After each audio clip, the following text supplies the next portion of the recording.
Bothry's ship is already gone. How flattering he came all this way just to give his little speech. Apologize for my earlier outburst. Rest assured I have no intention of allowing my wounds to affect the performance of my duties, especially not now. If I may, could you seek out Thancred and Minfilia for me?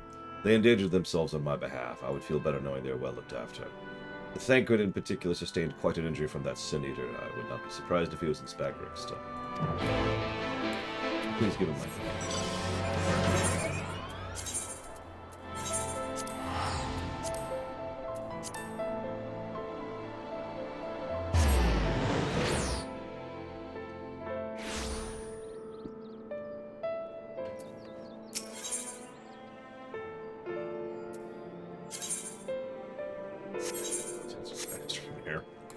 Good morning, Tim. Good morning, Omega. Good morning, Maverick. Good morning, Camper. But no good morning to Blade Turfall. No, I'm just kidding. Good morning, Blade Turfall. Good morning, Tara.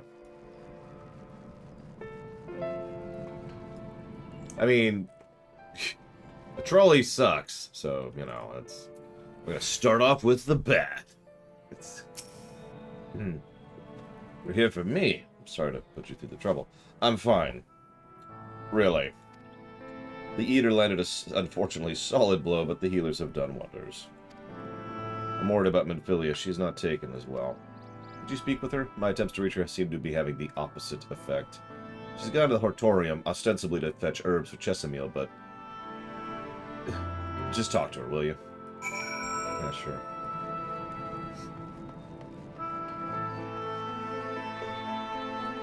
As it should, FML-word. Under the current system.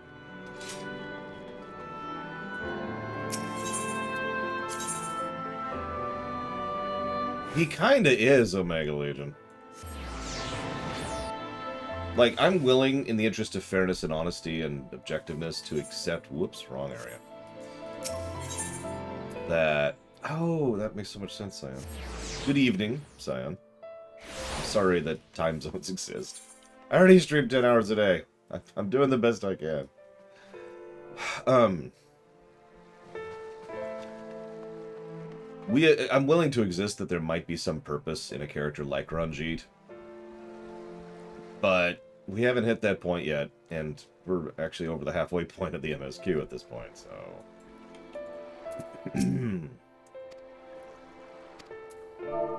Poke! Poke. Hi, Loner. Oh, Lore, what are you doing here? Thancred. My fault, you know.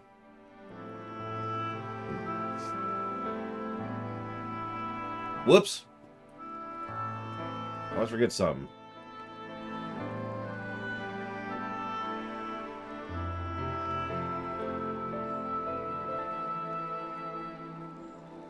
It's my fault, you know. I jumped at the chance to help Lena, but I was careless, and now... it's my fault. I mean, I could be there for him. You sure? I've brought him nothing but trouble thus far. What if it's worse next time? All I do is make mistakes and put others in danger. I'm sure he'll resent me for being weak. Maybe he already does. But you're right. I can still help. There's only 2 left on the list, but I can't seem to... Would you mind collecting the other herb? You're looking for something with soft leaves, fragrant in a medicinal way. Okay. Hi, Little Ion. Yeah, it's... Technically, we've hit repeat stream territory. And by technically, I mean actually. And that's going to be true for a little bit. And by a little bit, I mean probably about a week.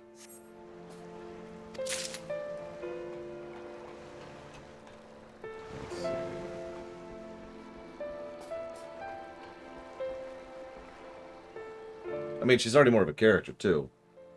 But you're right, she is literally already better in combat than the old Minfilia was.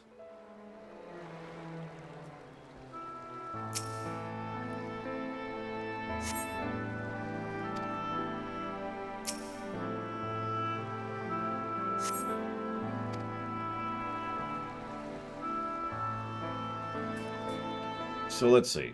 The question bot didn't catch it, but Tim says, what does MTG strip down to its most core elements? Build and kill, in a nutshell. How is it different from other games like Hearthstone? Well, at their core elements, they're the exact same. That's why we try to look more than just surface level when it comes to analyzing things. I think he's started to move past resenting her, but if we're being honest, most of Thengrid's character stuff hasn't really happened yet. Let me walk that back. Most of his character movement hasn't happened yet.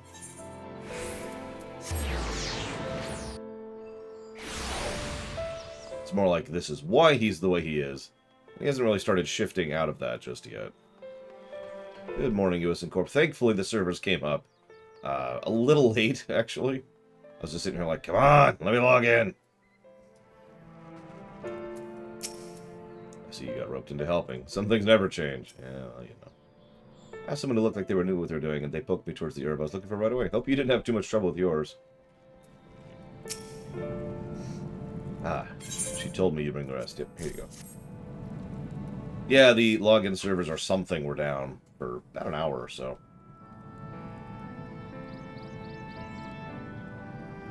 Marvelous. With this, I can replenish our store of medicines. We're struggling to keep up with the number of wounded that are being brought in.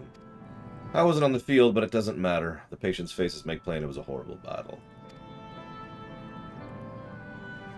And we're still fighting it, I suppose, though with bitter medicine rather than sharp steel. But we'll win. I promise you that. Good morning, Evo.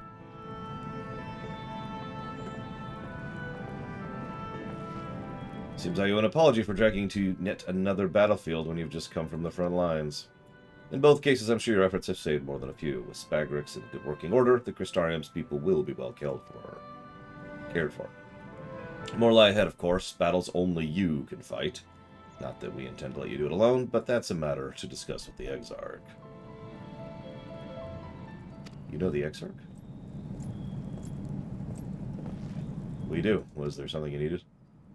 I need you to tell him something, for me. My dearest friend was on the battlefield with me. He was... the only one of us is here to speak of it. At the end, before the wound killed him, I heard his dying words. I never knew the world was this beautiful, he told me. I'm so glad I got to see the night sky. I don't know how the Exarch feels about what happens out there. And I don't know if what Vothri said is true. Our losses are just deserts. He actually says that, if our losses were just deserts. I think that's actually a typo. Threat of the Week isn't a Lorium, unfortunately. It's a much older concept. It predates me. And we doom ourselves to worse by continuing to fight this fight. But I believe in the Warrior of Darkness and the Crystal Exarch. I don't think what they've done is wrong, and I don't think they're wrong to fight them either. My friend smiled in the end, just as he smiled when I raised his glass to celebrate the return of the night. That's how I want to remember him. So I want to tell the Exarch, don't give up and don't give in, please. We'll tell him. You have my word. Hey, Sputnik Lock.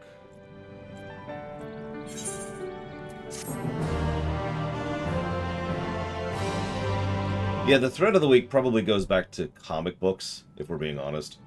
And arguably to theater before that, but that's honestly drifting a little.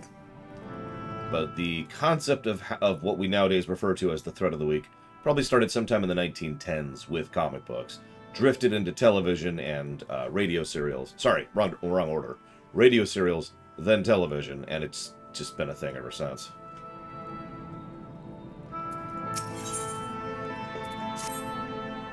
If you're ready, why not go ahead to the Ocular? You can keep the Exarch company while I fetch Alphino. Don't worry, I mean to borrow the Swiftest tomorrow for fine. It's for week and fine, so we shouldn't keep you long. Sure to pass on that message, yeah? Yeah.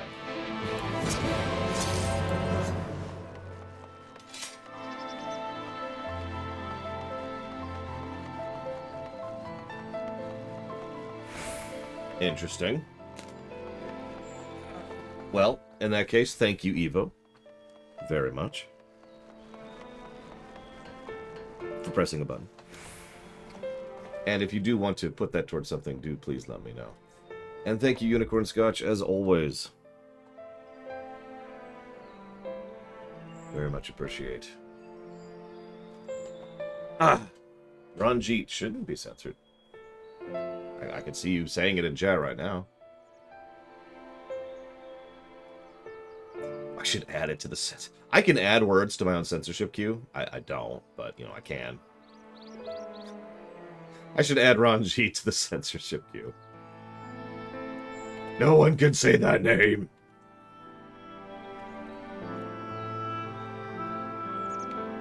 And that's towards Arkham Origins, Unicorn Scotch. And the other one is towards Dealer's Choice. You got it. That's my job, Omega Legion. Wait, no it isn't. Shoot! No! I mean, it kind of is. Shining a light on something that's bad should honestly make it worse, if you think about it. Speaking of which, thank you, FM Aylward, very much. And we'll put that towards Crusader Kings 3.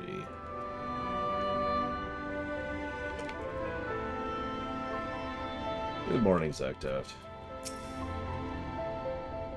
Welcome, my friend. Tales of your heroism on the battlefield precede you, though I confess I found them more gladdening than surprising. I hear no few of our people have you to thank them for plucking them from the jaws of death. I mean, my opinion of Xenos has gone up this run. I'm unashamed to admit that.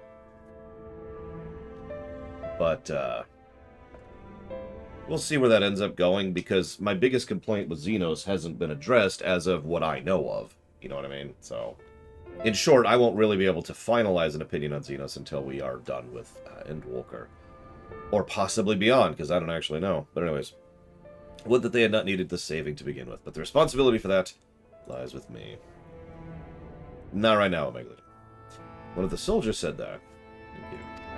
We'll talk about it in Endwalker. Probably after Endwalker. We'll have some post-MSQ content for which we can discuss things. I do hope you're enjoying it regardless of specifics, but yeah, absolutely, Zacto. Rest assured, I fully intend to continue our work. I will not shrink from what must be done, now least of all. Though I mourn the loss, I will not lose myself to grief. And even should regret be my constant companion, I will follow the path I have chosen to its end. You want to talk? While we have a moment? And if I were to confess any doubts I might harbor, no one else needs to know? No, I believe you have enough burdens without my adding to them. But thank you.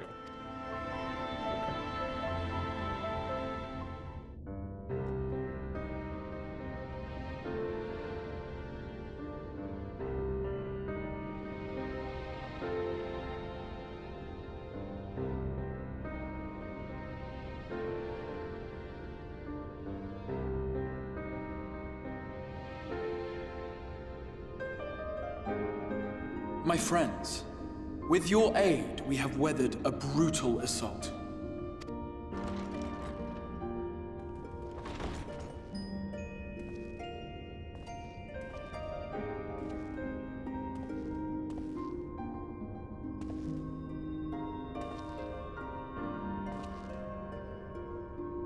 Sorry I'm late, though I would not have been had anyone thought to notify me in advance.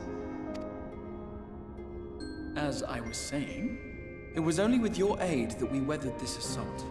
Without it, the Crystarium and all who dwell here would now be gone. For each we saved, another perished. If there is anything else we can do to help, anything at all, you need only ask. This is our home too, and we want nothing more than to keep it safe. Thank you. We are blessed to have you with us. As for the attack itself, Vorthri may call it divine retribution, but Sin Eaters are creatures of instinct. A coordinated assault is unprecedented. Moreover, in the absence of a Light Warden, there should have been no compulsion for lesser Sin Eaters to congregate here en masse. All of which points to a single, unavoidable conclusion. That these minions of light answer to a higher power. He who did claim kinship with them, who did boast of control, not in idleness, 'twould seem, but in earnest. Lord Vorthri. Indeed. What I mistook for bluster was in fact the truth.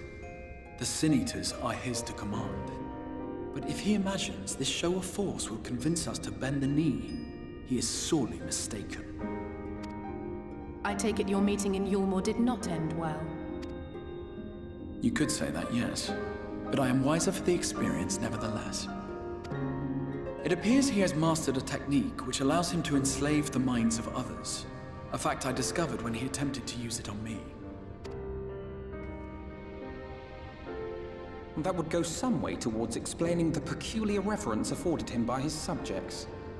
There may feasibly be a handful of true believers among them, I suppose, but it would not surprise me if the vast majority were in his thrall. Had I not anticipated his treachery, I might well have joined them. But seeing his invitation for what it was, I sent a glamour in my stead. I rather doubt such tricks will avail me a second time, however. Did you have any luck tracking down the Light Warden in Calusia? Sadly, I have nothing to report on that front. What of Armorang? After a fruitless few days scouring ruins, I resorted to asking the locals.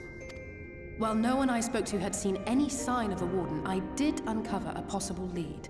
An abandoned mine in western Armorang. From what the Maud told me, it would be a perfect place to stay out of sight. Of course, I could never hope to explore such a labyrinth quickly or safely on my own, so I returned here.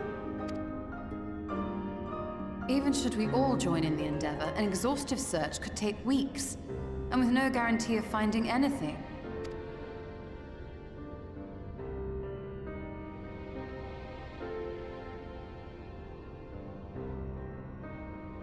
The Wardens harbor vast reservoirs of primordial light, do they not?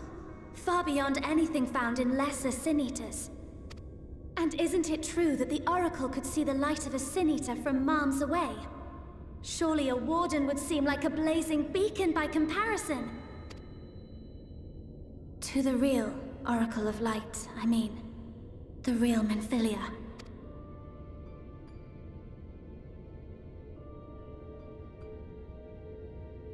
If we travel to Armorang, to the south where she halted the flood, I could summon her back. What do you think?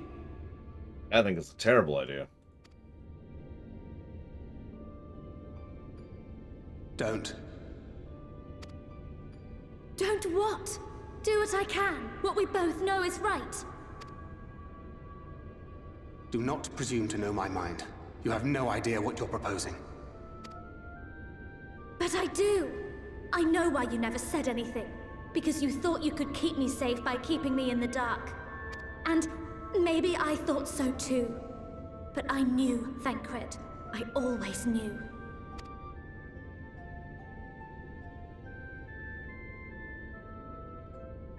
Oh, I see. I thought you were a rather underwhelming reincarnation. But it all makes sense now. The Oracle lies dormant within you, doesn't she? But to draw on her true power, you must become one, both body and soul. To wit, one being must consume the other.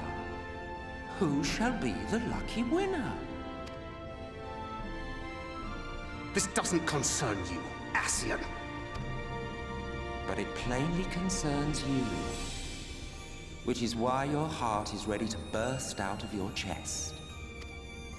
Despite the raging tempest in your bosom, however, you have never once opened up to your young charge.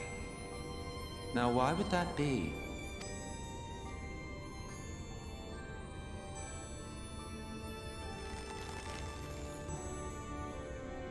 Love. Well, I for one think it's a marvelous idea. Certainly more promising than any of your other suggestions. So, it's off to Armorang we go.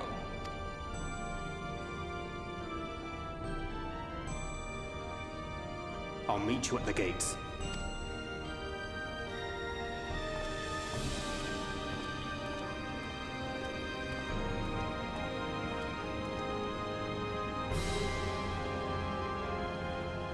I'm actually with you on that, Omega Legion.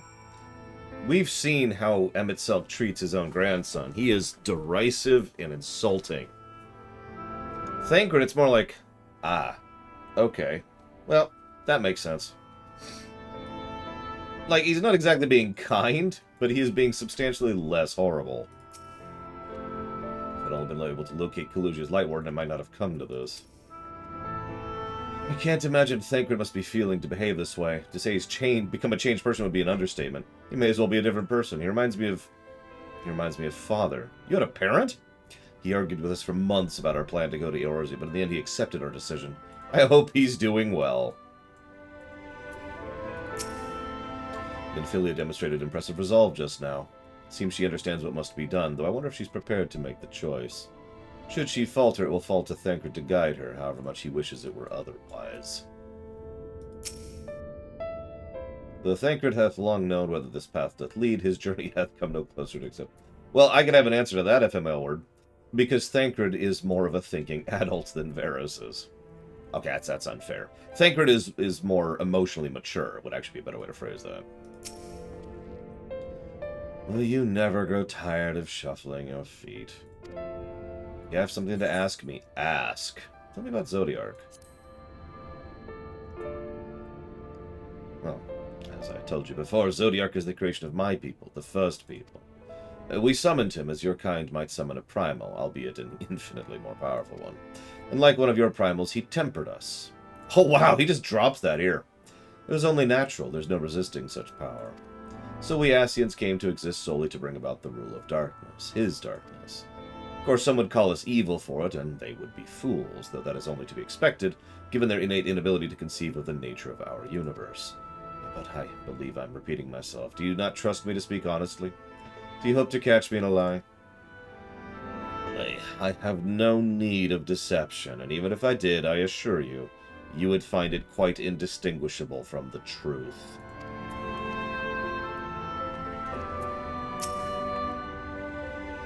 I actually agree with that, Omega Legion. I have no evidence to that, just a theory.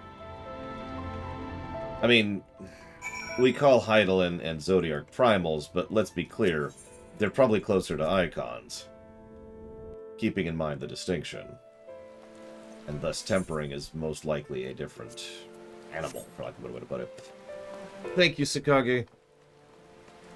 Very much, as always. I will jot that down for dealer's choice.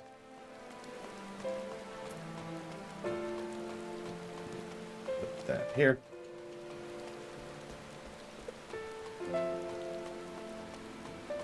That sounds insane, Evo. Before you ask, no, I'm not going to allow that to be added to the list. Hello, Syzygy of Puns.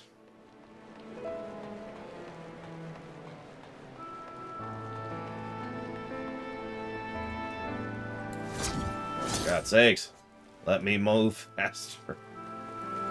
Ah! And of course it's raining.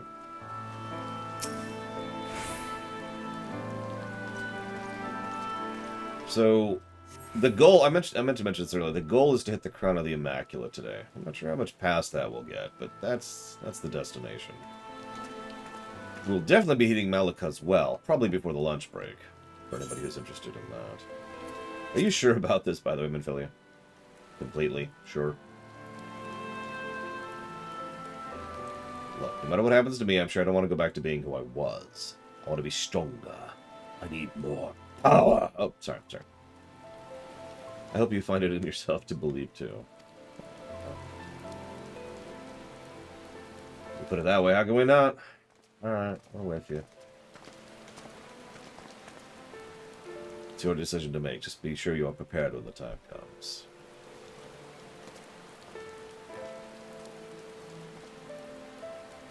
We're all assembled. Shall we depart? We'll follow your lead. Which route would you have us take? About that, there's something I neglected to mention. We need a trolley! No. We can expect armed resistance on the journey through the region. Now, Nevatharang lies in the southern reaches of Amarang, and there are two routes we could take to get there. First is the eastern route, which would take us past Mord Sook. The other is the western route, which required us to pass the Hills of Amber. Phil and I took the eastern route last time. Yep, and that's the more well-trodden path. Makes it easier for traversal of the Navath Severance. But we can't use it. Why? If we did, we'd need to cross the Severance from a point nearby the inn at Journey's Head. If the Yulmorians caught our approach, it would be very well bring them into contact with the end of its patience, and we could be sure their activities would not meet with Vothri's approval. Okay. Which means we need to take the trolley. I'm just... Yep.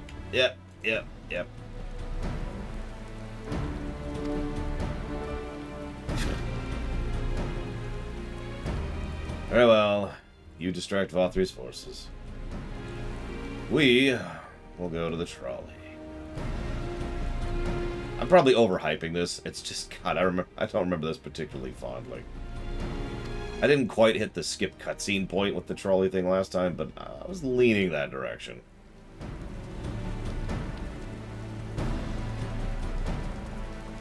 That is a good question, Evo.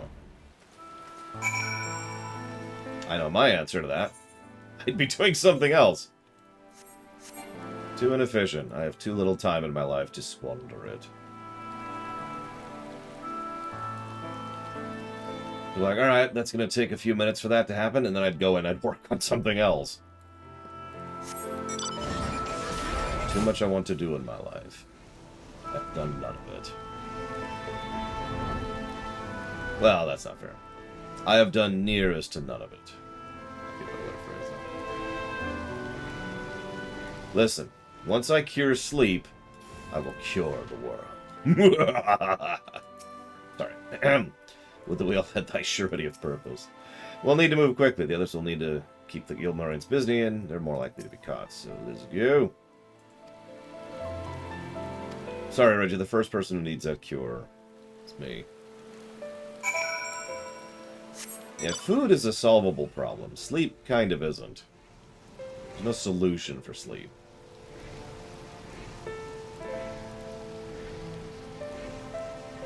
And I have to conquer the world after that, too, because we can't just allow corporations to be like, oh, so instead of a 40-hour work week, we're going to go to an 80-hour work week.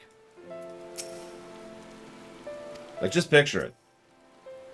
You know that it would be pushing for that. And it would be phrased as, we're just giving you more hours to work. It's going to be a standard of working hours going forwards, and making sure you have a living wage so we can squeeze your life out of you.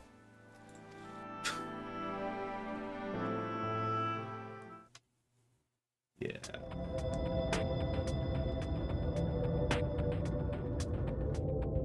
Take comfort in the bonds you share. Accept the pain when the time comes to part. Press on, for joy and sorrow walk hand in hand. Beyond Mount Garik lie the hills of Amber, beneath which run hidden veins of mineral wealth. Or ran, at least. Mayhap they are spent. Or mayhap the ringing of hammers can yet be heard below.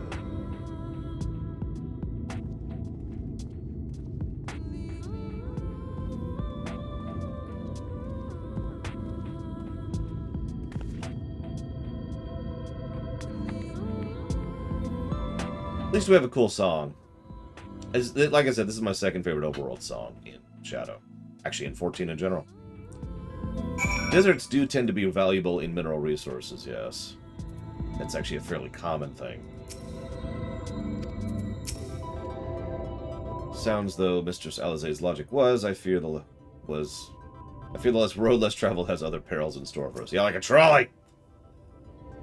This part's is scarred by the flood. Yeah, remember, the actual regional quest in this area sucks. I talked about that yesterday. So there's nothing good in this section. Finding a village when we're hardly 10 paces into the hills is a surprising stroke of luck, but let's go see what's there.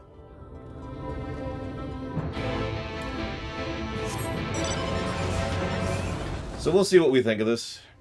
We will, as always, be as harsh and unforgiving and fair as possible.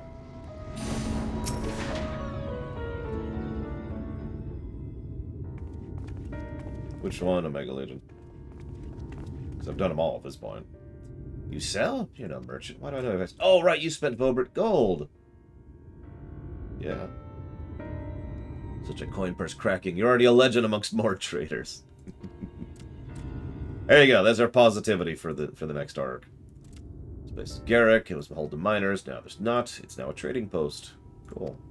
On our way to Nabatharang. Any options? Oh, yes. Great difficulty. There's stuff in the way. Oh, no. Oh, right. I actually do remember that one of my illusion. If I had to be tempered, it would be, as they're tempering me, I reach up and shoot myself, and we're good.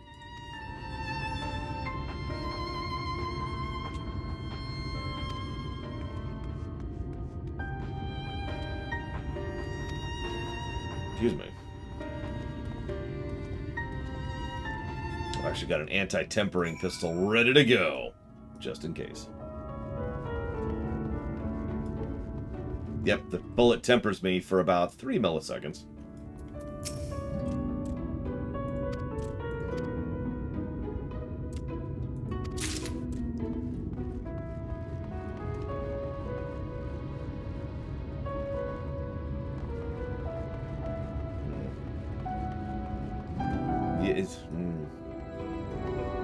One of the things, please don't say a word. Don't even say one word.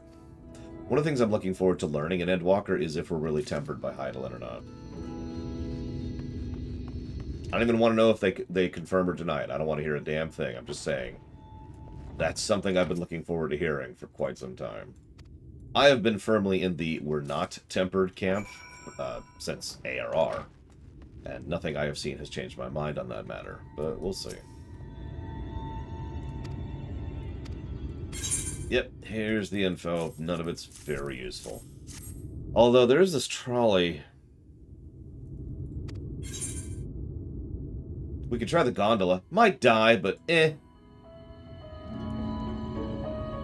I'd rather not if it's the same to you. If it went poorly, we wouldn't want to wave our hand and vanish into the ether like Y'shtola. Not that I would recommend it. Okay, fine. Airship? Maybe. We can get an airship. We can get Amaro, actually. But even from a distance, I can't imagine they wouldn't spot us if we were to travel by air. Alright, we'll do the trolley. Does seem to be the least risky of our options. I can't imagine one gate is enough to thwart you. You'd be surprised. Yeah, tempering is a really horrible form of brainwashing. How bad it is... you'll have to point it out for me, Gigapudding. How bad it is depends on the individuals in question. Some primals tempering is worse than others. Nevertheless, yeah, tempering is essentially worse than brainwashing. But there's actually one other niggle to that, which I've been keeping quiet about for quite some time, and intend to continue doing so until we're there.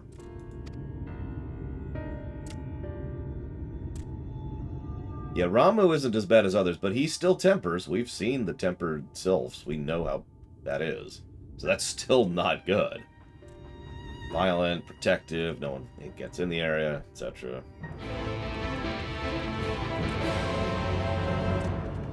The trolley. Ready. I'm ready. I'm ready. To answer questions. Let's see. Questions. Day 1. Man B asks for a beer.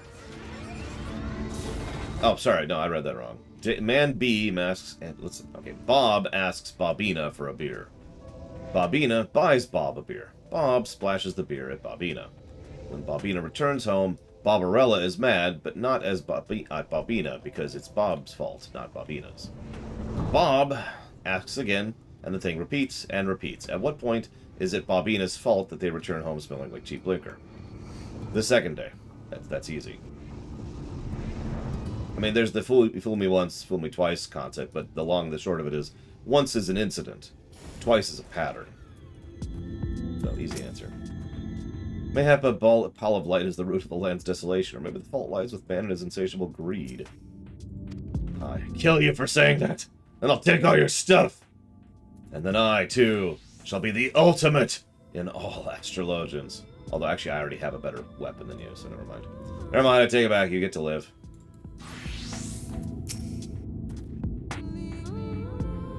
The scale of the trek is impressive, I'll give them that. Now we only need to follow it till it comes to the mines. Well, that's an interesting statement, Evo. So let's say that I walk up to you and you splash your drink on me. And I'm like, oh, well, that sucks. And you just kind of laugh at me or whatever. And then I walk back up to you. and you splash your drink on me. And I'm like, I mean, that could be a coincidence, but, you know, at that point, we've got a problem. If you do it a third time, that's when the punching starts. Dun, dun, dun, dun, dun, dun, dun. Oh, sorry.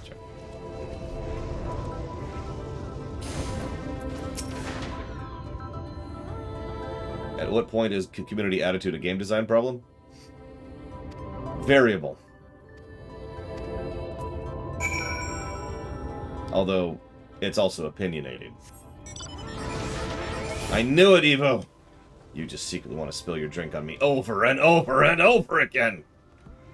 Well, I'll have you know! I actually like my clothes. I don't want them to get all smelly. So please don't.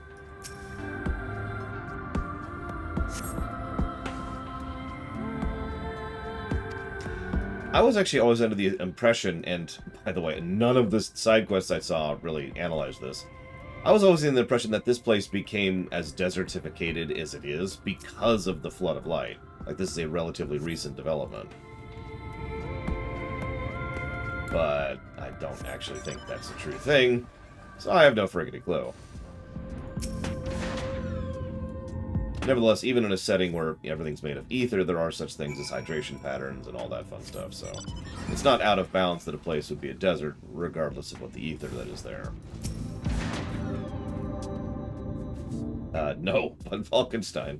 I generally don't watch videos posted in Discord. Not only do I not have time, but a lot of videos are posted in Discord.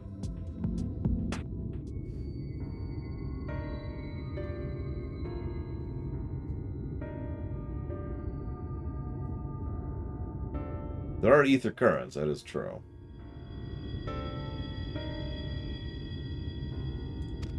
Yep. No person is supposed to do these. We're supposed to get these golems because their society ran on golem, and by society I mean their industry ran on golems, which I'd make fun of, but yeah, whatever. Here we are. I can stop the trolley at any time, but doing so would hurt the profits of the trolley company. I immediately hit the stop button on the trolley. Oof, okay. Alright. Well, that's cool, but unfortunately I really don't have time. Literally don't have time. Like, all my spare time today is either going to be going towards streaming, or I'm going to be going towards... Yeah, of course, Thancred's the one who picks up on the people following us. Is going towards setting up for the finale stream that's happening tomorrow.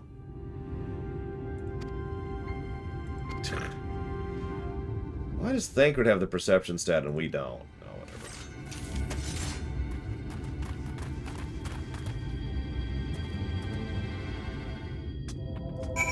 Yeah, honestly, and I'm just going to say this as nicely as I can, the fact that this spit of land, Canada, is still livable is just straight up fantasy magic.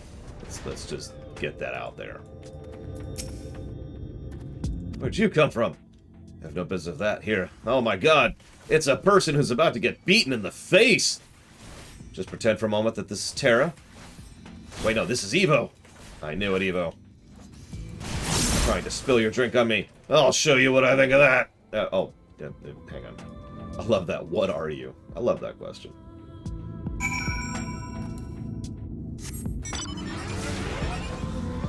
I knew it. Evo was always the true villain of FF14. Why did you do it? Why did you kill all those innocent people? Because I had to spill my drink. I feel a bit bad for them. I don't. They like to take up arms against us, though the outcome was plain from the first. Yeah. No, not at all, Zactaft.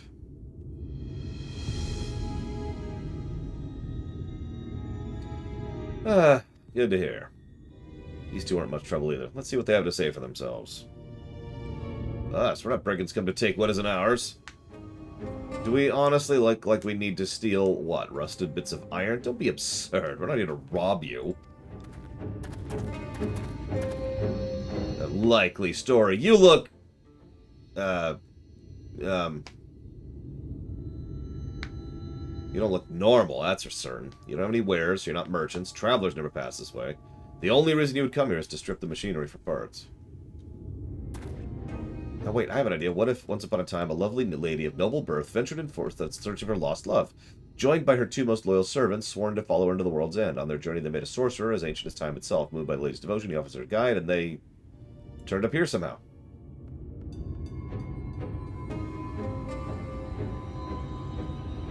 I can only assume you're being intentionally obtuse, but in the unlikely event that's serious conjecture, no.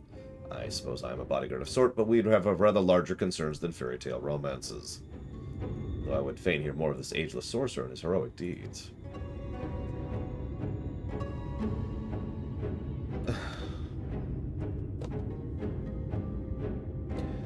If I may, we're actually searching for means to travel to Navatharang. We're hoping a trolley might offer a solution. I realize we haven't gotten off to our best starts, but if you know anything, tell us or we'll kill you.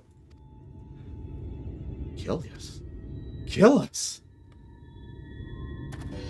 You should have led with that. We're always keen to discuss killing us. We're both engineers in training, in fact. Jerick and Thap at your service. Technically, I'm a miner and he does repair work, but the true passion is the killing us. We're working with a few other folks to get it up and running again. And before you ask, yes, it's true there's little in need of transport for these days, but that's no reason to consign a miracle of mechanical innovation to the dust. The mere sight of it traveling the track once again would make hearts sore, mark my words. Yeah. What progress have you made so far? Can we assist? It's more complicated than that. If you spoke with Magnus, you'd understand. He's the only one with the full understanding of the killing us operation. I suppose you could talk with him if you like. We'll introduce you.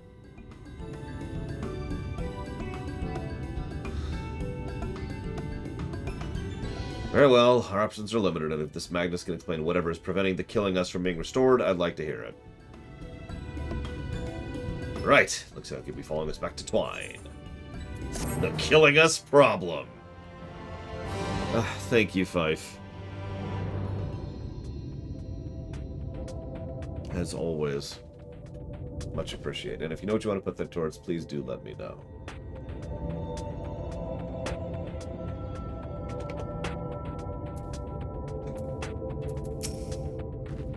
A quest for lost love. Maybe that could have been me had things been different.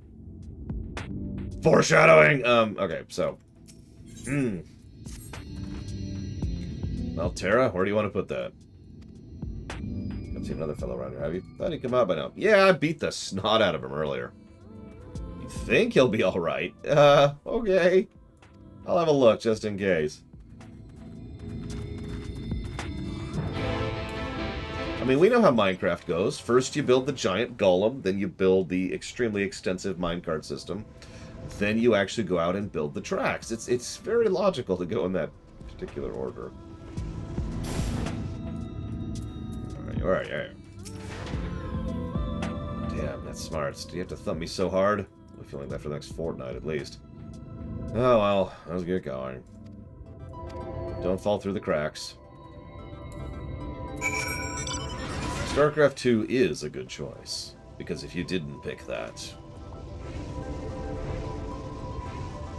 Whoop.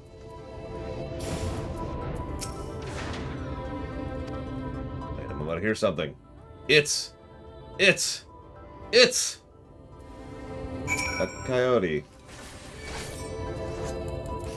Okay. I'm not wasting my time with you. Go away.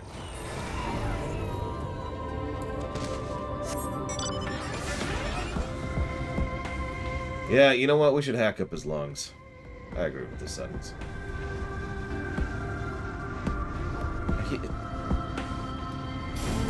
Okay, I'll get the coyote meat right after I get the Horus Hakos meat. Here.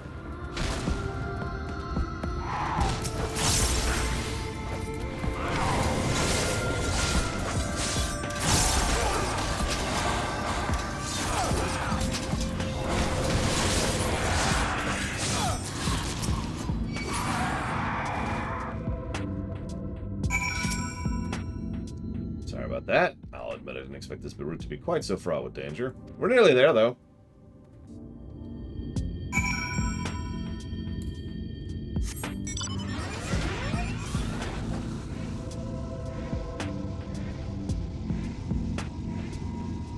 Actually, you might find this funny. I deliberately have a lot of my clocks set to Eastern Time, regardless of where I live at the time.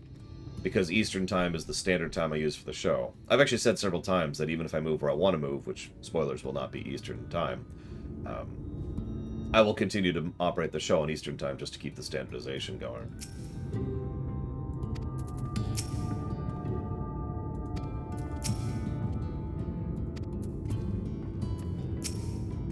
I only have like one clock in my home that isn't set to Eastern Time.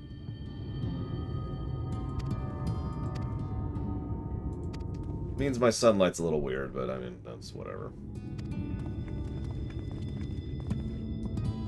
Yep, someday I will live in... Someone's really hot out here. Easter Island, set to Easter Time. Not Eastern Time, very different. I'm used to saying Eastern Standard Time, EST. In fact, I'm just going to go back to that. EST. Screw all y'all.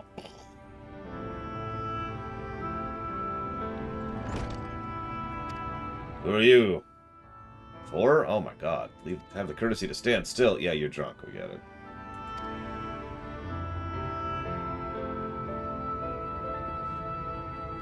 These are my guests. We ran into the mines. We're looking to get the trolley going.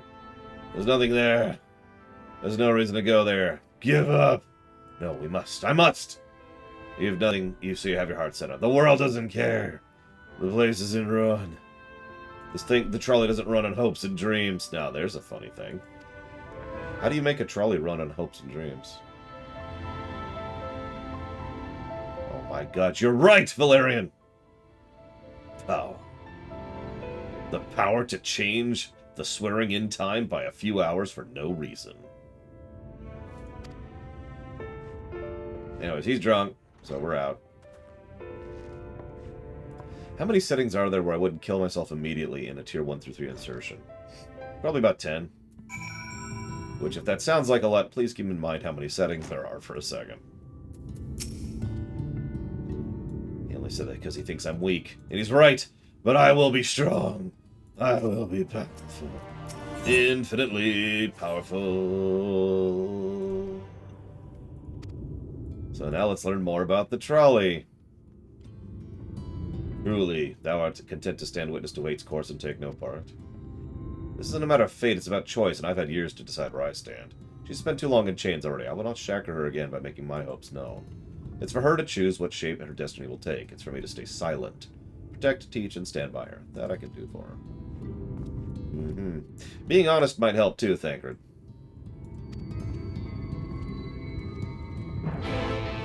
I mean, you're right, Loner. It's not a lot. That's the whole point. Oh, I thought I recognized someone. Hey, look, it's Jerk. What a jerk. Hey, jerk. Magnus was drunk. Ah, well. So... You're not giving up. No, I'm not. Do you not understand what's going on here? Okay. I will go ahead and be your assistant. I mean, what he's doing is a very valuable and useful thing. He's inspecting the tracks to make sure there's no issues on it, right? But, you have nothing to run on this rail. This is just something you do for fun.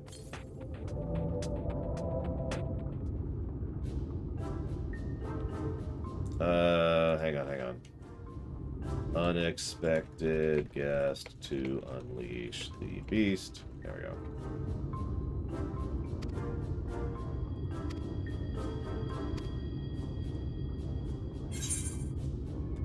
Oh, right. I'll give him a vicious-looking saw.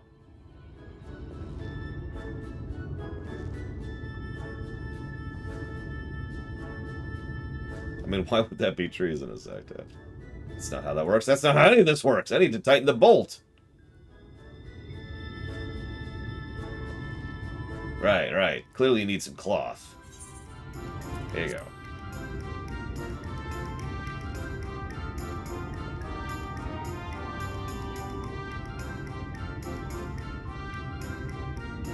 I could use this to wipe off excess oil, but I don't think that'll be necessary in this case. I'd like to move right on to tightening the bolt, please. Very well. I give him my scythe. Oh my god! The power!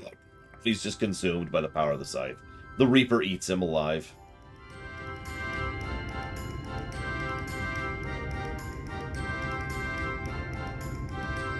Yes, this is a wrench. Why is this quest chain? I mean, I guess it's technically harmless, but it commits a cardinal sin. It wastes my time.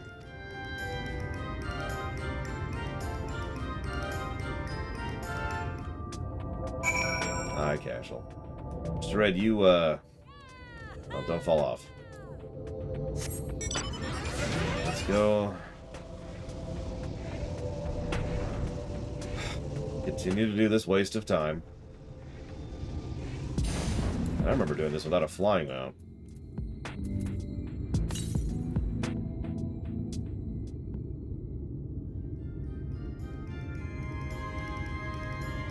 I don't understand the question, FML word. I'm sorry.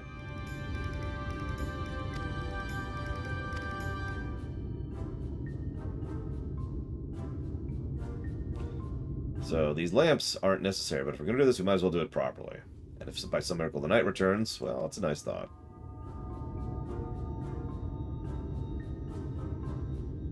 Damn it, Omega Legion, no. Anyway, this bit of post is splintered. So, we need to sand the post down a bit. We'll give him a bulky saw.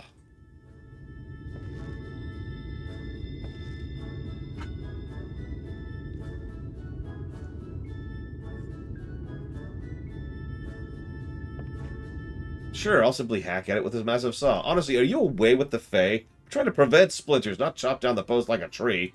Have me something a bit more delicate, please. Okay. That got a faintest of grins. I'll give you that one, game. Have a hammer.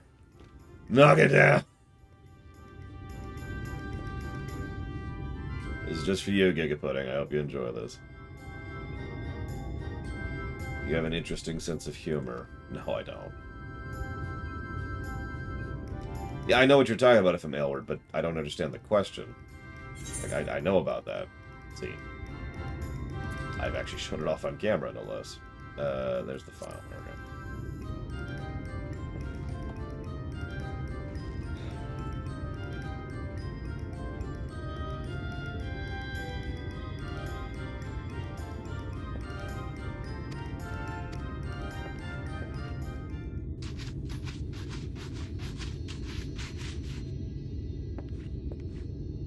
That should do it. We'll make some varnish next time to finish the job.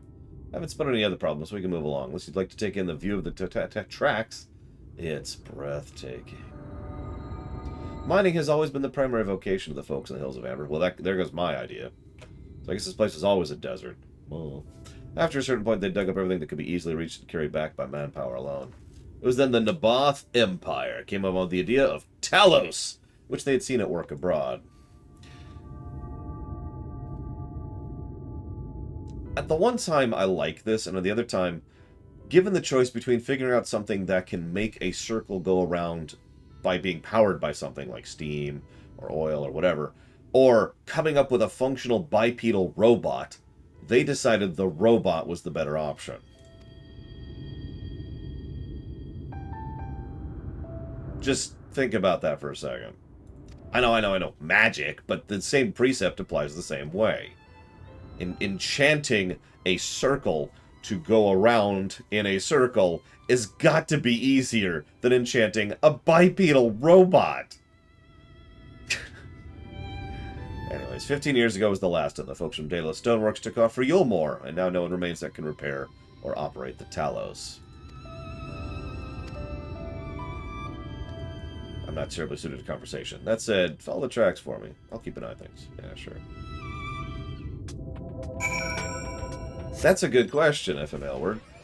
It would be really a shame if they just used Taluses for pushing stuff around. But they would never possibly do that, right? Right? Go away, Desert Barrel Trick. Go away, go away. Melt into the darkness in my heart. Kingdom darkness. Alright. I mean, Talos are big mammoths, but mammoths are also extraordinarily complex devices. We learned a lot about that during both the Hildebrand chain and, more importantly, the Goldsmith chain.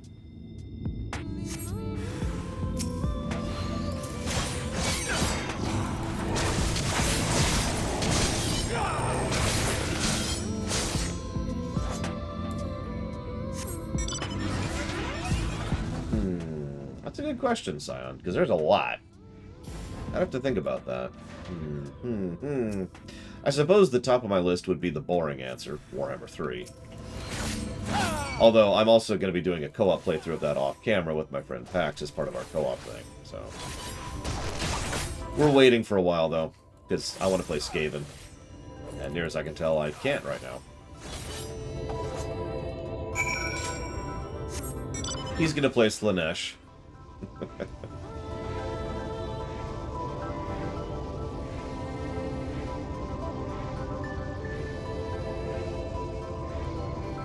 It'll be fine. Thank you, that should be everything. Return for the help, I'll tell you more about the trolley.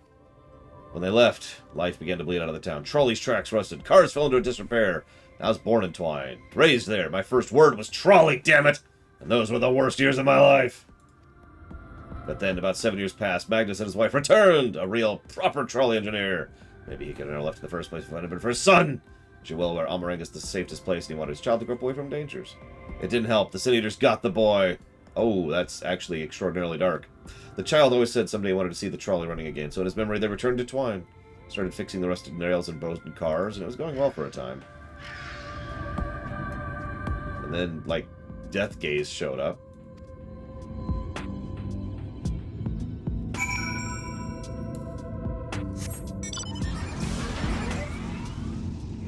I'm actually with you, Blade Travel. I get that that's part of the joke.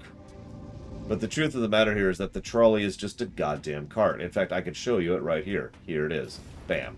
This is the trolley. Whoop-de-frickety-doo. Now, the Talos are actually marvels, and I will admit that. It's one of the reasons I'm making fun of it. It's because they're using these marvels of engineering to shove a cart. And again, see you around, Tim. Again, I get that that's the joke, but really? Now you know the story of the trolley. Oh, but you also need a Talos. You know what I learned from that? I need a Talos. Also, I just really don't want to put too fine a point on this. I'm pretty sure my character in lore could shove this thing. No, really. Just, you know, it might take a minute. You know, physics are physics. But once we get it going...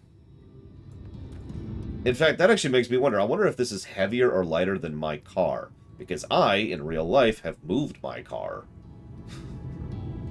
It's not easy, but I've done it.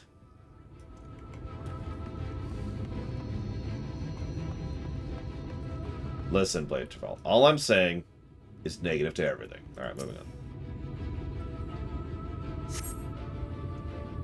Yeah, we also have a mount, canonically, because, well, okay, I guess we don't have to have the Chocobo. So I guess technically we might be at this point without a Chocobo, which would be insanity, but possible. No, actually, you're right, we have the Black Chocobo. You're right, we have to get the Black Chocobo in Heavensward. So there you go! We have the Black Chocobo. We also have the Skimmer, whatever it was, the one Sid gave us, also in Heavensward. The normal Chocobo is mandatory. Do you mind elaborating on that?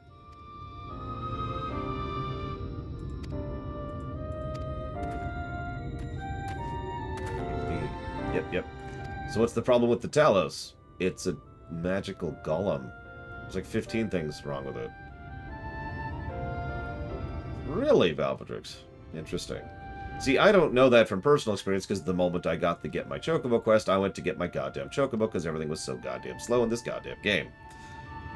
But, there we go. I was going to say, I know people who didn't get their Chocobo back in the day. Apparently in the revamp. Okay, that is the actual answer to my question. Thank you, Rex.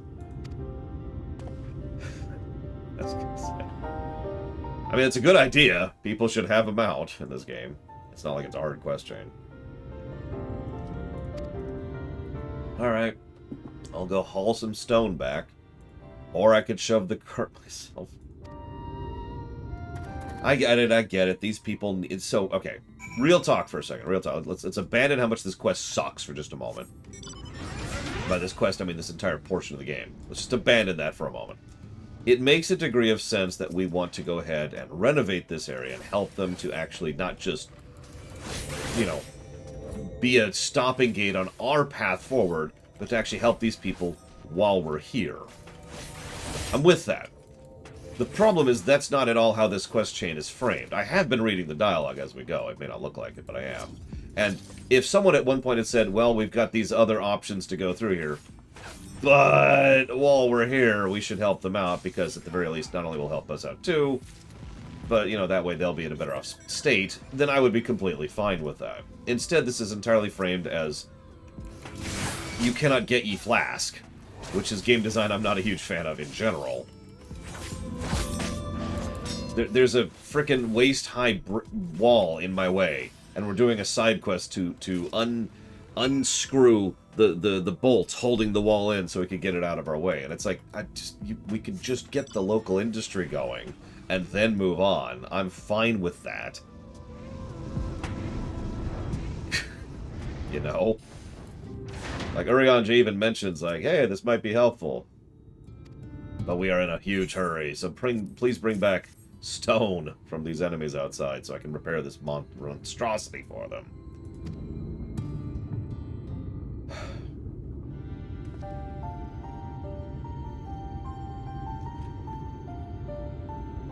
It's okay. After this, I swear this game will get good. It'll Dark Souls it up.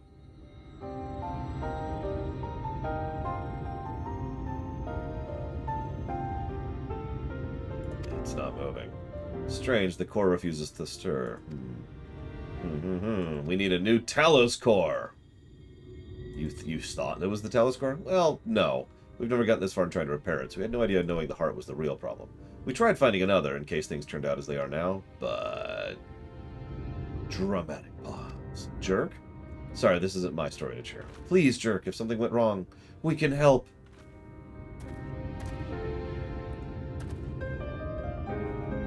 Alright. After all you've done for me, I suppose it's the least I can do. Quest complete!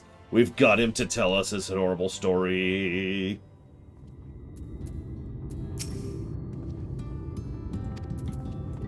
Oh yeah, everything we just did was for nothing, by the way. So, that's cool too.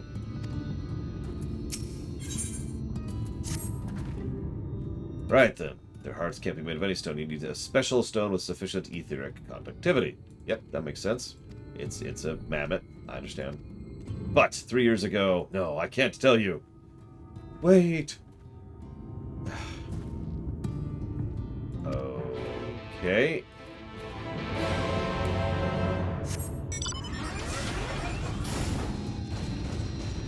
Well, see, now I couldn't push this because there's 2 people on this cart. Wait, nope. Never mind. Maverick's being loaded into the cart. We're good. We're good. I got this.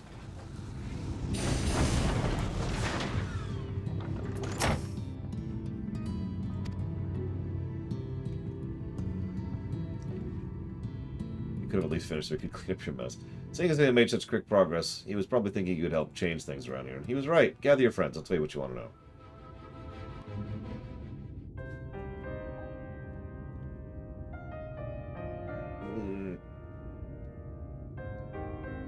Well? Magnus's wife was a miner, you know. Greatest prospector there ever was. When the golem hearts started failing, she was the first to head out in search of more. Problem was, most of the veins ran dry ages ago, and finding fresh ones to tap's only gotten harder. But she wasn't one to be deterred. She just kept digging deeper and deeper. And then the mine collapsed.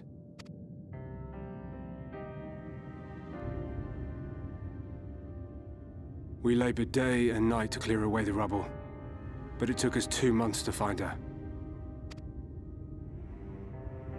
To find her body.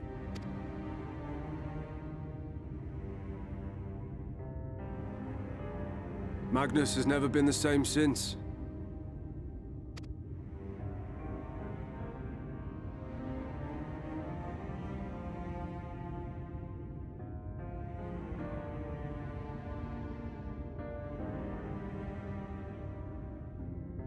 Where is he, if you don't mind my asking? Ah, yes, well, if he's not here, there's only one other place he'd be.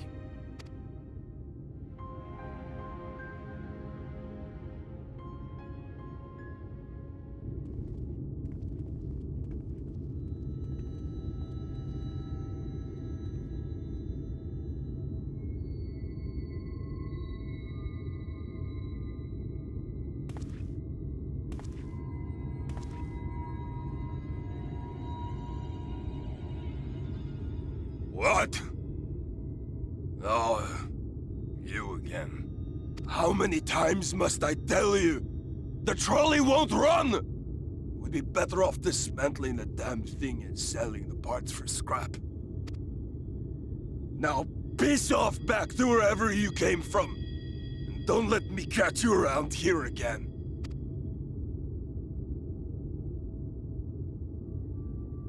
What were their names?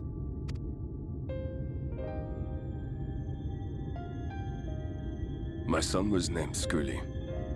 My wife, Agna.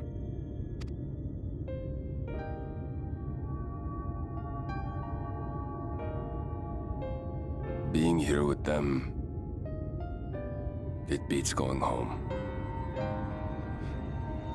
Home stopped being home when I lost them.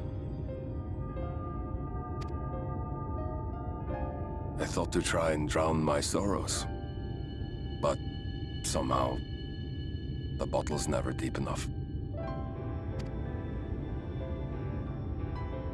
No bottle is. Believe me, I know. You've lost someone too?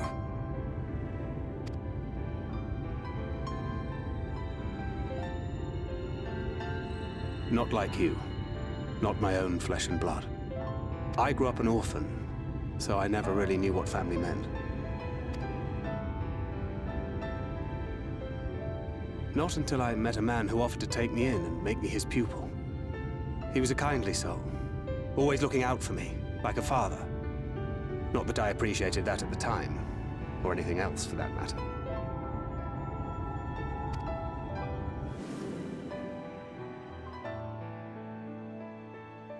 But I finally had a family. And then I robbed a young girl of hers.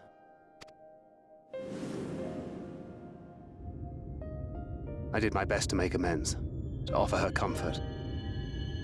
But the more I look back on it, the more I realize just how inadequate my efforts were. I let her down. That is why I refuse to let her legacy die.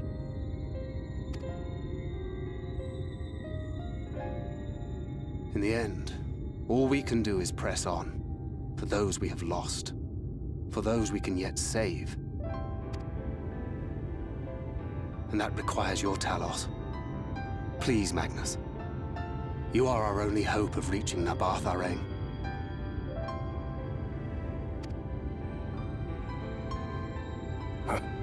What rubbish.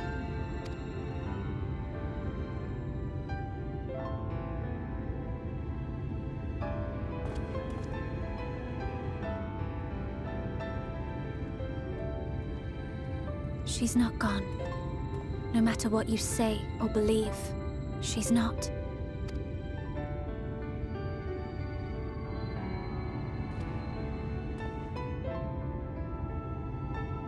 We can still bring her back.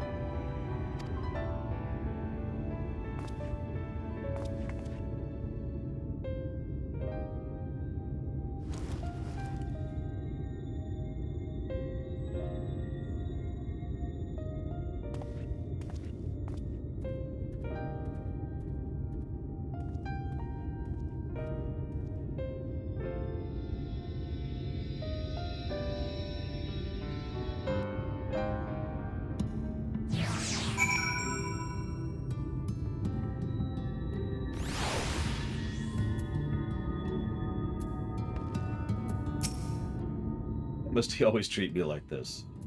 Well, that's his attempt to do better, if we're being honest with ourselves.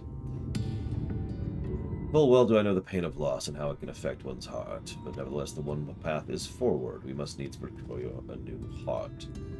So, we must go to Lovey's Leavings, and we'll find there, and he'll tell you something, and everything's cool.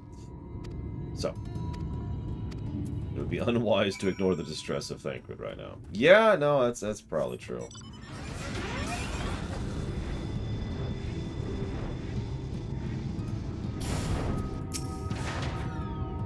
Off to somewhere, are you? Yeah. A lead. Well, I can't well have you going around. Lead the way. I say we're long overdue for a good turn. I can only hope the gods feel the same way. But Thancred. Shut up! Okay, okay. Just a turn of expression. Alright. Jeez. I'll bite your head off.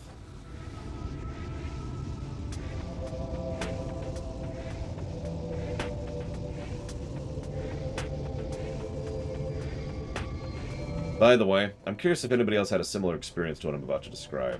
So you see this thing right here? This is what we're trying to get through. This barrier in front of us. And we're trying to go over that mountain over to what's on the other side of it. One of the ether currents for this zone is over there. See that little... Actually, I think two of them. There's like one right there and there's one over there. The reason this is relevant is because I was essentially stuck trying to figure out how to go through here for quite some time. In fact, I don't even remember how I figured it out, because there was a guy here, you know, after having done the MSQ, obviously, and I'm like, hey, and he's like, hey, what's up? No, I need to go through. Hey, what's up? Please let me through here. Actually, I think I just remember how I got through. Couldn't figure it out. Tried Googling it. Nobody had that same issue. Oh, this was much more recently than that, Mr. Red. This was well after I finished, like, up the 5.3 stuff. Getting some of the ether current things here. Or maybe right before that. It might have been right before that, in preparation for that stream. But either way, it was in preparation for a stream.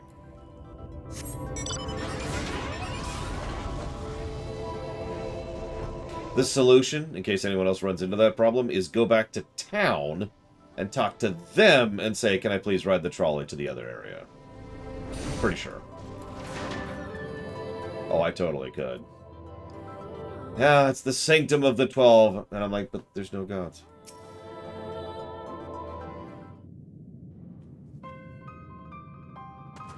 Who are you? What are you doing here?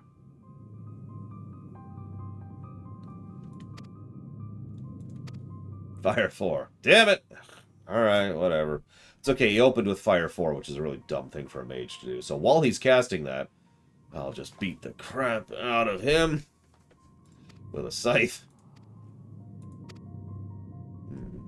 So the lower parts of the mine are too unstable and unsafe. The lower parts of the mine, the upper parts, however, are already scavenged the thing and blah, blah, blah. So, in order to get the other option, he wants us to go get a Volbert gold piece.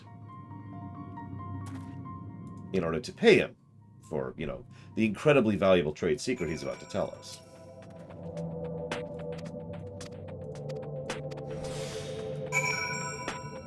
You've got to be kidding me.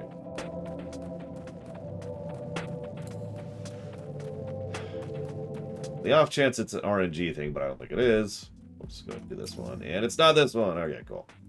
Let's answer some questions. Evo asked a question. Evo says, Laura, why are you so stupid? Well, when I was a young warthog.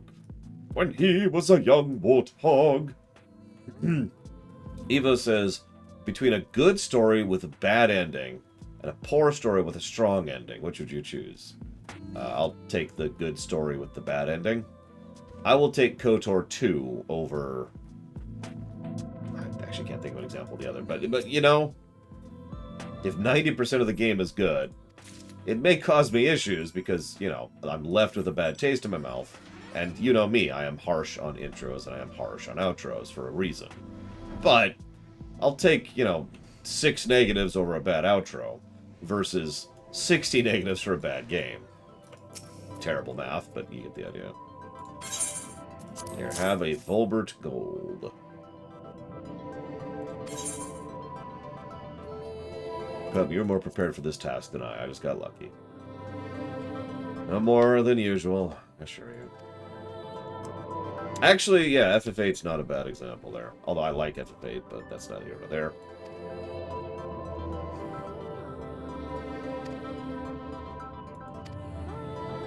Actually, you know what? I've got a movie example. I can't think of the name of it, though.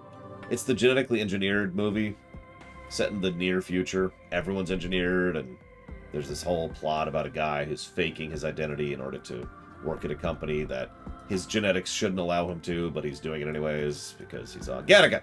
So Gattaca is honestly kind of a dull film until, like, the last act or so, at which point it just suddenly becomes awesome.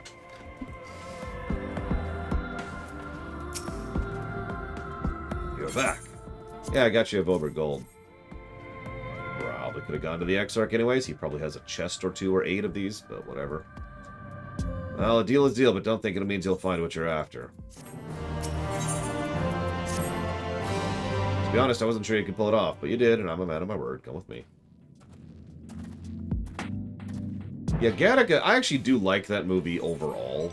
Oh, let me walk that back. It's a net positive movie. But, yeah, that first act and a half or 2, I'm not actually sure the exact timing, but, you know, the first chunk of that film is just dull. Like, very dry, boring, dull exposition.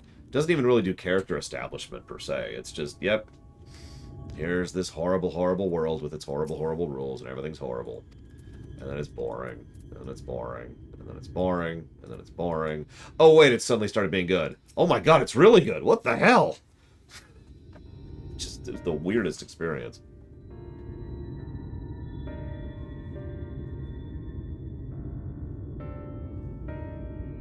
I mean, I hope characters can save a story with a poor plot. Otherwise, Mass Effect 2 is just much worse than I think it is. Every time I step outside those mines, the sky seems to get brighter. I never leave them if the air won't so stale. You're not here to my grievances. You have to Leonine. First, have you ever heard of rockworms? Rockworms? Yeah, no, sure. Yep, they're the answer to your troubles, maybe. They can go where you can't, and occasionally they come back with something valuable. Hi, Leander. Our other option is tantamount to suicide, so how do we use rockworms? There's some smoke bombs. Put them in the mines, flush them out, knock them out, get their stuff. Yeah, we're not done yet, Omega Legion. I should warn you, this method of mining, if you can call it that, is used as a last resort.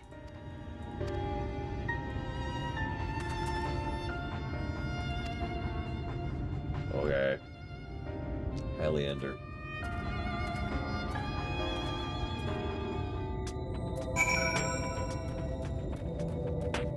Let's see. That does sound horrific, Leander. Hell, I'm not even really up to gathering all the fish I need to get my turtle mount. Nobody in chat's gonna understand what that means, but it's still true. Let's see. Questions. Alright, there's still the miniphilia question, which I haven't actually... I can't address yet. What else we got here? Mr. Red has a question. Would you let us donate for you to do a food tour as a video series? No. However, if I ever get to the point where I am stable and functional regardless of the stream of the show, then I might actually consider going ahead and doing a vlog video tour, describing the food in my extremely poor and terrible terminology in a manner that people can hopefully enjoy, similar to the music series I hope to do someday. Video game music analysis by Lore Runner.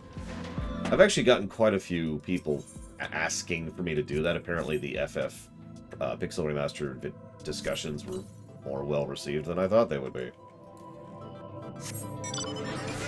So that's something I'm now thinking about doing, but later. Lottery winnings later. Oh, what else we got here?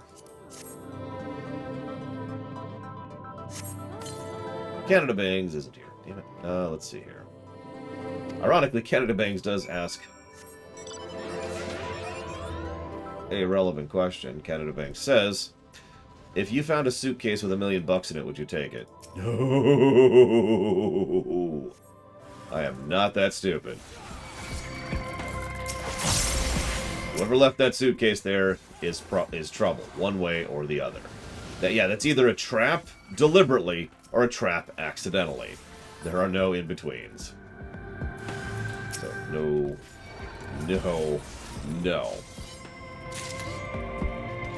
Oh my god, I just remembered which exact step we're on in the quest. Okay. Well, this is a great time for questions. Let's see. Is anybody else here? No. I already answered the Canada Banks one. Like I said, one way or another, loner, that's a trap. I answered this question. Darth Tyrant isn't here. Umbral Magnus isn't here. Triaxi isn't here. Baron isn't here. Ina Mishaw says, do you have any thoughts on why so many books with bland, meandering, banal plots and characters seem to get celebrated as grand literature? I've never actually experienced that, to be completely honest with you. Like, there's such a thing as pulp, aka stuff that's arguably bad, but is still financially successful. But that's not heralded as great or grand literature, which is not what you're talking about. So I can only say I have no idea. No Country for Old Men, yeah. Yeah, the only universe in which finding a bag with tons of money in it works out for somebody is Grand Theft Auto 4.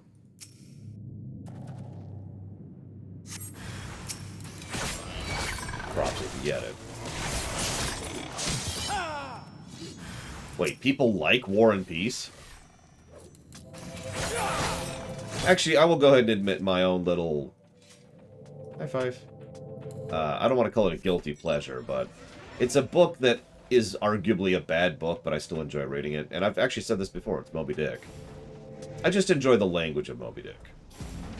It's an interesting thing to read, like, practically, even though these stories within, or there are stories within, are not actually all that interesting.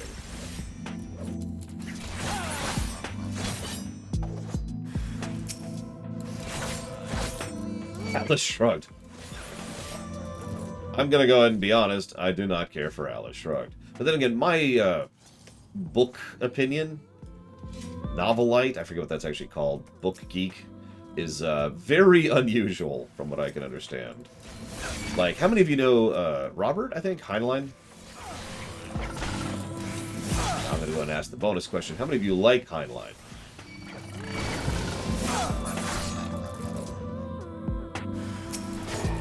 This is a terrible quest. Yeah, he's the guy who wrote Starship Troopers, among many others. The book, not the film. Oh my god, you are the second person I have ever heard who actually dislikes Heinlein, Evo.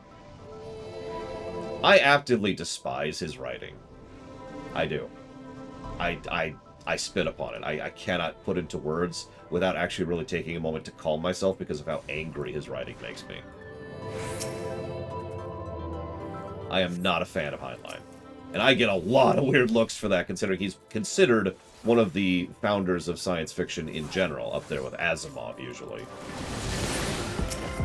While we're on stupid opinions, there's only one book series I've ever enjoyed by Asimov, and that's Foundation.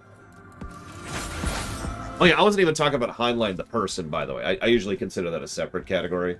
Like, Hemingway the person, jackass, right? But at least his writing is something. But Heinlein, I can't stand his writing. Oh my god, I feel like I had this problem last time too. Yep, there it is. There it is. Again, it would take me a while to go into it, Blade Traval, so forgive me for not. But yeah, he's... Although, actually, what Casual just said in chat is not a bad explanation. I'm going to add a proviso to the Foundation series. I think the Foundation series went completely off the rails with, I forget which one it is, but it's the one where the spoiler stuff happens. And that's all I can say about that, because it really is a massive spoiler to even mention it. So, didn't care for that. Also, what Dream Whisperer said, while we're on the subject. Belt arms. Oh my god, I'm so sorry. I mean, you know me, I'm a bit of a book geek. I have read an inordinate quantity of novels, and if there's something you've heard of that was written sometime prior to 1980. There's a pretty good chance I've read it.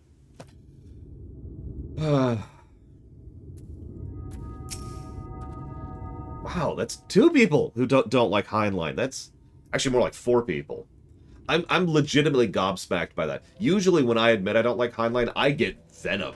Like, I get people coming after me for how terrible my opinions are and how awful my perspective is, and just, whoa, you know? Like, people get weird about that one.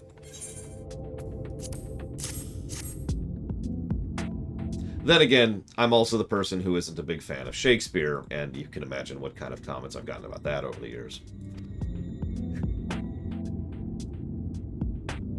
Can anyone guess the only Shakespeare work? Sorry, the only 2 Shakespeare works I actually like?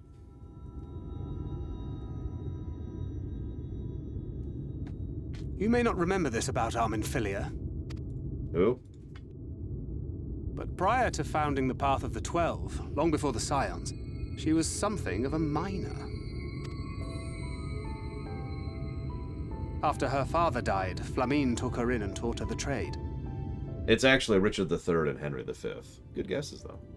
I think they were both seeking to fill the void left by a loved one. Maybe that's why she took to it so readily.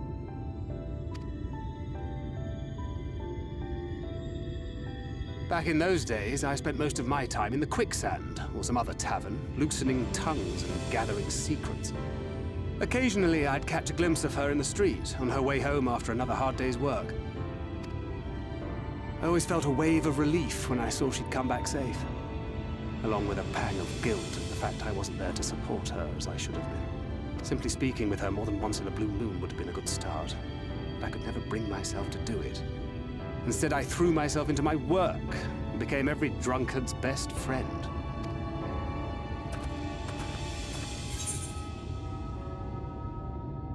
I can't imagine she thought very highly of you back then. Not too highly, no. She once called me a wine-sodden wharf rat, which wouldn't have been half as galling had it not been so accurate. But that was a lifetime ago. Here and now, I have another chance to do things right, and I will not squander it again. Hey!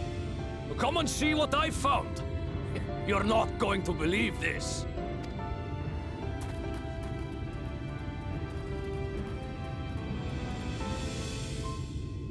Tell me it's Leonine. It is at that. You lot were born lucky. Not the word I'd use. It's mostly broken pieces. But look at this.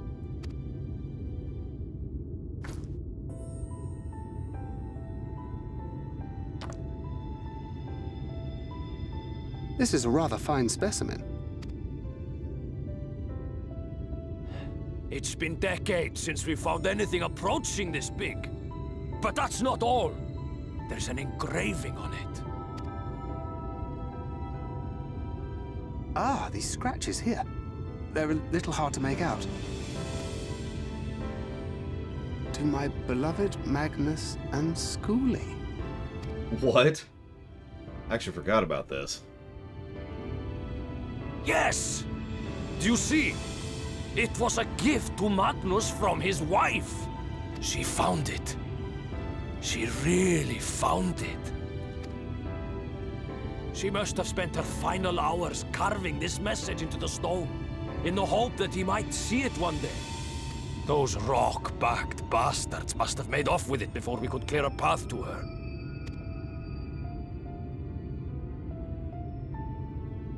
It's fate that brought you here to find this stone. No other explanation. It makes me wonder what else might still be buried in these parts.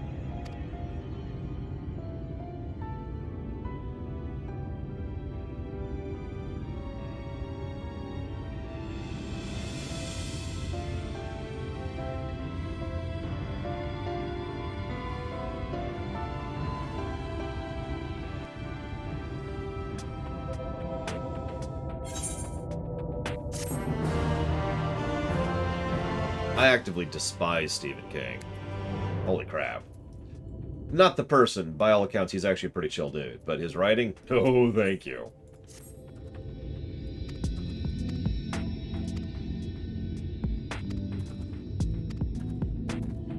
While we're on the subject, I actually rather enjoyed the early Hearn stuff. Just while we're there, since it was brought up. And you're probably thinking, why don't you like the later Pern stuff? I never read it. I read up to, God, I want to say the 4th novel? Maybe it was the 3rd. The White Dragon of Pern.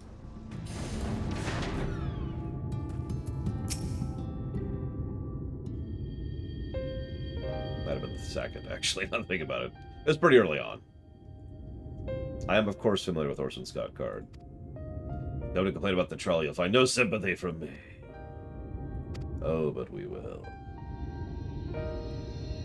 Your name is engraved on this along with your son's. It was a gift from your wife.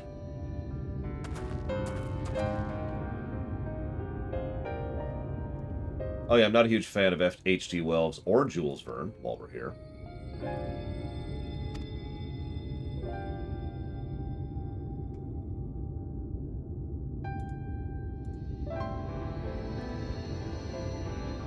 Take it. Do what you will.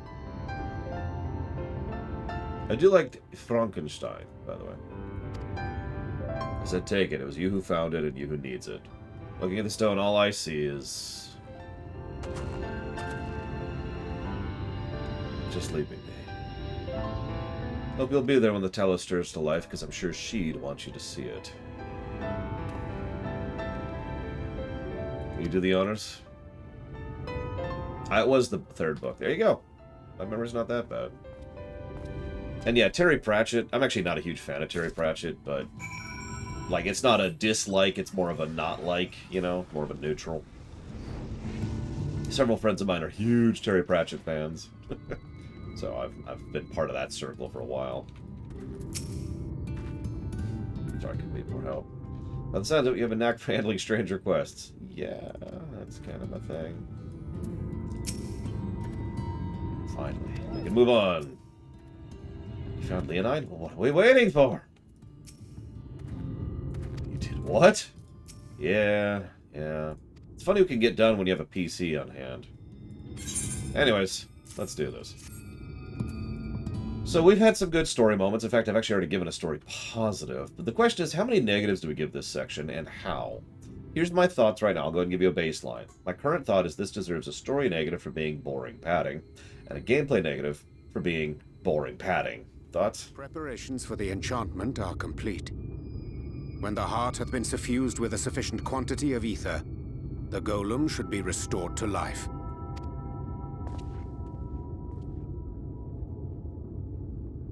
All right, then. Whenever you're ready.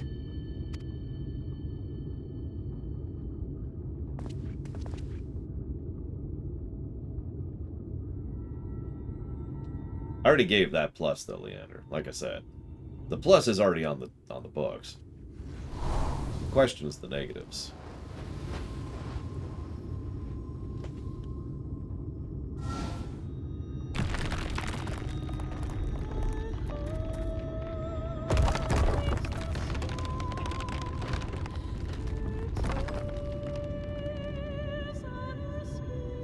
It's working! It's working!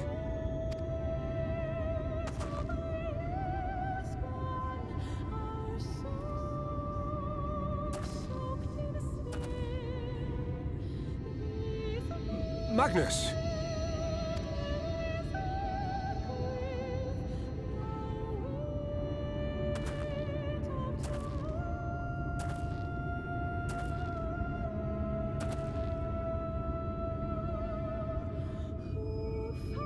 You left me for this? This wretched heap of stone and rubble?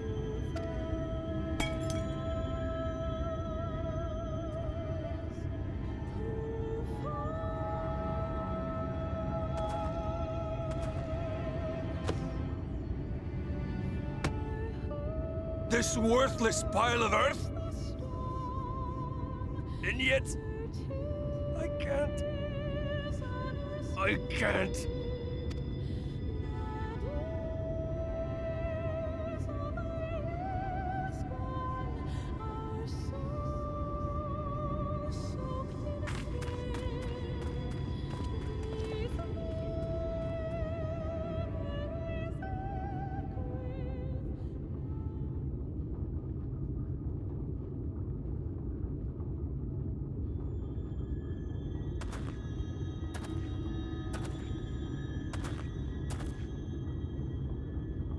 What troubleth thee, child?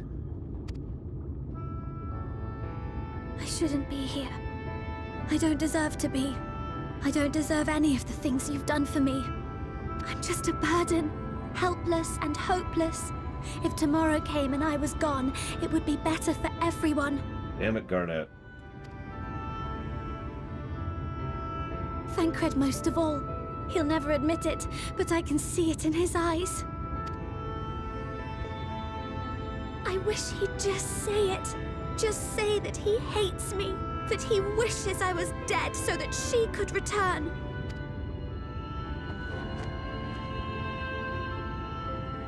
None of this is thy doing, child. 'Twas I who set the Oracle on her path unto the first. I who condemned you all to suffer these torments. 'Tis my sin alone, and one that will haunt me unto my dying day. Yet I dare not dwell overlong on my many regrets, for the world is a tapestry of fates, interwoven and inseparable. And we who strive to better it cannot choose but make difficult decisions. For naught of worth was ever achieved without sacrifice. And thus must man ever struggle to weigh life against loss.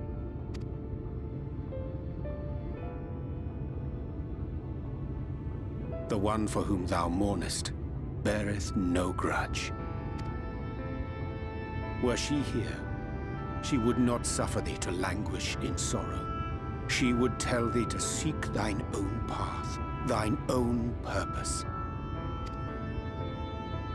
It is a truth which I myself was slow to learn. Yet a truth it remaineth. Thou needst but have faith, and all will be well.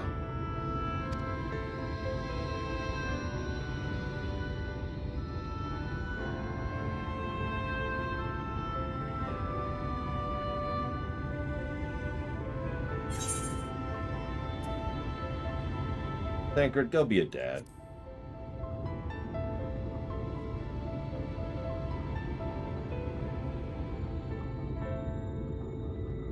Not today.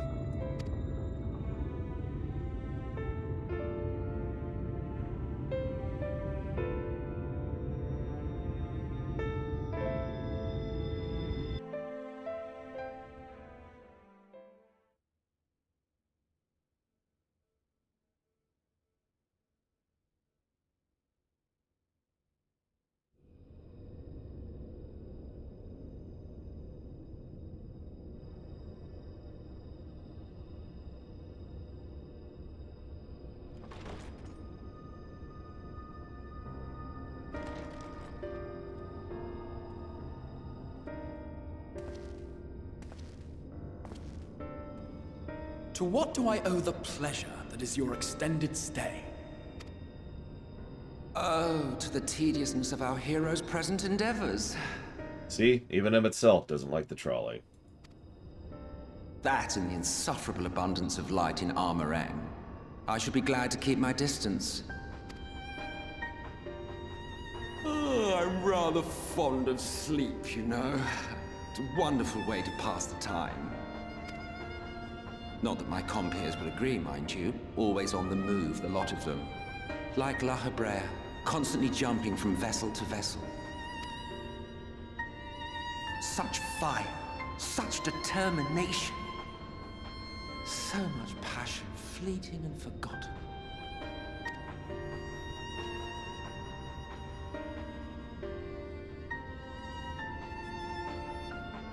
Come to think of it, Exarch, I don't believe I've ever seen you retire to your chambers for so much as 40 winks.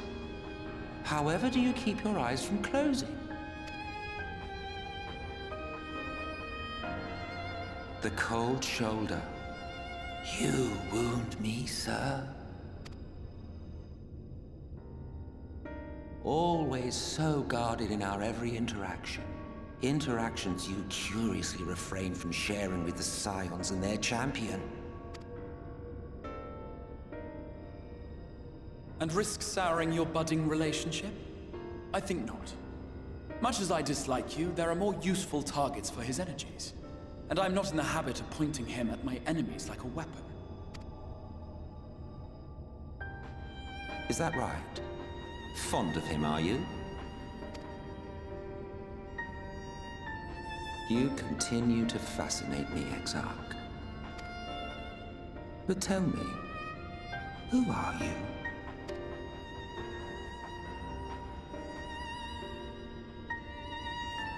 The once great nation whose ingenuity gave birth to this tower was shaped by my hand. As such, I know full well the wonders it can facilitate and those it cannot. There is nothing in these walls which could have aided you in summoning our dear friend across time and space. Much less in possession of his mortal flesh, not even I could have performed such a feat. I see. You had a hand in Alag as well. Oh yeah, that's a little bit of a reveal. He didn't just help found Garlemald, he helped found the Allagan, so that's cute.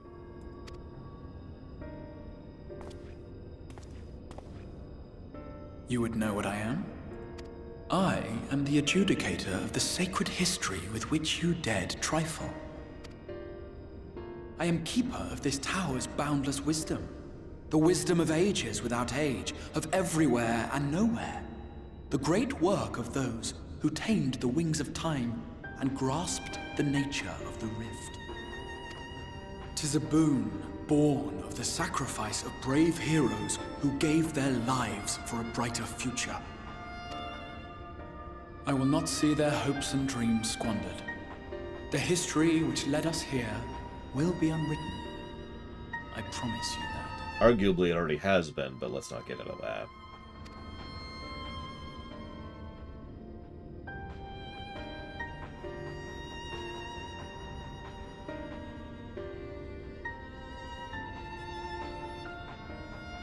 Well, it seems we're both eager to fulfill our duties then. On that much, we are in agreement.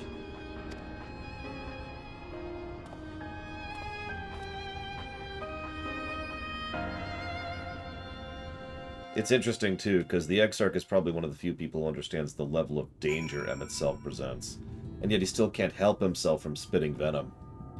Of course, I don't blame him. I'm fine, really. It's just been a long day. Yeah, tell me about it. My apologies for the delay. Oh yeah, by the way, we're actually only 2 quests from Malika as well, FYI. So anybody wanting to participate in that, if usual. Hang on, let me sound the horn of Gondor. Ooh.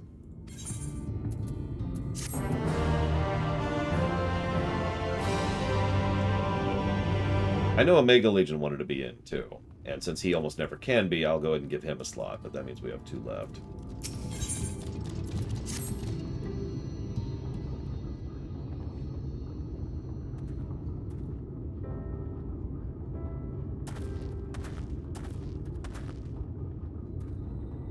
It's been years since we've seen Talos in such fine shape. Would that Agno was here to see it, or our son.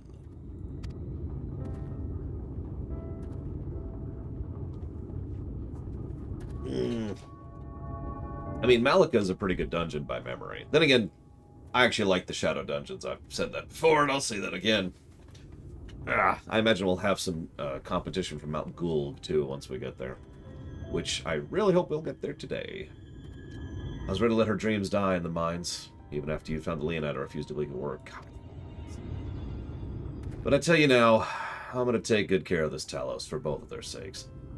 And I just want you to remember this, because while this whole sequence of events is boring and kind of dumb for several reasons, I decided not to give it a story negative for padding. I decided to give it a story negative for pacing.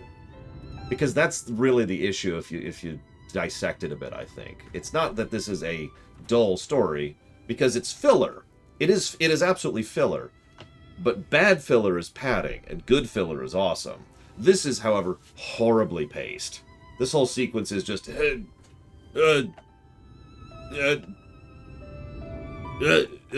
we go.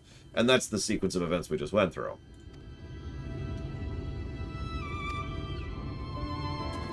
gameplay-wise, I don't need to explain myself. These quests are actively pretty bad.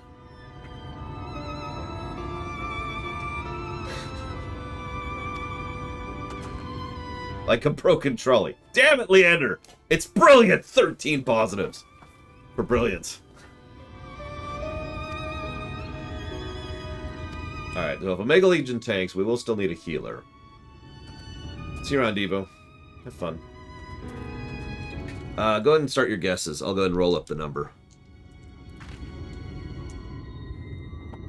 Okay. I has number. It's the practice cartridge you gave me. Oh, thanks. Yes, nothing but here. All healer run. We should do that sometime just for sheer fun. We should do an all healer run, see how it works. No, we should do 3 healers and a tank and see how that works.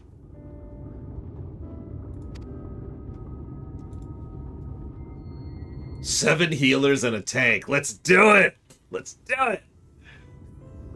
I wasn't going to make the 4 white mages joke, but that did occur to me.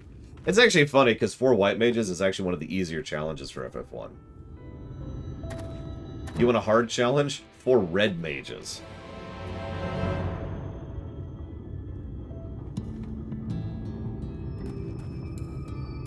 I mean, you know how that works, right? I don't actually know about the setups over here in FF14, but well, 4 thieves is probably the hardest thing I can think of in FF1, and I'm not joking about that. Thieves are terrible in FF1. There used to be warlock raids back in WoW, because warlocks have pets, which can hold aggro, and a lot of life drain so they can keep themselves alive. Now, that's not to say it's easy. That's still horrifically difficult. They are still clothies who are squishy and will fall over in 2 seconds the moment something actually looks at them. But it was doable, and so Warlock-only raids became kind of a thing, a regular challenge mode over in WoW. I'm curious what the equivalent is here in 8. And by 8, I mean 14, excuse me. I know what you're thinking. I will talk to her when the time is right. You better. All up here ready for the grand departure call. 1 task remaineth. Oh yeah, by the way, for those of you in chat who've never played this game, you thought we were joking, but no, the Talos literally does just push the cart. It's ridiculous. I've thought long and hard about what to say to the Minfilia, the real Minfilia. Hoping the time came I would know, but for every step I feel more uncertain. But there's no reason to give up. Yep, we are actually in quite a bit of a hurry. Believe it or not. It's a little primitive looking, I'll admit, but Daedalus Stoneworks has always been favored simple, intuitive design, and that philosophy has served us well enough. Much of the Charlie network uses single tracks, makes it easy for them to navigate as easy, and plotting a route is so simple even we can do it, which makes for fewer accidents. Speaking of ready to board, actually no, I want to talk to Jackass here. Isn't that the most beautiful sight you've ever seen? Oh, if only I could capture this moment in a painting or even a quick pencil sketch. Hey, you're good at everything. Would you happen to be an artist too? Ironically, of all the things I'm good at, no. Ever since we got the Talos moving in, Jerk has been acting strangely.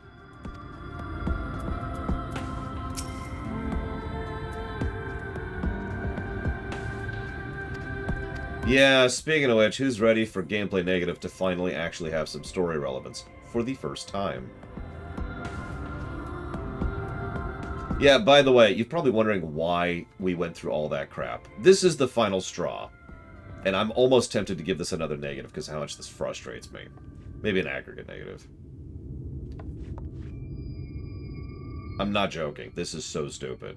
Urianger?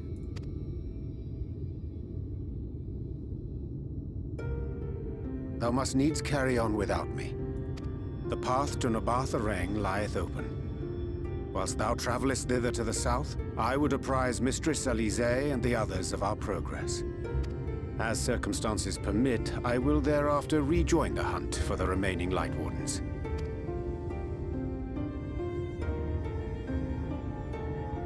Magnus, will the gate close immediately after the trolley passes through? No, it will stay open until someone closes it manually. Built that way to prevent any untimely accidents. Then you and the others can meet us in Nabartha Rang, after giving the Ilmorans the slip.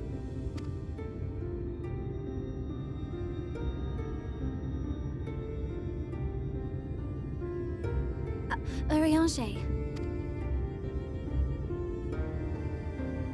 Thank you for everything. Remember, thou needst but have faith. If you finished with your goodbyes, I suggest you grab hold of something. Be a shame if you took a tumble.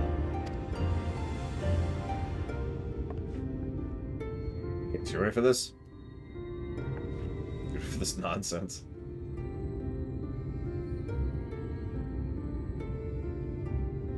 Not the Thancred thing. The Thancred thing's cool. The tracks beyond the gate aren't in the best of shape, so the trolley can only go as far as Malik. Godspeed! There's no go. So, obviously this thing's heavy, but as I've mentioned before, I'm pretty sure we could have made that happen. And I mean that. I think moving this is a solvable problem. If nothing else, have you ever seen a whole bunch of people get together to move something heavy? Because I have. And again, not to brag, but I've moved a frickin' tractor by myself. Throw up my back doing it, but I did it. So, moving the cart, we don't need the Talos for that. That's silly. So why do we need the Talos? Ah, that must be the gate.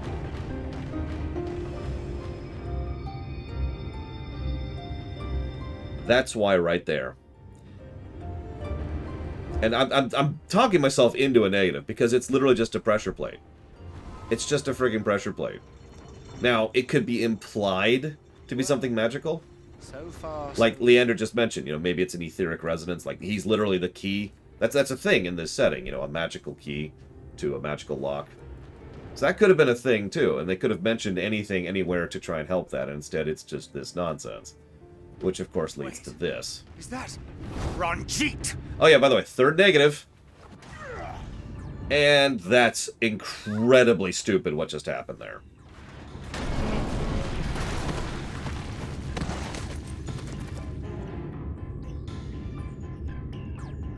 He just kicked that thing over. I don't think we're strong enough to do that. You're a stubborn old swine, aren't you? Please think about how heavy that whole thing was.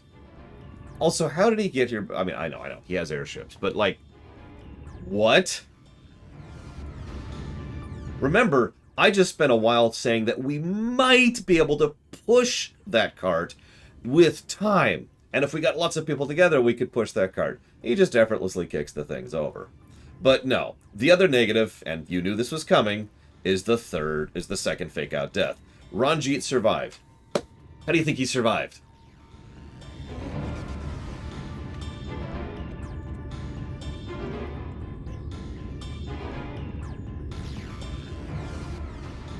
By being Ranjit is the actual answer to this question.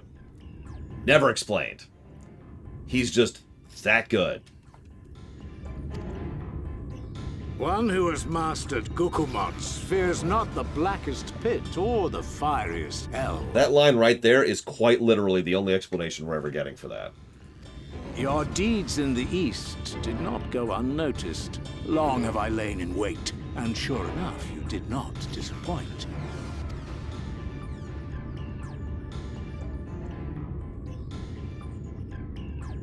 Had you only sworn fealty to Lord Vorthry, you'd have no cause to skulk about like frightened animals.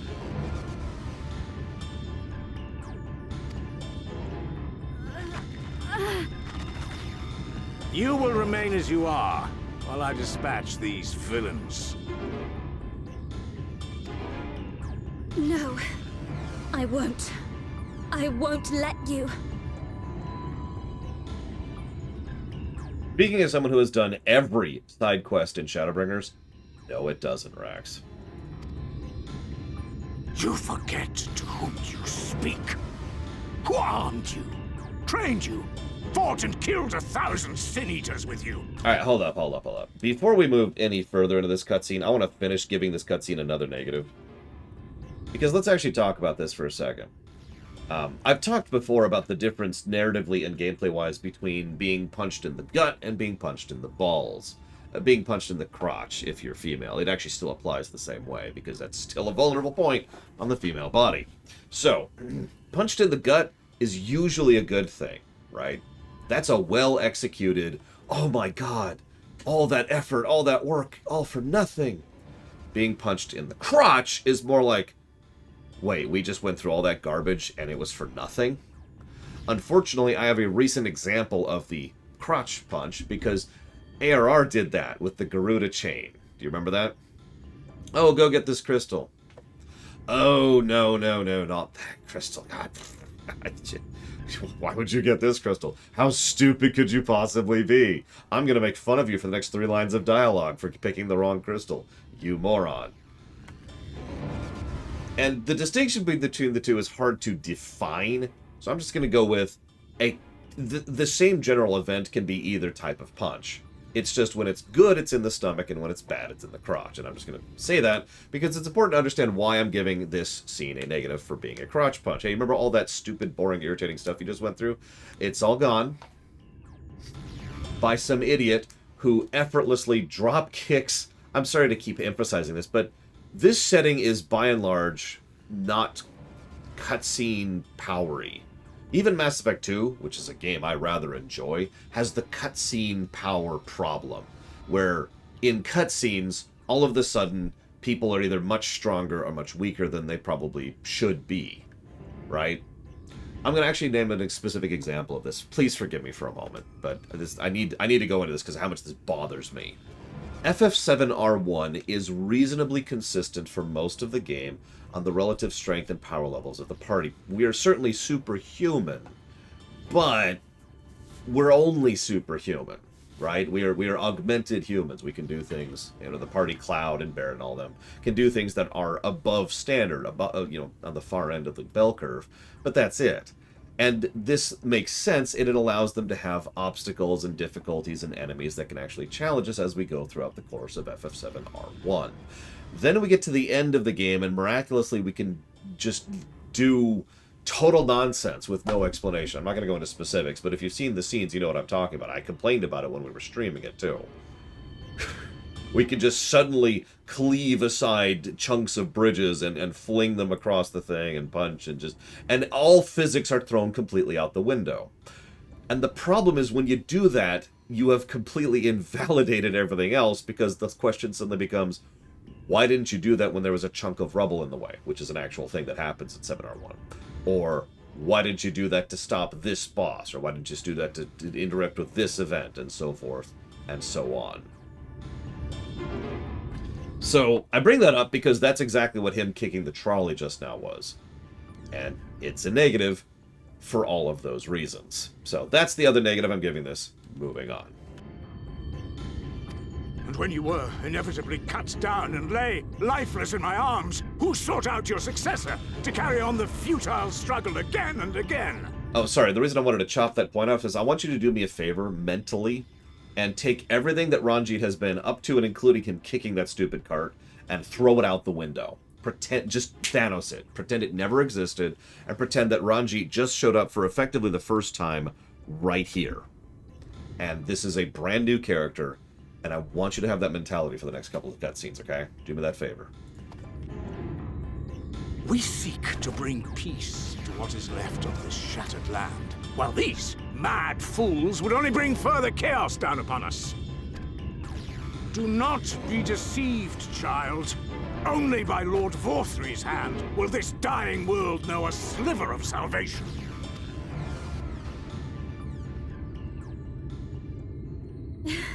I don't know about the world, but I never asked to be saved.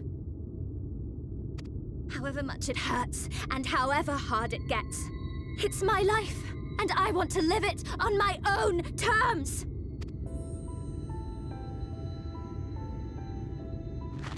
And those mad fools you want me to abandon, the ones I've traveled with, fought with, and may one day die with, they feel the same. So no, I will not be deceived, no matter what you say. I refuse to believe it's all for nothing. They're everything to me. All I have, and all I need. and I would gladly do anything for them.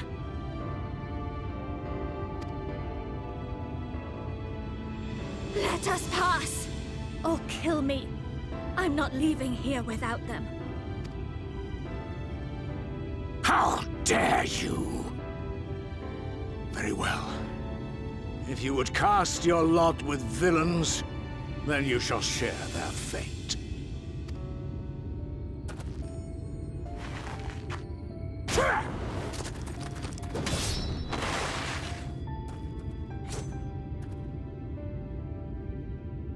I heard what you said, and I'm sorry for all the things I've left unspoken.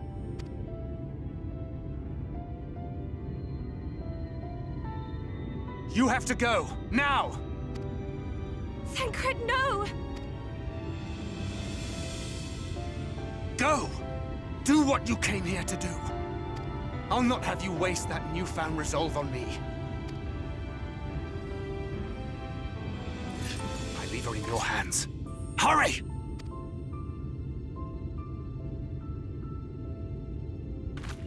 We need to go now. We need to go now. Alright.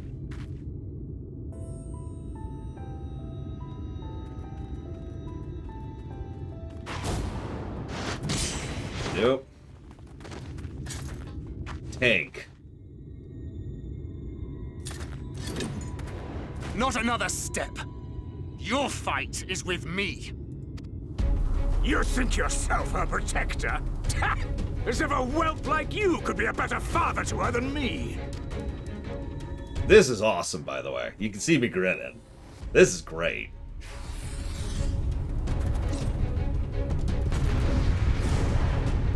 They even picked the right song for it.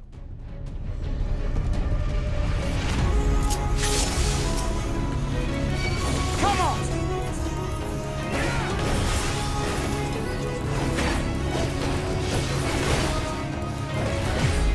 Notice we have no heal, other than a potion, because of course we don't. We have no magic. By the way, just to finish polishing this and making this work better, you know what I would have done?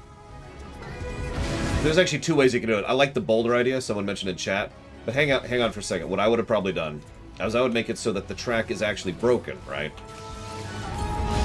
And just right next to the trap, as the camera's on approach, you just see a couple of tools. You know, like a crowbar, and maybe a large hammer or a mallet. And Ranjit, who is someone who's been mentioned in dialogue, but never actually shown prior to now, just is there, waiting for us on the edge. And the cart goes off the rails. You know, that happens. That'll happen to a train, never mind a cart. We all recover, and Ranjit is like, ah, blah, blah, blah. And then you don't even have to change anything else, really.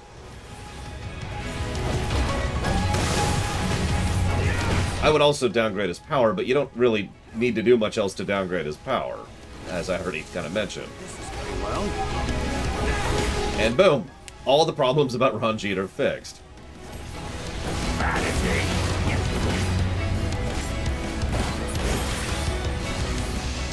This is what I've been talking about pretty much this entire time, if you've been paying attention. Answer my call! This is why I say this is, in every way that matters, not actually Ranjit. His purpose here serves a purpose. He is part of Thancred's story arc, and this actually works out quite well. Reaper. Ward their blows!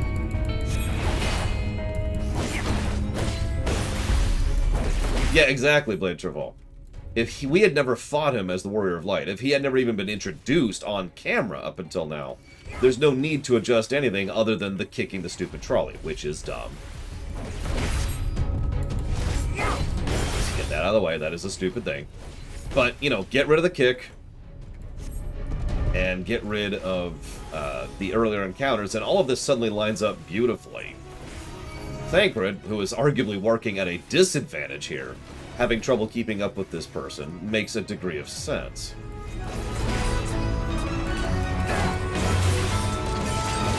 That being said, I'd probably still lower his HP a little bit, because, you know,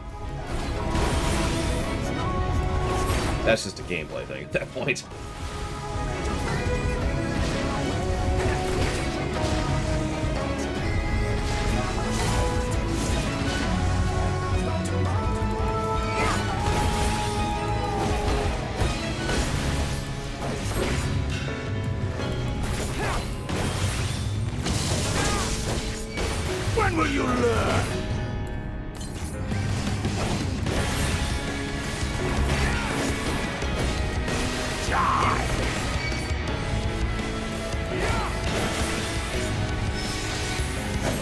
way too early. Oh, I did. I totally did.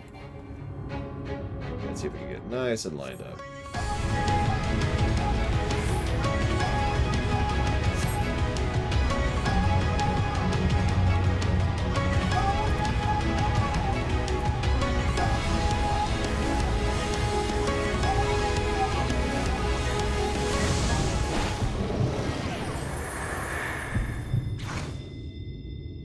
Not good.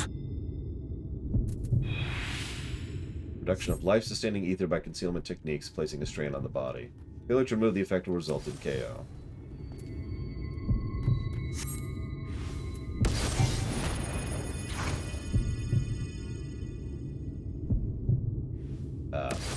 Oh right, it's a melee attack.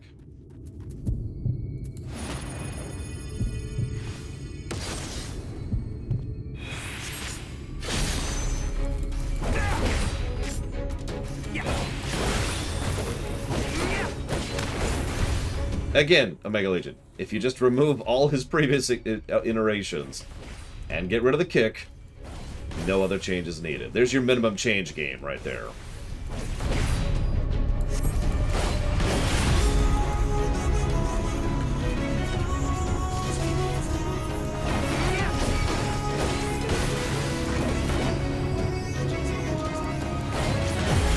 Unfortunately, that's not what we got, which is why this has received a total of several negatives to everything. But, whatever. I only mention all this stuff, by the way. I was talking to my sister about this recently. I don't like just saying something sucks. I like to not only discuss why it sucks, but I like to discuss alternatives for how to make it suck less. Criticizing without critiquing is something I don't like to do. And I hope I've done my due diligence on explaining why it is I feel that this is not only bad, but how relatively easy it would be to actually make this better.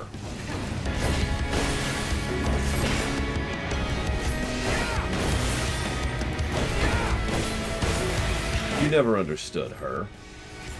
She's not a bird to be locked away in a gilded cage. I'd have to count to figure out how many negatives Ranjit has gotten at this point. It's several.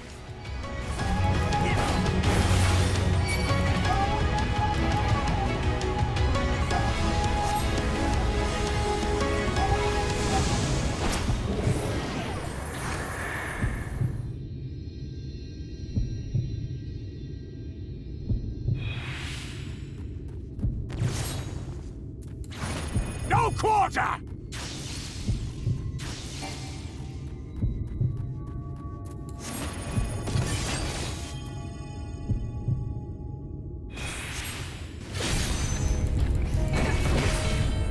I will say, like I said, I think this fight has a little bit too much health. I would have probably ended the fight pretty soon after this moment. Like, this goes on a little bit too long, is what I'm trying to say. An awesome moment becomes a dull moment if it takes too long. I've said that for years. WoW has that problem a lot with its vehicle sections. Here's this awesome vehicle. Cool. Now do it for the next 10 minutes. Oh. Okay. Hell, I'll use a non-WoW example, just to not talk about WoW for a minute. Wolfenstein had that problem.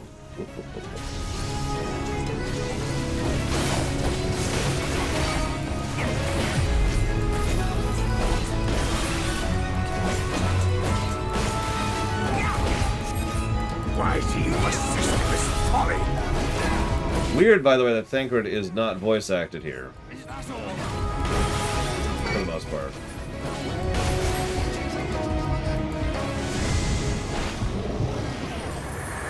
Philia's last cartridge. Gotta make it count. Fall! Oh, that section's amazing. Gosh, I know the one you're talking about, even. Yeah, I saw Beacon.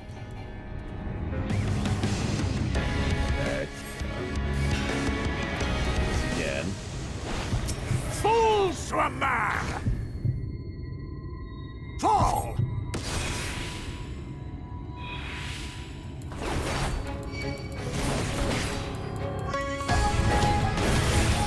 I'd hoped you'd fall for it for a third time. Too many times. Perhaps already too many. No more tricks? Then let us finish this. And yeah, the music timing on that.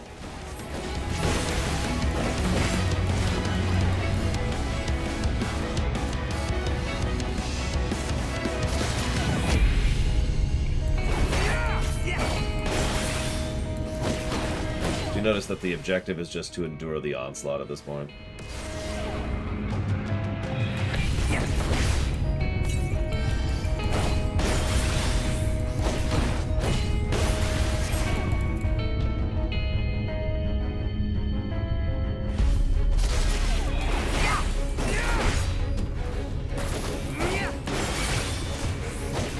Yeah, I was actually just thinking about that. I like to picture right now, Quile is freaking the hell out, chain casting Kuraja into him, like, oh god, I don't know what's going on, but I'm gonna keep him alive through this.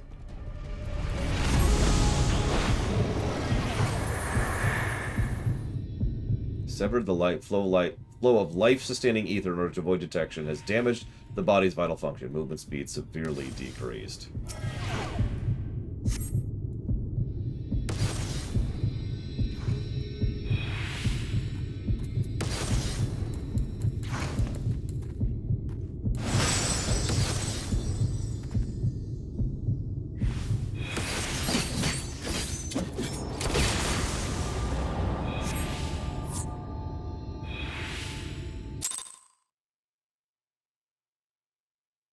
My only complaint is it's a little too long.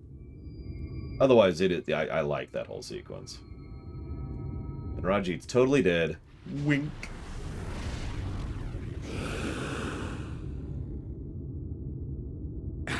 You would have her suffer and die. I would spare her that fate. That is not for you or anyone else to decide ever again.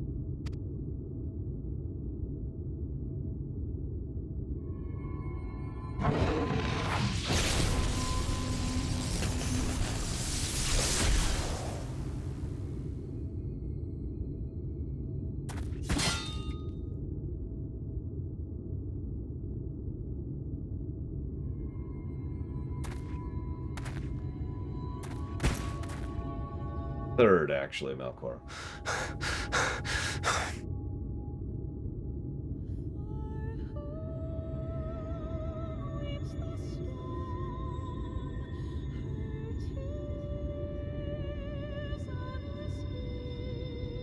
Not a single day goes by that I don't think about all that you have given me.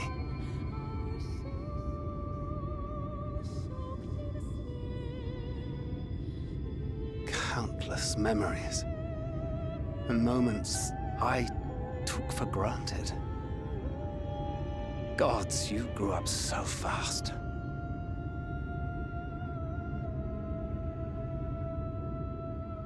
But you had to, didn't you? For those you had lost. For those you could yet save.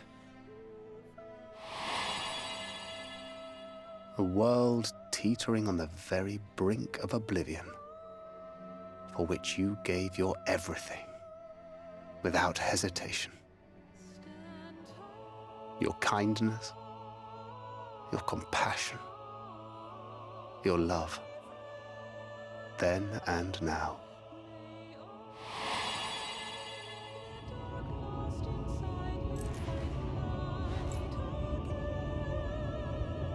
One last time, with a little help. I'm so proud to have been a part of your life.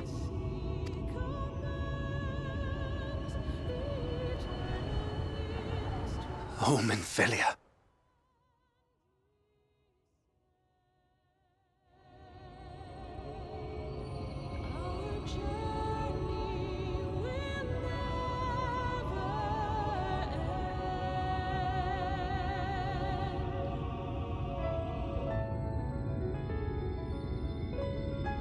I don't remember what my reaction was on camera to this, but he should have died there.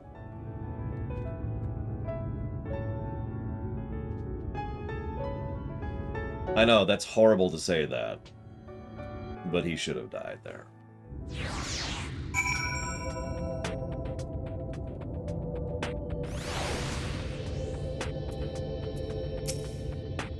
This is the place.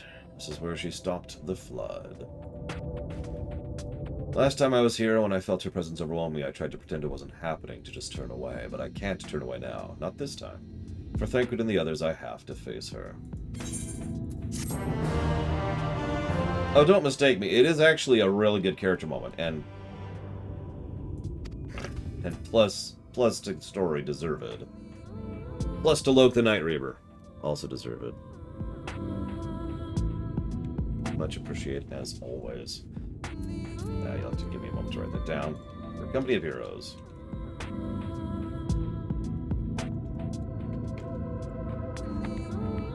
Yeah, I like FF14 a lot, but they really are a little bit too in love with the fake-out death concept. I'm starting to wonder if it's just a thing. Like, every writing team has their quirks, right? Frustrating and argumentative though they may be. There tend to be quirks. In Star Wars, everything's interconnected. In Star Trek, most things don't last. In Final Fantasy XIV, nobody actually stays... Well, very few people actually stay dead.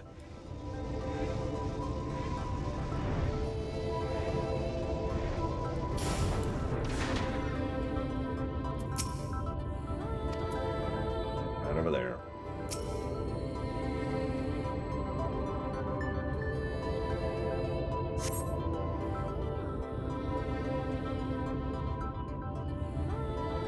How long has it been since that, Leander?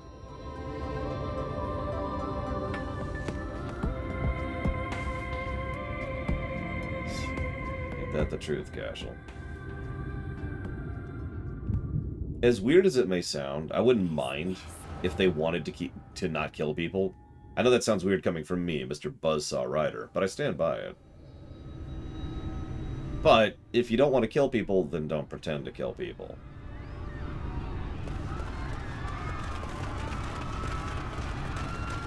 Run for your lives!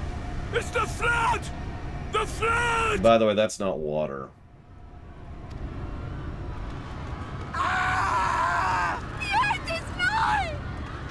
Look! There's somebody up there! On top of the palace!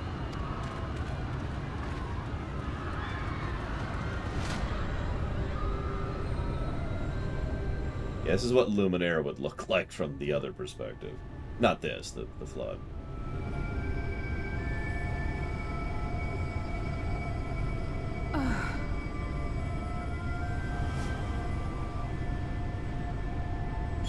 Here's a fun thought, by the way. If they hadn't managed this, we would never had a chance to even actually deal with this problem, any of these problems to begin with. The flood was going. The flood was expanding. It had reached the tipping point. It should have consumed the world. And that should have been the end of it.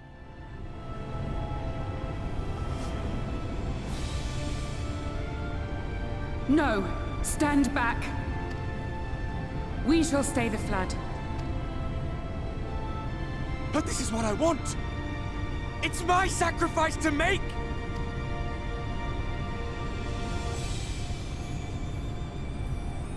Yeah, this is what happened immediately after the Warriors of Darkness scene. Has not yet come. So a bit of perspective. So you remember when we were in the crystal thing and Minfield was like, Warriors of Darkness, come back with me. This happens like right after that, seconds after that.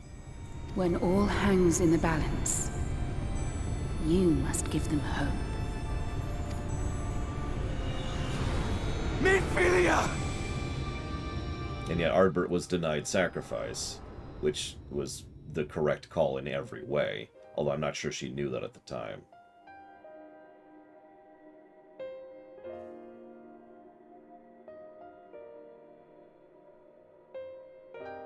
This place.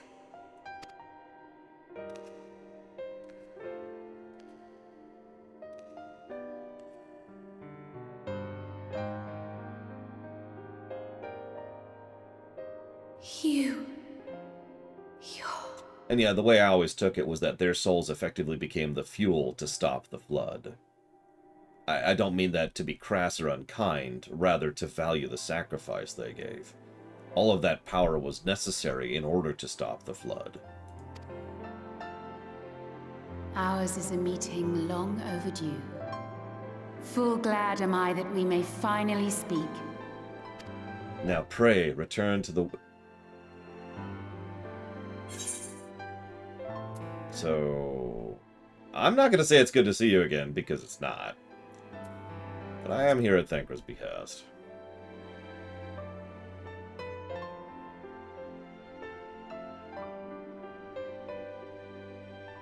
My dear, sweet child. Yours is a burden none should ever be forced to bear. Such pain and suffering you have endured. Yet still you came. For this and more, I thank you.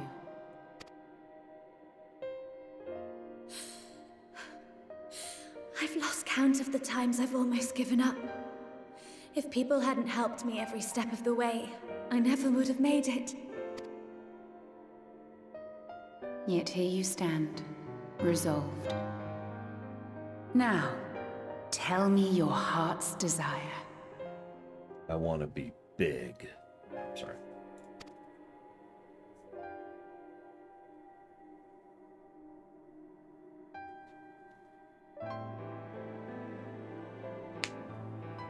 To defeat the Sin Eaters, and bring this world back from the brink. The remaining Wardens have hidden themselves from us. But with the power of the Oracle, I thought we might be able to find them. Indeed you could. Their radiance would be unmistakable. But know, my child, that the power you seek will come at a price. We stand now at the crossroads. A decision must be made. Do you like coffee biscuits? 'Tis only natural to be afraid, to hesitate. But for your many trials, you have grown stronger and wiser. And with the love and support of those you hold dear, you have grown to love yourself.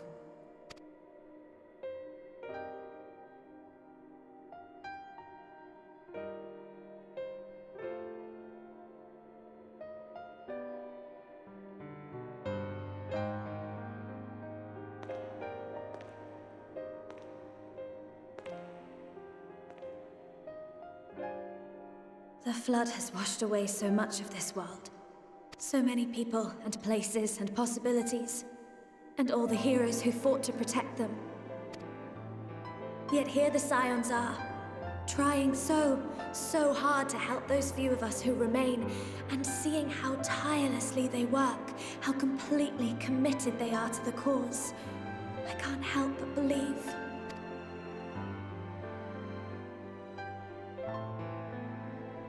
But I want to do more than just watch and cheer. I want to make a difference.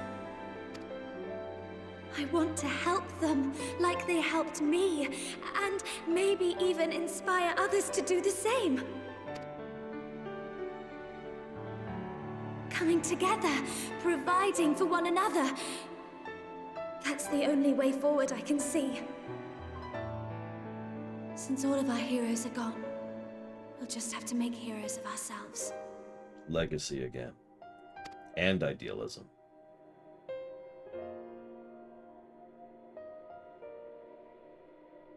'Tis a beautiful, wonderful dream.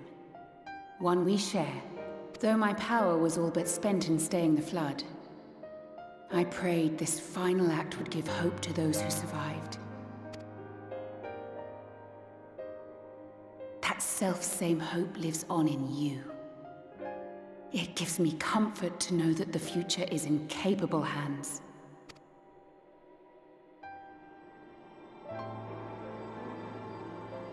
If ever you should falter, remember this.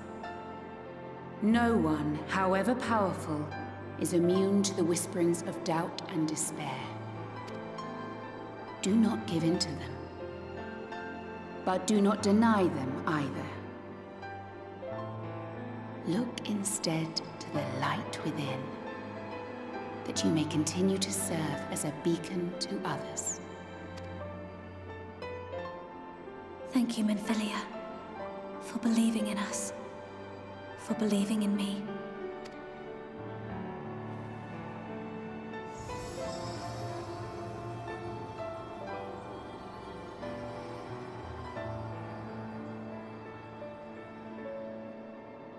Dearest friend,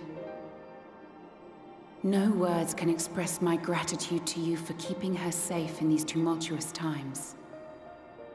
You are a hero to us both. But not even the most valiant heroes can stand alone. Only together may you change the fate of two worlds.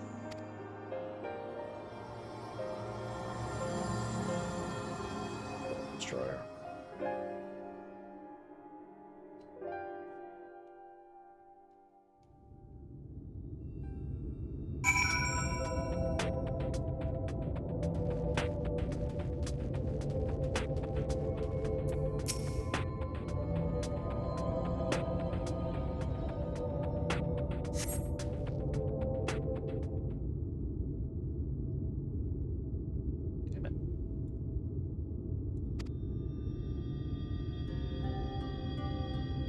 Happened. I remember speaking to Minfilia, and then... yeah, two immediately obvious changes. Something wrong? Yeah, I'm gonna go with the eyes first. Your eyes, they're no longer creepy.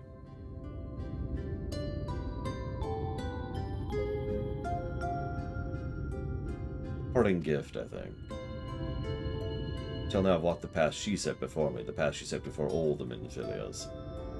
But she's given me a new life, a life I can call my own. Even though she's gone, I can still feel her, warm and calm and gentle, the beating heart of the world and the light that swells within. And the Light Wardens, there is one here. Let's hurry back, the others need to know.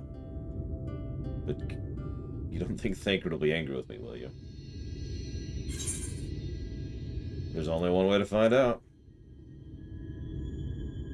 I mean, there's not many redheads in real life, Leander, so that kind of tracks. I know there's no getting around it, but... would you mind going on ahead? I'll be right behind, I promise. You want me to leave you here? You're sure. Okay.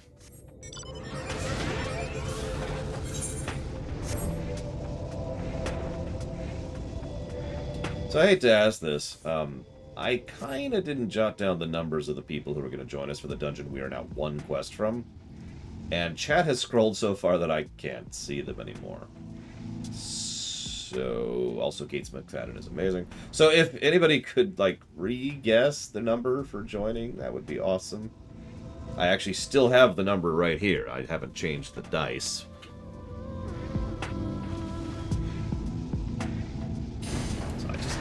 I apologize. That's on me. No excuse.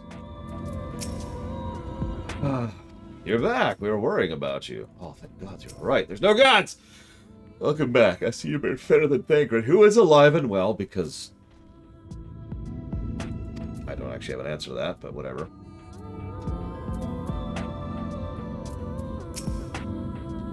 Okay, so... numbers...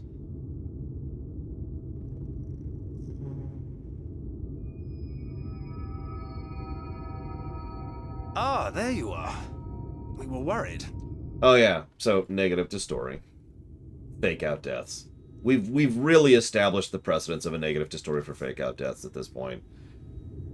It's a fake out death. It's a negative. I'm glad Thancred's alive. I like Thancred. And he needed to have his moment. There's some things in the future which I'm happy he shows up for, but honestly, I said this before and I'll say this again. If you don't want to kill off your characters, then don't pretend to kill off your characters. I can actually think in my head, I'm not going to describe it to you because it would take a minute, it's pretty detailed, but I can picture in my head exactly how I would have done that scene without the fake out death.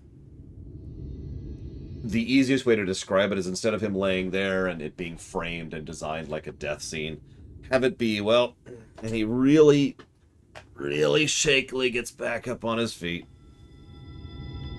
and just starts really slowly trundling forward, and as he's trundling, he says the lines he says his goodbye to Minfilia.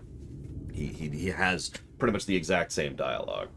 You know, make it clear that this is more of an emotional change rather than a he's possibly dying kind of a change. Execution is so much when it comes to these sort of things. Really? He wasn't the one that nearly got himself killed. It's a good thing Urianger called on us when he did. You were at death's door when we found you.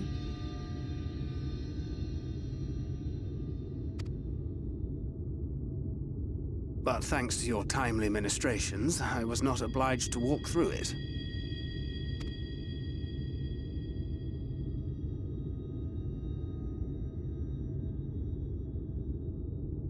Yeah, they really do overuse it entirely too much.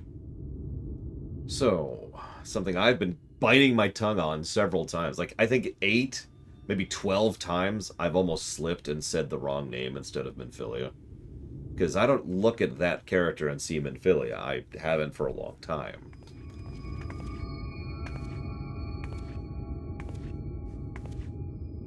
I mean, I've done the whole Eden chain, for God's sakes. I've become attached to that character. Minfilia?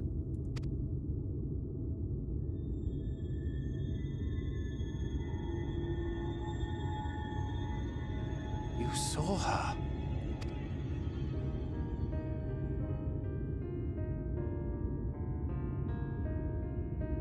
I know I haven't exactly been pulling my weight up till now, but that's all going to change, starting today. You can do that too, Aylward. Whatever it takes to make Minfilia's dream a reality.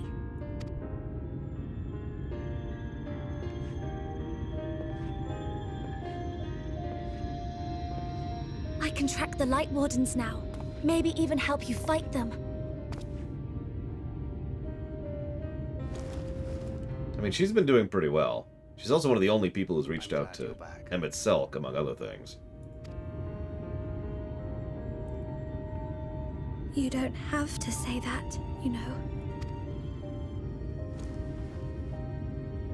But I want to. Your family. How else would I feel?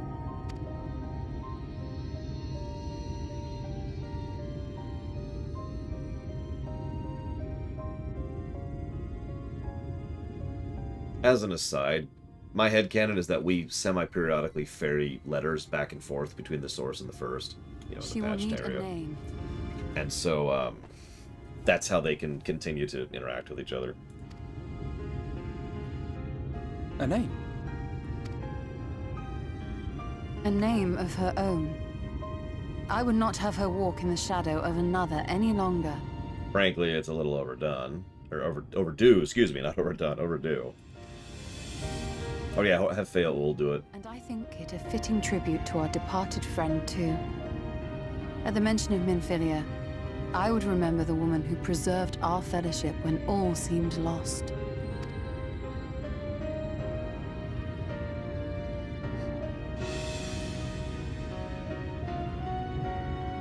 Do you remember what you were called before you were taken to Yulnor?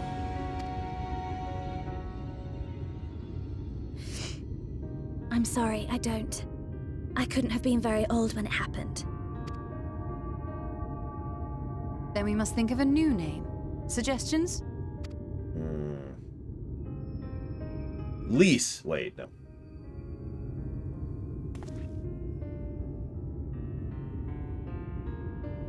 If the lady herself has no preference, I think the honor should rightly fall to Thancred. After all they have been through together, he's practically a father to her. Well spotted. I'm so glad you're here to explain these things. Sisters. And what exactly is that supposed to mean? Oh, nothing.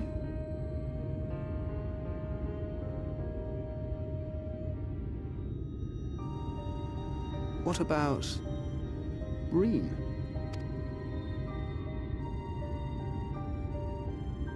Ah, blessing in Fae. Wait, doth this mean thou wert listening when I delivered my lectures on the Pixies? I mean... Not exactly, but that one word made an impression.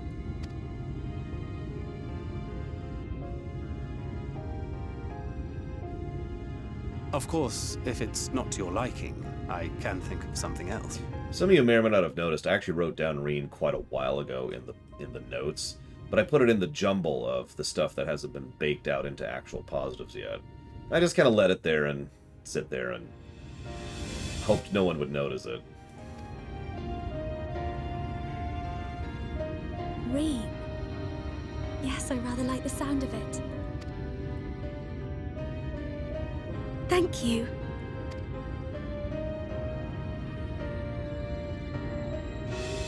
That settles it then. Welcome aboard, Reen. Damn it, US Corp.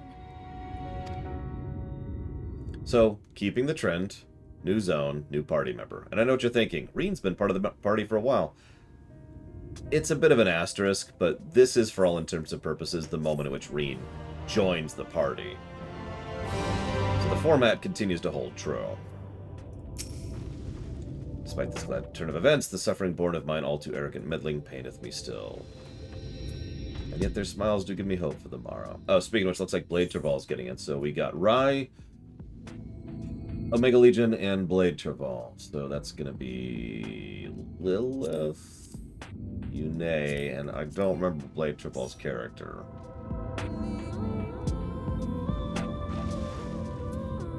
Yeah, to use the FF12 term, she is no longer a guest party member, she is now a party member. Reen's ether has changed. It's taken on a faint golden hue. Curious. I kind of wish we had the ability to see ether. Even just in lore would be kind of nice, but whatever. Minfilia will be sorely missed, though it was grandfather's legacy which first brought me to Eorzea. I would never become a scion if not for her. There would be no scions, and two worlds would be worse for her absence. Yeah.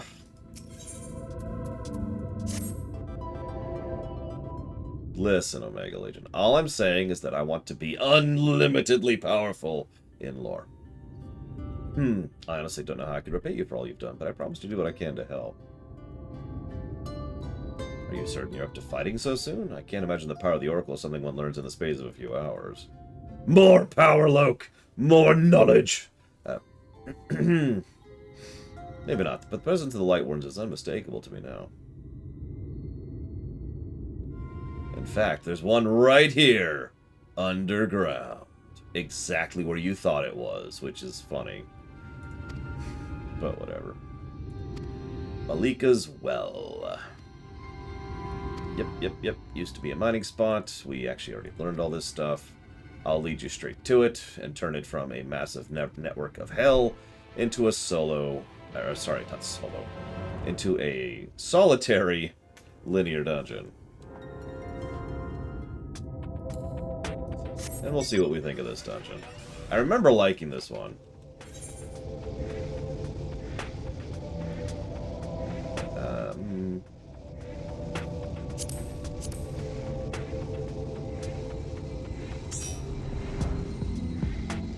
Blade Traval, what's your character name? Since my hints were not enough, sufficient, apparently. The walls should still bear so great a burden after countless years of neglect bespeaketh the skill of their architects. Ah, you are nice. Nice. Naise. That would be Naise in Imperial. Naise. I didn't expect to see Talos wandering about, much less of their own accord. How long has it been since their creators turned to dust? It's been a minute. Warden is down there. I can feel it. Marvel of ingenuity. Yeah, it's a bore mine. Something about this doesn't feel right. Ah, don't worry about it. You worry too much.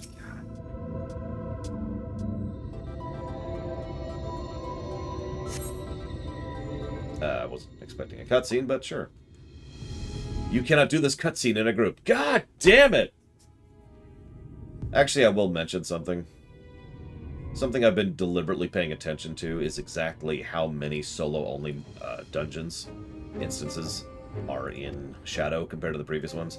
And I've noticed the density and quantity of it has gone down substantially from Stormblood. Good thing. just saying. Okay, so it looks like Rai will be healing, Omega Legion will be tanking, And I will be pretending I can actually DPS. I'm going to take a quick AFK to grab a drink. We'll do it.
The specific command would be a Kaivurul Vailem, which means you, specifically, should take a drink right now.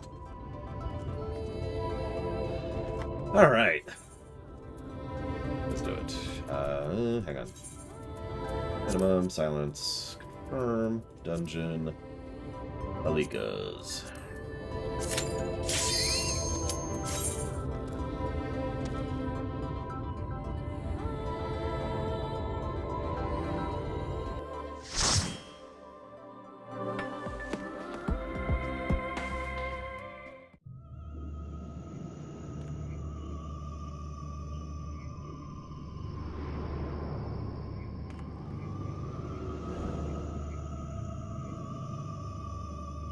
Nice place.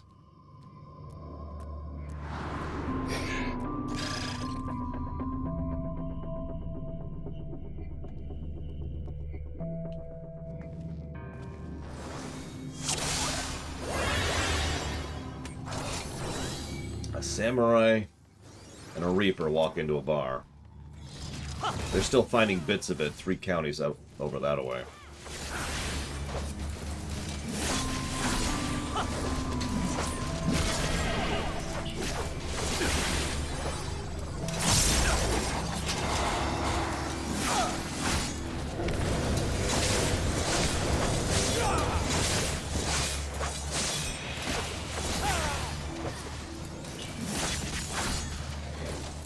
Felt like that should have been some damage, but apparently it wasn't. Jeez Louise.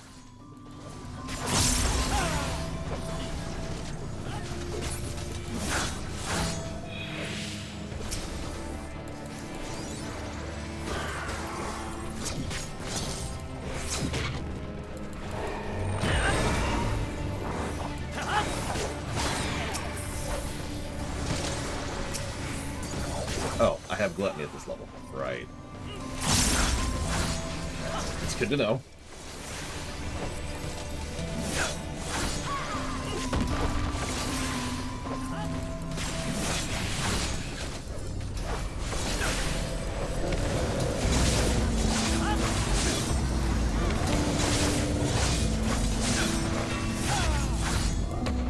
Hey, Kid Viper. I suppose this is a good time for questions. What have we got here?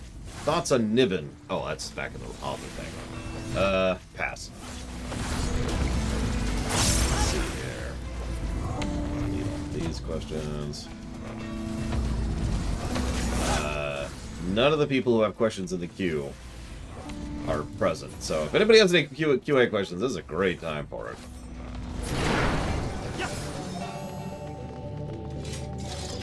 Or I could bore you with the story, right? I told Pax I'd tell you the story. So Pax and I have been playing Barotrauma, right? Now, for those of you unaware of the specific game, Barotrauma is a very Eurojank, I don't actually know if it's Eurojank, but it's a very janky game in which you play people on a submarine in Europa's oceans. Sci-fi, obviously, but horror, because everything is trying to kill you and it's really easy to die. It has a real big feedback problem. Left arm. Because I am right-handed. But there are consequences and difficulties and all sorts of stuff. There's a campaign mode. We've been trying to get further than 10 feet into the campaign. We have yet to survive more than 1 mission so far. That's not a joke. But The most recent session we had went even further into the not surviviness. So there we were, right? Doing our thing, killing our stuff, making our way. And we got this brand new sub we were trying out for this particular campaign. I want to stress, we just fired up the map, so we have just started a brand new game for all intents and purposes. And we start on a station, right? A port. We go from the station down to the ship. Two things happen in quick succession. First, I break my legs going down the thing because the game is janky, and holding onto ladders is actually harder to do than it probably should be. Second, with my broken leg, I enter into what looks like an airlock thing to head outside to check out something. Unfortunately, this particular sub is designed in a way such that you actually can't exit that airlock. So, to explain what I mean by that, what its actual purpose is, we found out later, was it's there for, you know, trapping things. Like, alright, oh, hey, you should totally enter the sub, and then you can open the outer door, and then close it, but once you're in that room, there's no opening that door. So it's a way to, you know, trap something or someone within that room. They cannot get out. This room that I had just gone into. Now, hang on, it gets better. One of the things you have to manage in this game is your oxygen. Now, I just started the game, so I didn't have the emergency oxygen mask on me. This room has no oxygen in it. So Pax is off picking up quests and buying supplies in the station. I'm like, Pax? Pax? He's like, what? I'm suffocating to death. What? Yeah, could you come get me? And he runs down here and rushes down there and pretty much gets there just in time to see me suffocate to death in the room I locked myself into. This was before we'd even left port.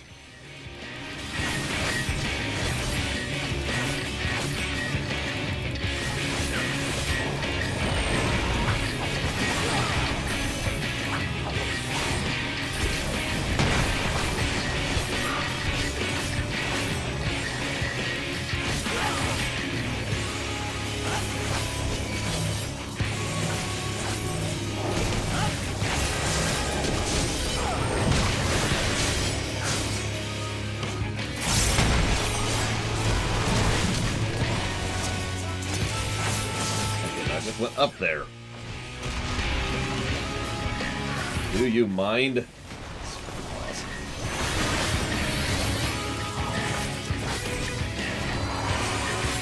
Oh yeah, we like I said. So hang on. I guess I could keep telling you about this. So we restart because I just died. Start the exact same mission, exact same everything. We're just set up in the different spot. It's like, all right, cool. We got our first mission. Our first mission is to go grab an artifact. No problem. So we managed to navigate our way down there. We're getting a little bit better at it. You know, we're getting a little bit better at the whole managing to navigate our way through, you know, the depths and surviving and fighting off the frickin' enemies and handling the sonar. And we successfully get to the alien site. And there's a bunch of people in there that are like, oh, okay, that's strange. And they walk out, and we're like, all right, well, let's see if we can talk to them. And believe it or not, they don't actually talk to us. Instead, what they decide to do is they decide to start attacking us. Although, I've mentioned before that this game has a bit of a feedback problem. For those of you who don't know what that means, feedback in game design terms is when a game tells you something is happening. So, it takes me several minutes to realize that these people are trying to kill us. Because they're not actually doing damage. And my health bar is barely moving. So I'm just like, alright, well, let's, whatever. I see a pop-up shows up. You feel a tickle at the back of your throat. And I'm like, that's cool. What that's all about. I'm sure it's nothing.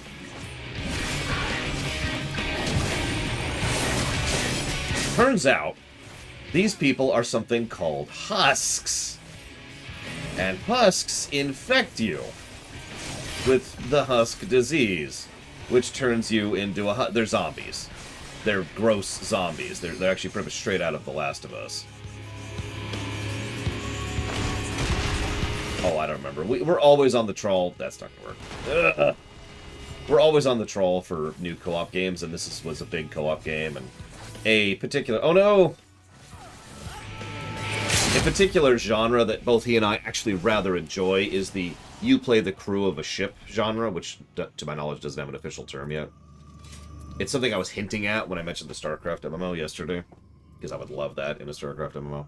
But anyways, so this was your crew of a ship. You know, you are playing a person, and you are navigating a submarine in the Europa waters. That's the whole thing of it. I mean, bridge simulators is an accurate term, but it's leaning in that direction, yes. But yeah, so the way that husk disease works, I found out later, is it's actually like, imagine the xenomorphs, you know, the chest bursters, except instead of bursting out of you, it just stays inside of you and controls you. Now, I also found out later, this is another thing we didn't run into, because we were in voice chat, which we were talking about, but what it actually does do, this is actually kind of brilliant, is it prevents you from chatting. There's actually a built-in chat program, not just in terms of like, you know, hit enter, type, crew sim. I like that, crew simulator. But so not just in terms of type, but there's ways you can give what are effectively chat commands. You know, this thing needs repair, there's an enemy coming from this direction, stuff like that. Quick shortcut kind of things to enable the crew to coordinate with each other for pugs and the like, or people who aren't in voice chat. As you get more and more infected, your access to those commands and that chat goes away, and you lose the ability to actually tell the other players, hey, I'm infected. Now, obviously, I didn't know I was infected, and we were in voice chat, so we kind of bypassed that twice, but it's funny to think about. Anyways, so yeah, we mega die. And that's our latest venture. So far, we have yet to successfully accomplish one mission. By the way, that was a 1-star mission we just tried to do there. I should probably also mention, because we did a little reading on this too, the artifacts themselves each have effects. For example, one of the artifacts, every so often, just puts out an EMP pulse which knocks out anything electrical nearby it, which you have to carry back on a submarine. So...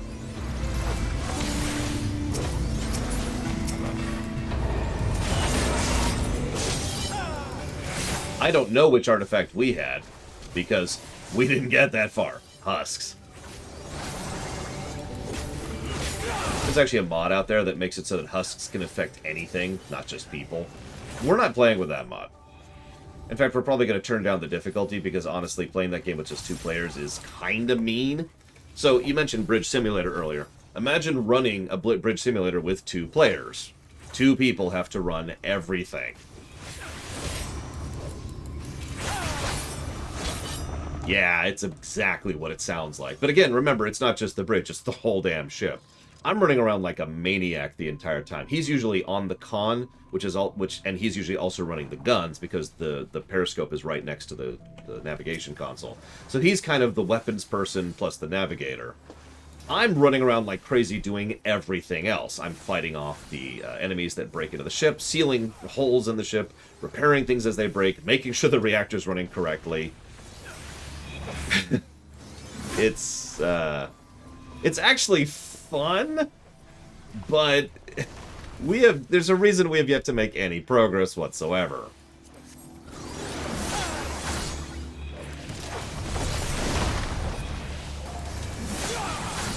Yeah, that's why I like Crew Simulator, because that's a good term. It's immediately, instantly, you can tell what it is just by the term. Are you not dead yet? Oh my god, die! Why is my DPS so terrible? Die, die, die. Ah! Why do I suck as a DPS? I'm a good tank. I am a good tank. I'm actually a great tank, sorry. But I am a good healer, and I am a crap DPS in every game ever. I don't have the mindset for it. At the moment, we're not playing with any mods, but he has suggested a mod which is add flashlights to guns, which we're probably going to go for. Well, if it makes you feel any better, Rax, right now I'm doing the 2nd most DPS on this group, which is not great. But, you know, it's a thing.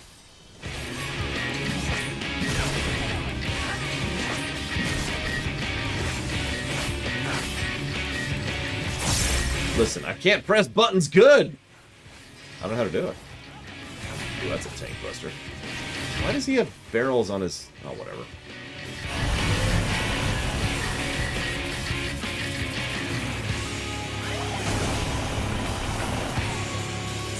I was actually more curious than anything else, Rags. I turned it on just for this dungeon, point of fact. Oh, that's an interesting attack.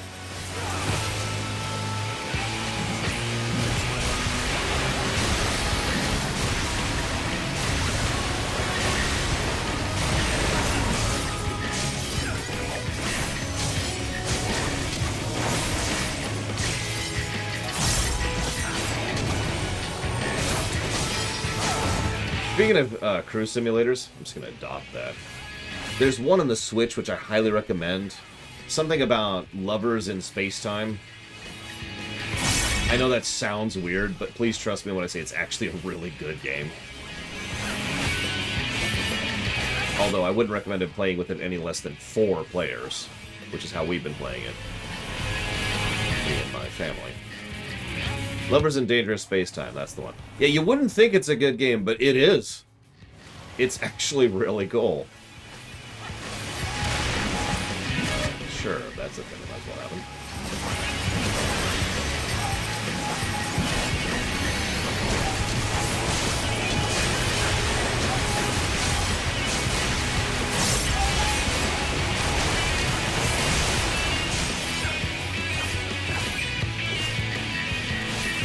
It's a little arcadey, but it's still a cruise simulator, and it is unforgivably hard, is how I'm going to phrase that.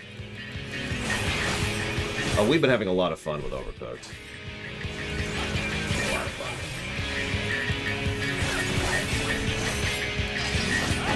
You know another thing that might make Reaper better, Valvedrix, going back to both of our complaints about it? Make it so that the debuff stackers actually also generate whatever that power is called, Reaper power. That might help a little. Let's take it this time. Game most deserving of a sequel. It'd be nice if we ever got a sequel to Chrono Trigger, but I don't think that's ever going to happen.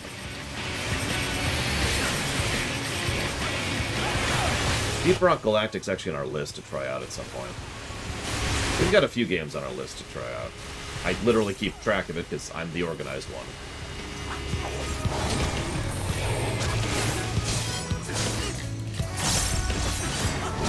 I'm the boring one. I'm the James May. I'll just go ahead and put it that way. Poor Rye. We hardly knew her Horatio. A woman of infinite jest, of most excellent fancy. Where be your gibes now? Your gambols, your songs that were wont to set a merriment to roar? Sorry. Anyways.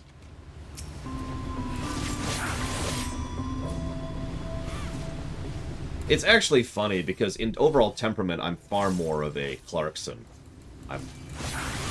That can't possibly work. I'm gonna make it happen. As I'm crazy. I'm absolutely crazy. Anybody who knows me knows I am a complete madman. And I'm not even ashamed about that.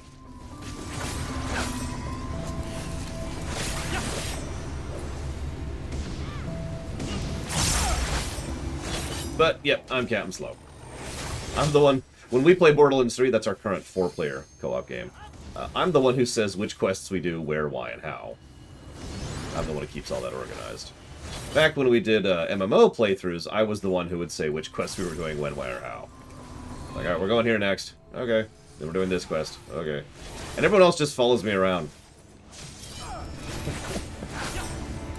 Questions. So,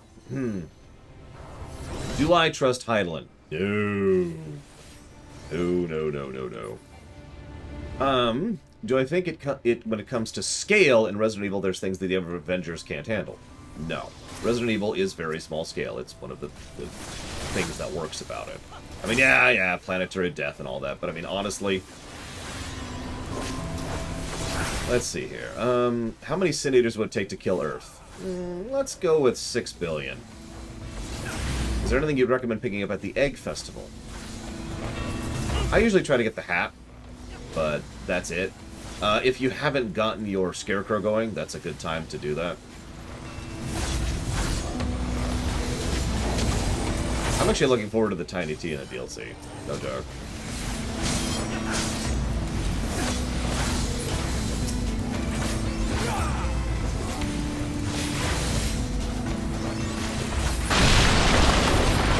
I actually still haven't seen all of... oh, by the way, notice the white aspected ether slowly taking... Sorry, I should mention the dungeon we're in. You notice how it's been mostly mines? Well, now we're transitioning into white-bathed mines. Light aspected ether-bathed mines. And, of course, now we start to go ahead and see the trash, which, as with the last dungeon, is drifting into Sin Eaters.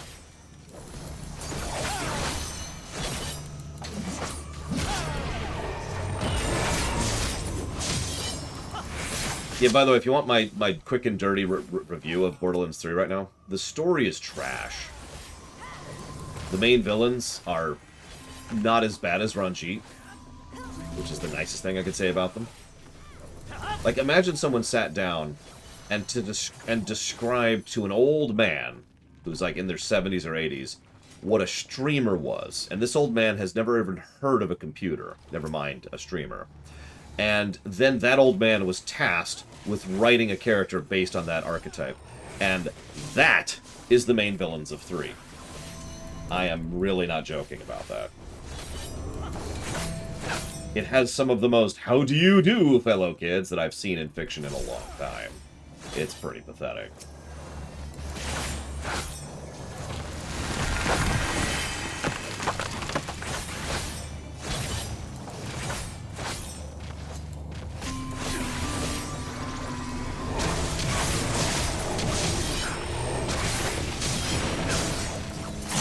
Oh, dude, board games are legit. Except for dead in your case, but point remaining. Board games are legit. I love playing board games. Then again, I also tend to love nice, big, complex board games. So, great assault. Oh, it's sad, Loke. But yeah, I've heard really good things about Tiny Tina's, and we're gonna pick it up and play through it once we finish 3. If you're wondering where we're at in 3, we just finished the second planet. So anyways, this thing... Storhay, Storgy, Stored, or whatever the hell that stupid thing's called. Wingman. Game most deserving of a sequel. So, real answer to that for a moment. Game most deserving of a sequel.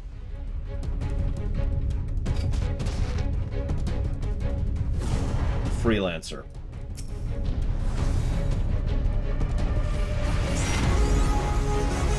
There are actually several other answers I would accept to that, but that's going to be where I'm going with that. It is the least serviced, both in genre and in specific game type, and it absolutely can and should continue. And I really feel like they could do some great things with it, with modern design philosophies and modern game design.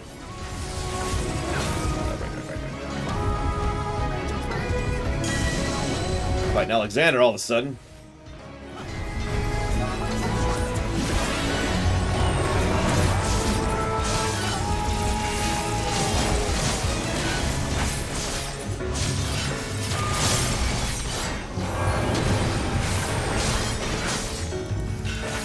Freelancer. It's a...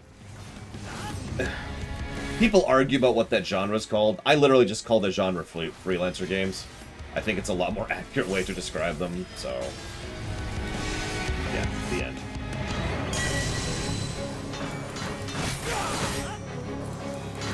From his perspective, no, Inamisha. From the perspective of all of humanity, and just the universe as a whole, yes.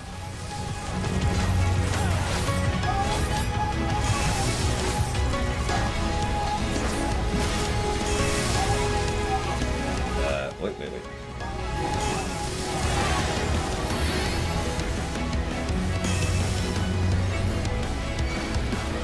It's a fantastic genre that is very underserviced. Right up there with good city management sims. Like Frostpunk was just a breath of fresh air. My goodness.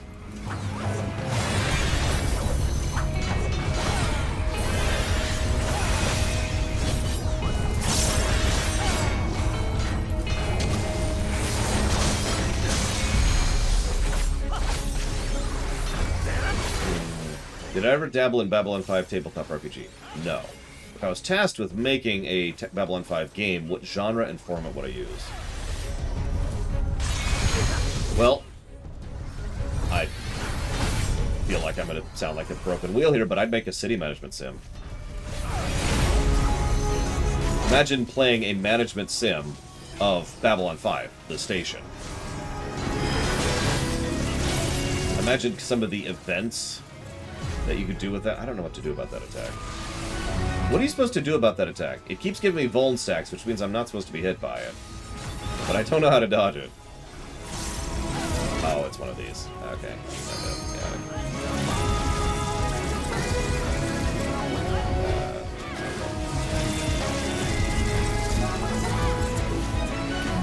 The only mechanic I wasn't getting was that one. I think I hit this thing. Must uptime greed. Yeah, picture like this, the station, and you can kind of see all along the length of it. Very event-driven, very plot-focused. Similar to something like, say, EU4, you'd start at a certain time, and events would progress forwards. And how things go would be partially based on what you do. You know, whether or not you do end up breaking from EarthGov, whether or not the... Just all sorts of things. There's so many directions you can take that with. Lots to do. Lots to manage. Who do you make trade routes with? Who do you end up siding on in the Clark situation?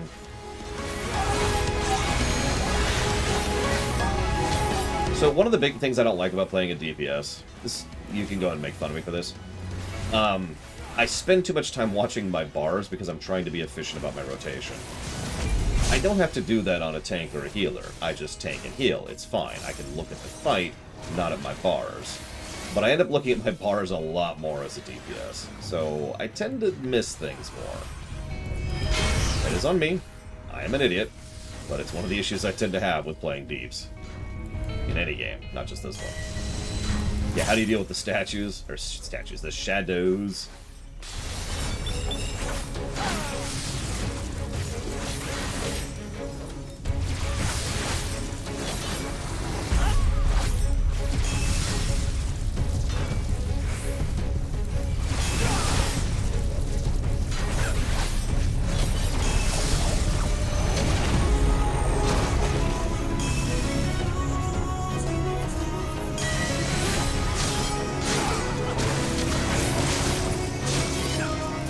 Well, in WoW, I have an add-on called Arcud, which puts all those procs right in the middle of my screen. So, good job, everyone, despite my terribleness. I apologize for being the second DPS in that group. Imagine if EVE Online actually had content, and that's kind of what freelancers... Oh, and no PvP, obviously. Speaking of which, Ked Viper asks, what's a genre that's undersaturated that you would like to see more of? Management sims and freelancer games. And fighter sims. And RTSs. And 4Xs. And grand strategies.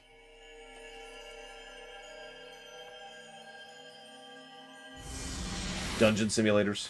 I'd put that on the list. That's kind of management sim.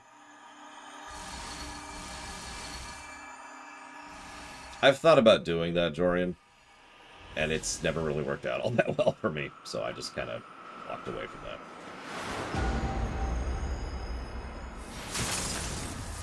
So, for the first time, this is getting to be a little bit too much for us. We have drunk way too much milk.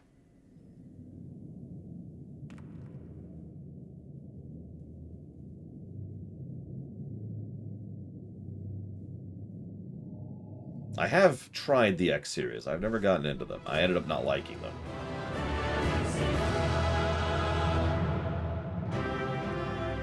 Anyways, the point being, I suck. Y'all are great. Dungeon wasn't as good as the last one, I don't think. But I do think that dungeon is positive worthy. Yeah, the X series also has a lot of that wonderful jank, which we've talked about several times.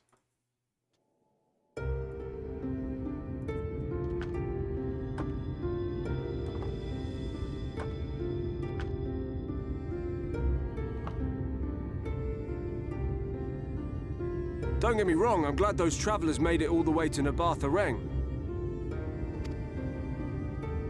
But when Urianger told me that Talos was in pieces, and the trolley didn't look much better, I couldn't help wondering what in the hell's had gone on. Thanks, Ranjit. What indeed? At least the heart is in one piece. The rest is replaceable.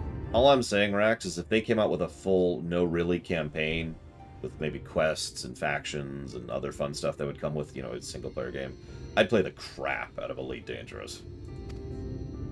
Looking at this mess, though, it's a miracle they survived. You can say that again. What the? Are you seeing this?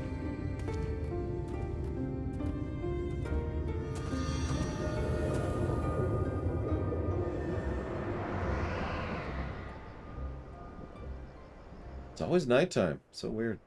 The sky. It's...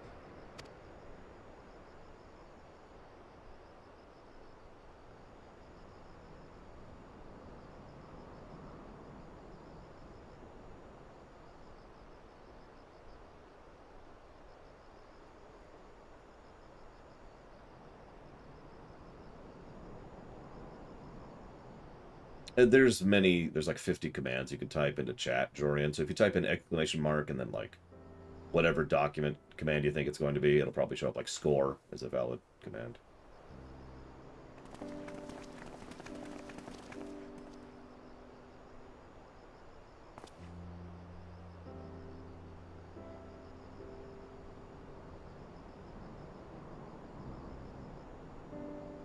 At last.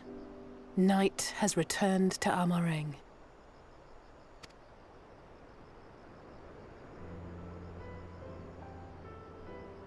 We'll save this broken world yet, Tesleen.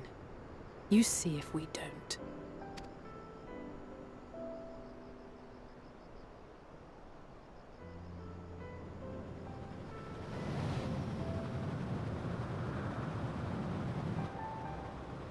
No doubt retreating in the wake of the Warden's demise. Back to Calusia, the last refuge of light. Home to our dear Lord Vorthri, who will no doubt do everything in his power to thwart us. As well he should, for defeat there would spell the end for both him and his heavenly host.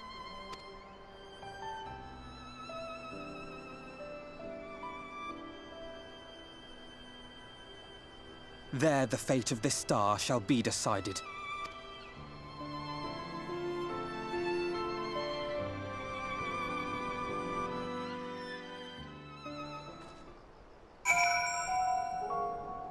I actually kind of agree. Malik as well is probably one of the weaker dungeons in this entire expansion. Of the ones I've played, I know there's ones I haven't. Anyways. Perhaps their administrations were not as thorough as I thought, or perhaps I was too luckless. If only I could have seen the look on Magnus's face when the night sky returned. They must be so happy. How about you? Do you feel different? Yeah, I do. I need some help. I'm not doing so hot.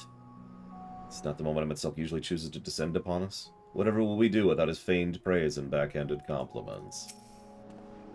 Once more shall night share dominion over the firmament, yet our travails are far from over. The end to light's dominion over the world is fast at hand. Oh yeah, speaking of which, I guess I could conify some of the Reen stuff. Scroll up a little bit here. I'll do that next time we have a speaking dialogue. Yeah, I need 30 cc's of balance. Dad. We will fix this broken land. Together! Together! Yeah, she could probably see what's going on with us now, too. Are you feeling alright, Lore? No. Never mind, I'm still used to my powers. I'm just relieved we're cool. Everything's cool, right? Let's go back to the Crystarium. She sees it too, then. Yeah, do y'all have a solution for me yet? Like, telling me I've got terminal cancer is nice and all, but, like, do you have something that I can do about it? That's what really matters here. Exactly, Little Ion. It still gets a positive, because it's still a good dungeon, but it's definitely weaker than compared to, say, Mount Gulg, which is the next one, which we'll be doing today. And that guy's name is Estinian. And Twinning, for example, or the dungeon we just did, which is actually one of the better ones. And Amarant, I believe, is another really good one.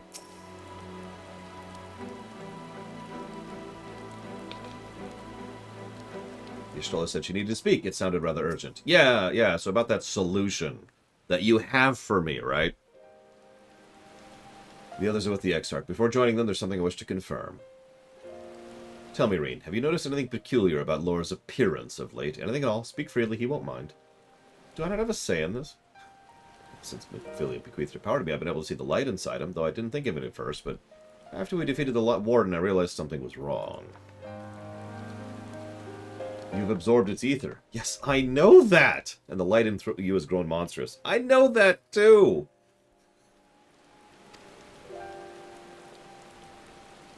Then it is as I suspected.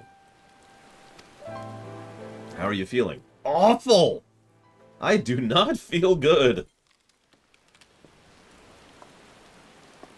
Or? If not, it's done. This will only get worse. I love the sound effect too, like crystal cracking. With the power of the Oracle, you have gained some measure of control over the light, have you not? Is there anything you can do for him? See you around, Mr. Red. Extinguishing it is out of the question. Even at her strongest, Minfilia can only hold back the light. I might be able to suppress it. Yeah, what I need is a little bit more long-term than that. You have no choice but to rely on Urianger and his secrets. The next battle is to be our last. You may yet play your part, but you will need all your strength. I will discuss strategy with the others. Go to your chambers and rest. Yes, Mother.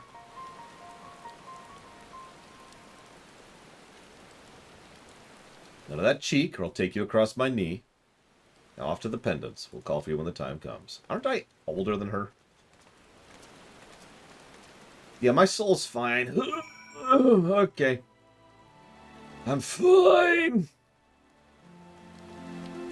I was actually thinking of a few ways we could safely deal with this situation.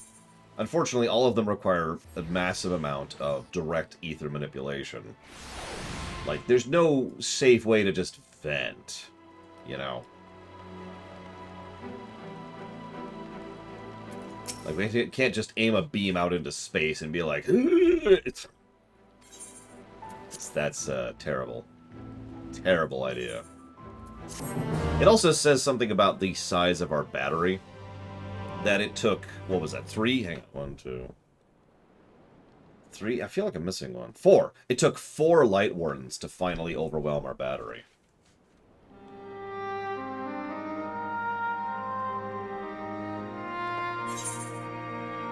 Why'd you stay behind?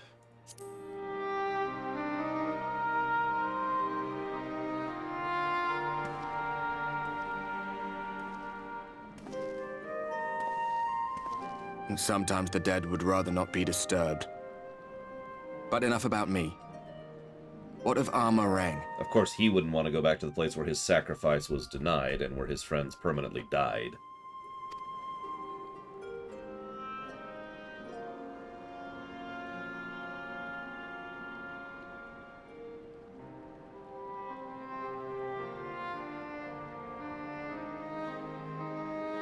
I see. Minfilia's gone, then. Which means the reason I must suffer this purgatory shall forever remain a mystery.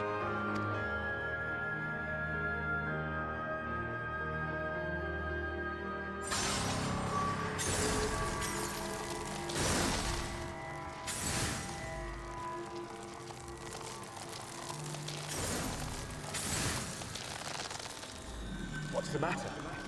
Are you all right? I'm fine. It's just my soul. I didn't need it anyways.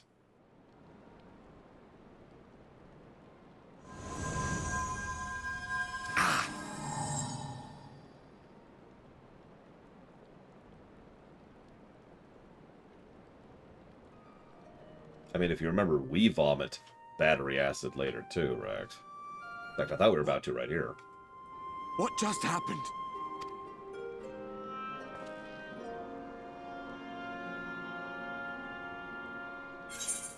Have you ever had something go numb? Truly numb. Like medically numb? Probably for a procedure. And you know how off and wrong that feels because the nerves are just kind of not really functioning right?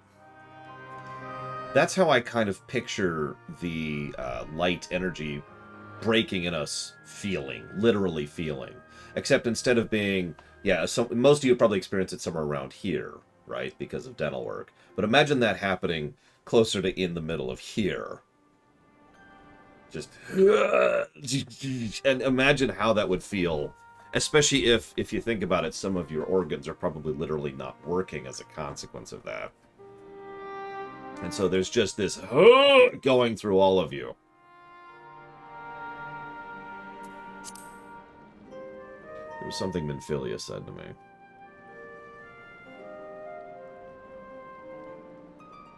Minfilia said my time had not yet come. That I still had a role to play. Not even the most valiant heroes can stand alone.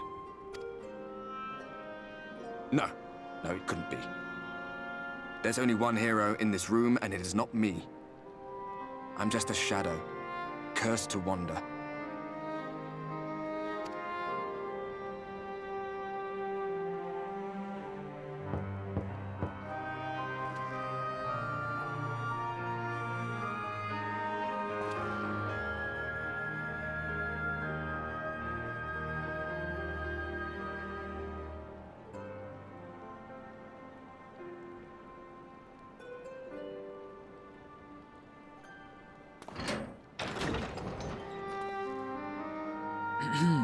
Forgive the intrusion, but Minfilia, that is, Reen, and the others were asking after you. Yeah, it's okay. I just, nearly clunked, and then some foreshadowing happened. Don't mind me.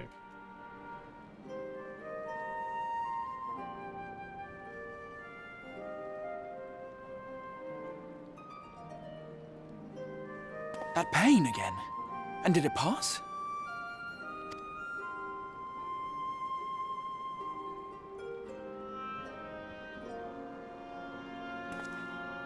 Thank goodness for that. I would not wish to see you suffer.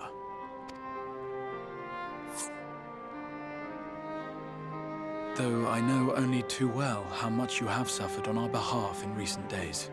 Indeed, I have no right to impose upon you further. Nevertheless, I must ask one thing of you. That you survive this, no matter what. Ironically, that's something that's not on the menu as of this moment. We can see where this is going. We're going to be the battery to take all this crap in, and then we're probably going to die in the attempt. When the dust settles, you must return to your world, for the battles to come, and the wars yet unwon. The final Light Warden is all that stands between us and victory. There is still much we must do to prepare. But for now, I will see if there is aught that may remedy the strange affliction which plagues you. Oh, no doubt, Gigapudding. He's... The Exarch has already been shown several times to be spying on us pretty much constantly. So, I would have absolutely no doubt that while everyone else was there, he was like, And he saw us double over, fall off of our chair from pain, and was like, okay, I'll be right back.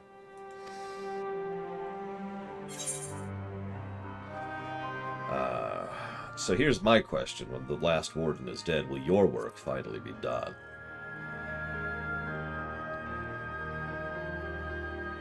Yes, I believe it will.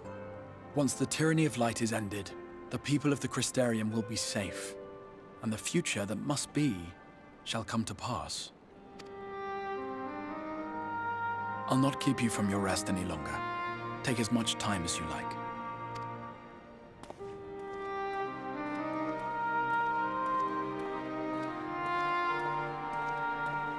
Presuming that dark aspected ether is the energy, passion thing, as previously described, that would probably feel like, your nerves just being lit on fire.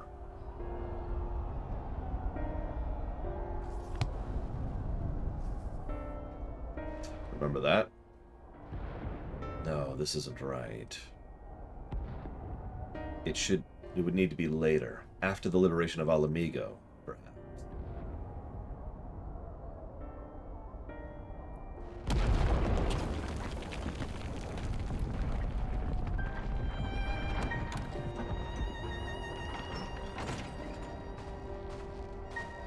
Please tell me you finished. Tell me you recognize them, by the way. We have to go. They'll be on us at any moment. Very well. Where to next, then?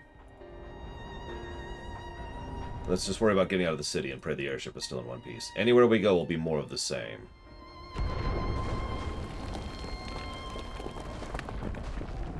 God, it's about the sound of that last one. I reckon the Knight's 12 might be the Knight's Rubble now. That could be Blade Trevall, but it's clearly intended to be Biggs or Biggs 2. Biggs Jr. This war is a sickness. It's spread to every corner of Eorzea. The city-states are in disarray, and by all accounts the East's faring no better. There's nothing left of us when all this is over. This world is beyond saving. Oh, I was not sure what the hell was going on here the first time. Never tire of that story. The hero swoops in astride a white dragon to save the little girl. It was a good moment. A bit lacking in direction, but a good moment. I could die happy knowing like someone like that was still around. And no, unfortunately, Rax. Not today, not while our message remains undelivered.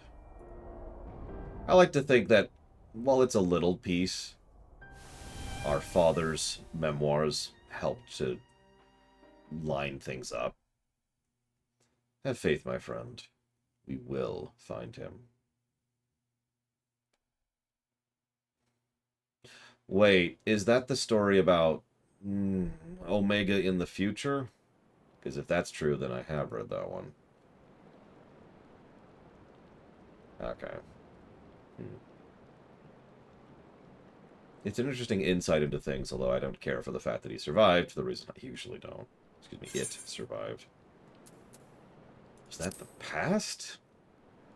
Let's see. Tara earlier said, Laura, you suck, and I hate you. You're dumb, and I want you to die. Okay. Yes, I did see your comments about your nerve damage. Ironically, I have nerve damage, too, in my leg from the accident, or more accurately, from malpractice immediately after the accident.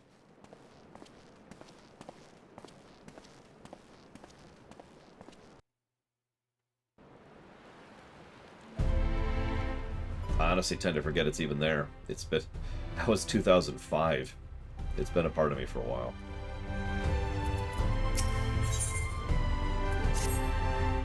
Master Runner.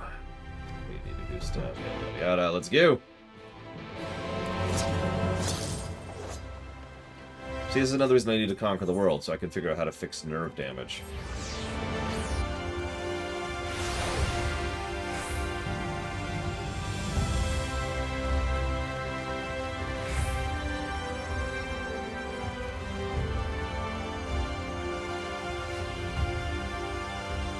Brute justice. Just fell over.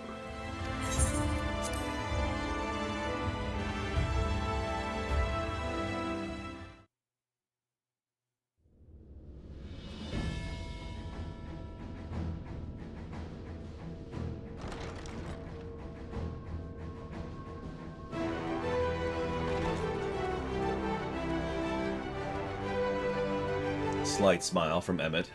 There you are. May I assume you've had your fill of rest?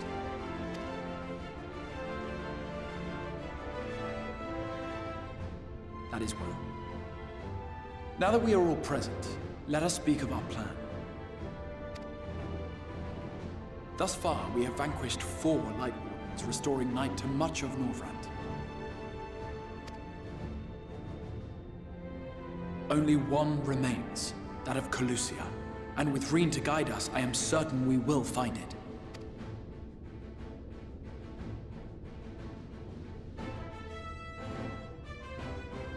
We're so close now.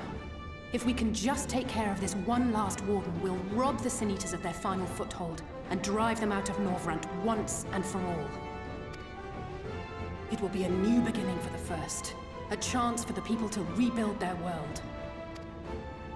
In short, a prize worth fighting for.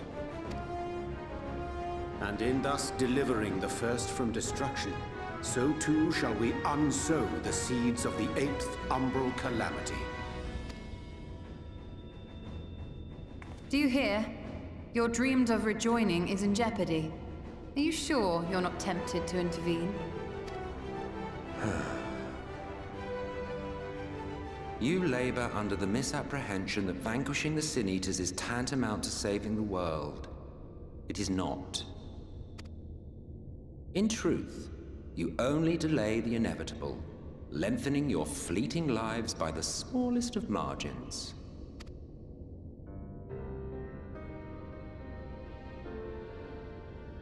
Twould be churlish of me to deny you this small concession, close as we've become. Foolish and misguided though you are not without charm. Each and every one of you is possessed of a noble heart. When the weak want for succor, you do not hesitate to provide it. Alas, your nobility is short-sighted. You think only of the problem in front of your nose. A limitation of your ephemeral existence. Our lives may seem short and insignificant to the likes of you, but one does not need to be an eternal being to achieve lasting change. If I may stop you there, I do not claim that we Ascians are special. That is another misconception. In the beginning, everyone lived nigh for eternity. Such was the natural order of things. But like so much else, this was taken from you.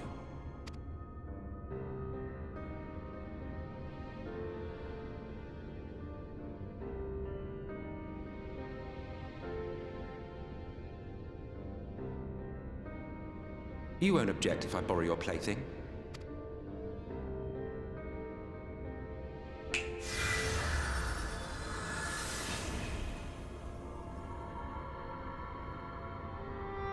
In the distant past, when the world was one and whole, a great calamity threatened all life.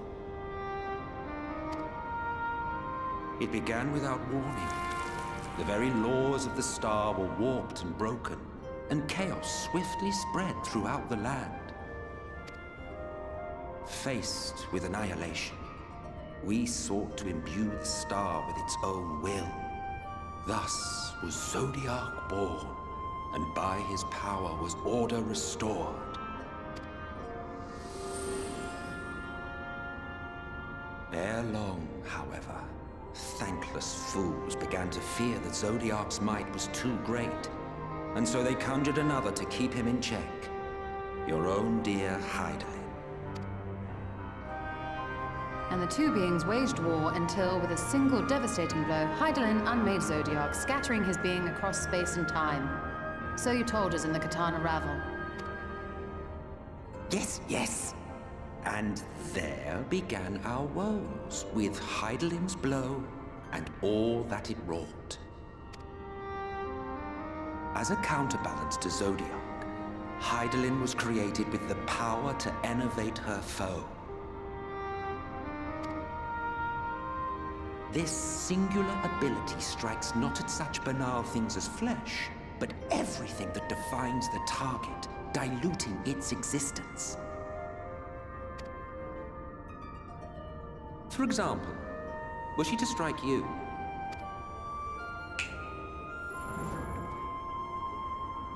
two individuals, identical in appearance yet reduced in all respects. Strength, intelligence, the soul itself, all is halved.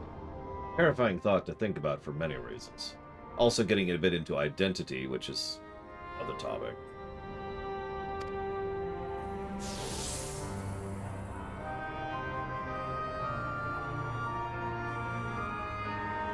You see? This self-same fate befell not only Zodiac, but the very star.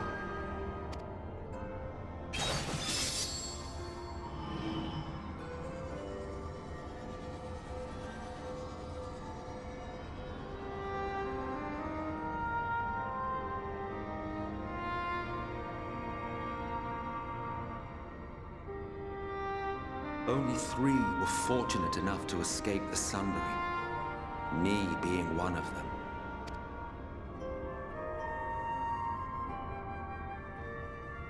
When I beheld the shattered remnants of our home, I knew deepest despair. The inhabitants of these 14 fragments were feeble, frail and foolish, oblivious to their imperfection, ignorant of their past. Malformed creatures thrashing blindly about. Pitiful, disturbing, depressing. So, we took it upon ourselves to rejoin the worlds. But in our eagerness and, I confess, our ignorance, we erred and made a useless void of the 13th. The world of darkness. It was only afterwards that we discovered a connection twixt source and shard, a flow of energy that maintains elemental balance. And thus did we arrive at our time-honored modus operandi.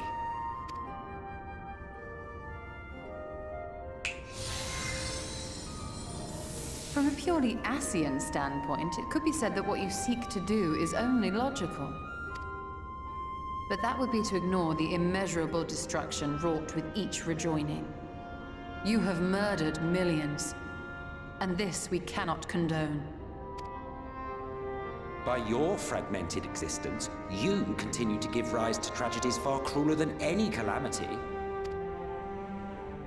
But yes, moral relativism and all that. Case in point, I do not consider you to be truly alive, ergo, I will not be guilty of murder if I kill you.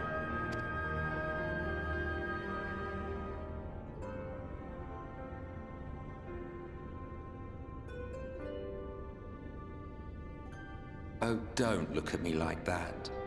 You for whom I have only the highest expectations.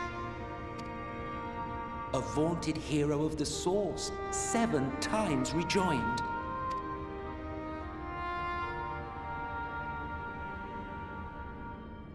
Long have I awaited one who might brave a path of lesser tragedy. A resilient soul able to endure the necessary pain. I dare to hope that my wait is over. So, finish your task and slay the Light Warden. Make proof of your usefulness, and then we may speak again.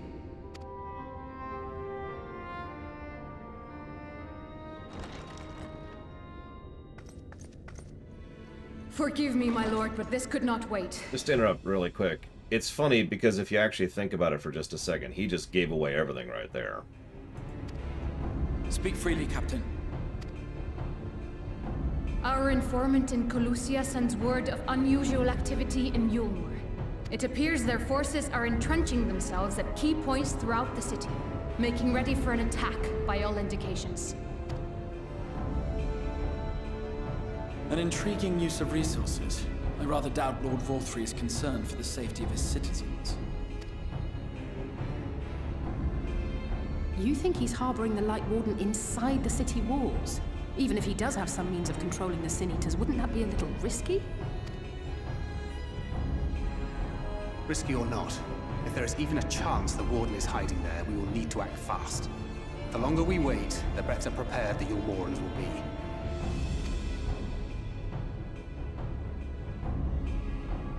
Agreed. See to your preparations then and make for Colusia. God's willing, this hunt will be the last. Let us see it through to the end.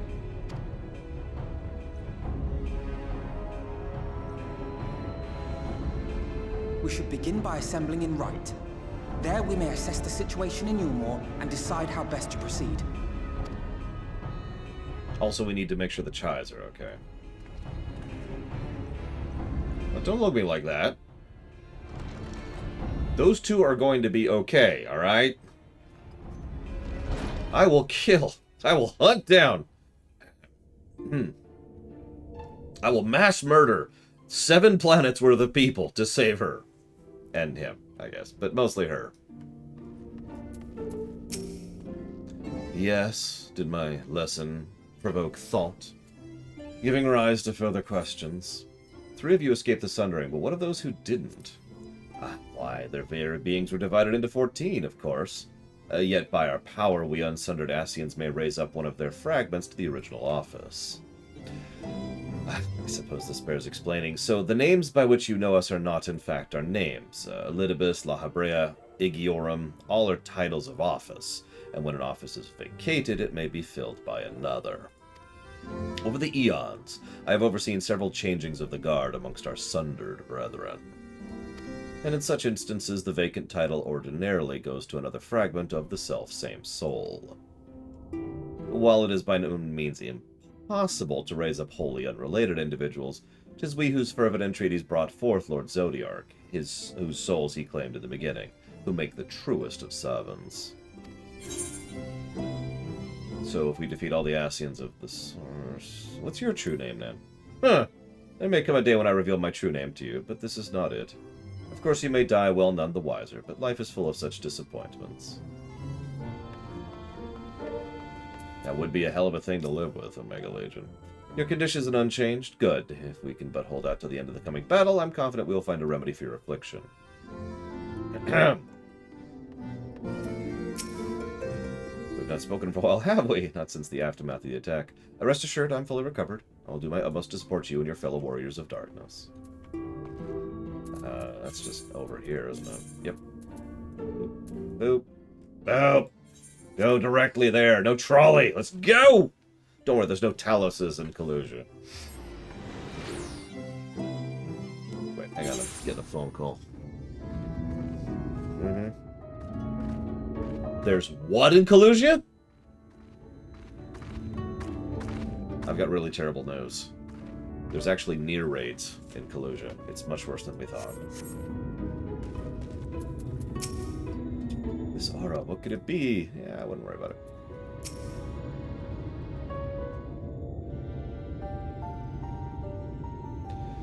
There you are, Lore. The others have gone ahead to reconnoiter Gate Town. We are to follow shortly. It's been a while, has it not? Since the two of us infiltrated Yulmore, since we faced Lord Vothri, and I felt fury as I've never felt before. Listen, Terra. Stab! Alright, we're good. His actions are unconscionable, of course, and any abhorrence I felt for him entirely justified, yet mingled with my rage was something else. I wasn't sure if it was, but in the course of our struggles I found the answer.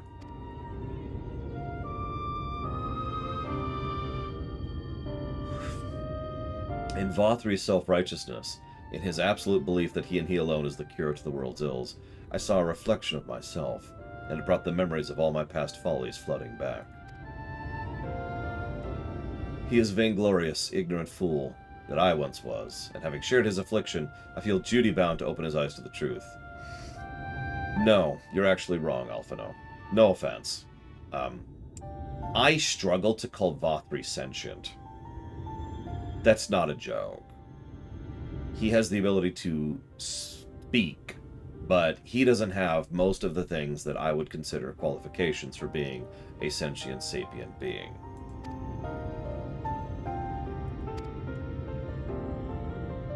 I should read that one out loud. Whether he accepts it with the good grace I did or not is another question. What is it, Reen? Do you sense the Light Warden? Not sure. The aura's different. I wouldn't worry about it. It's at Gate Town.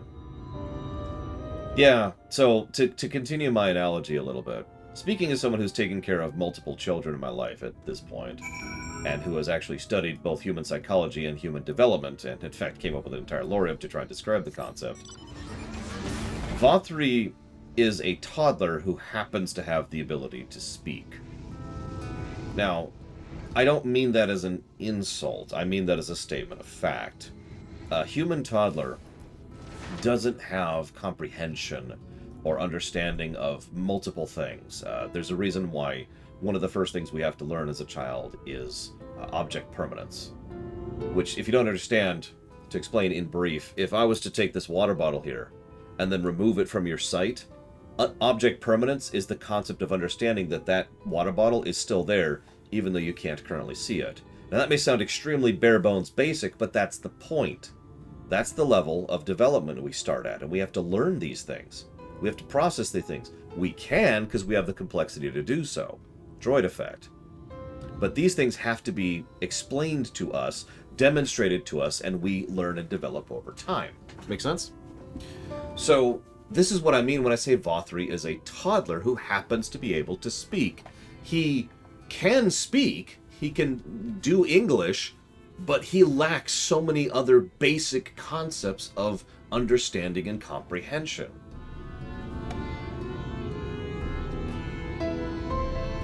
In all honesty, it might be better to describe him as a dog in terms of overall intellectual development.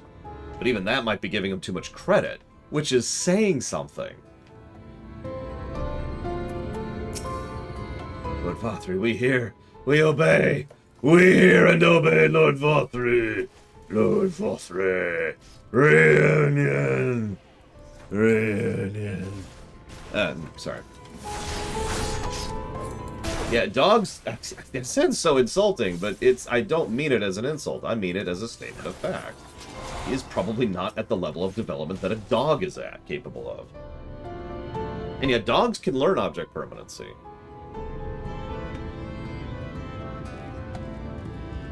I didn't compare... Where are you getting this from, Omega? I'm not comparing you to Vothri. Unless... Oh my god, Omega Legion, are you a dog? Who's a good boy? Who's a good boy? Who likes Xenos? Who likes Xenos? Oh, not me. Okay, gotcha. I was gonna say, what the hell did I say?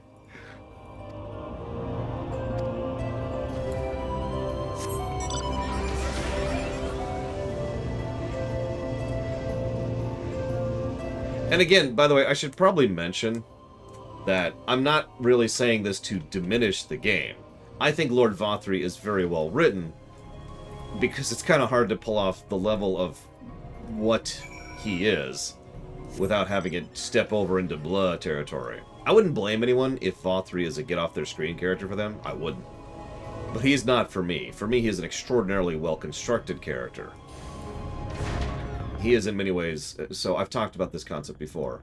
In many ways, Vothri is actually not a character so much as he is an environmental threat. Similar, not quite the same thing, but similar in overall concept to Lavos, which Lavos is not a character. Lavos is a force of nature, a thing that has to be dealt with and approached. And there's other layers and nuances to it, but you get the idea. Vothri is more of a thing than he is a person. Our mission has begun on a strange note. Yeah, this is nice and creepy, by the way. Just lots of people. Hallowed be his name. Just staring. Some of the NPCs are trying to get each other's attention and failing at it.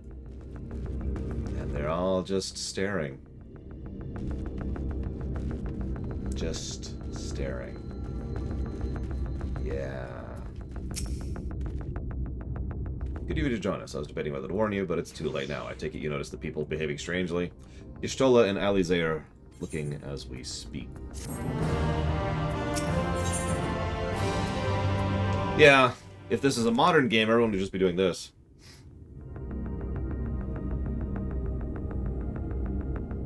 You know, I only have 3 phone games on my phone at this point in my life.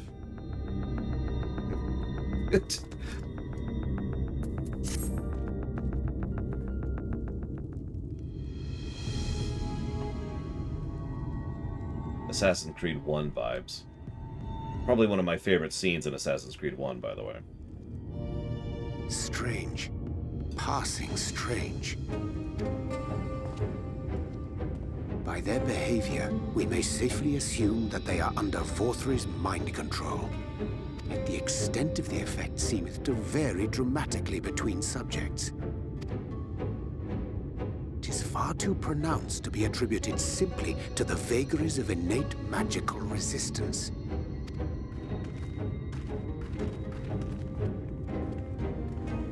Curiouser and curiouser. We met with no trouble en route. My thanks for securing the way. Valid, Omega Legion. I'm actually not a big fan of Assassin's Creed 1. But that scene salvaged a lot of that game for me. But given the state of the townsfolk, I see we were never in any danger of being recognized. What can you tell us from here?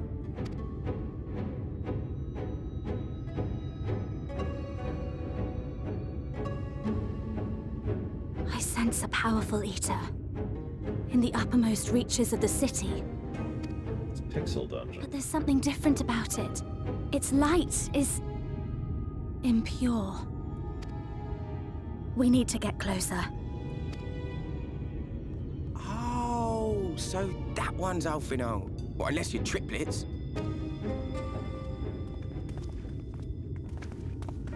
Kaishir, what are you doing here?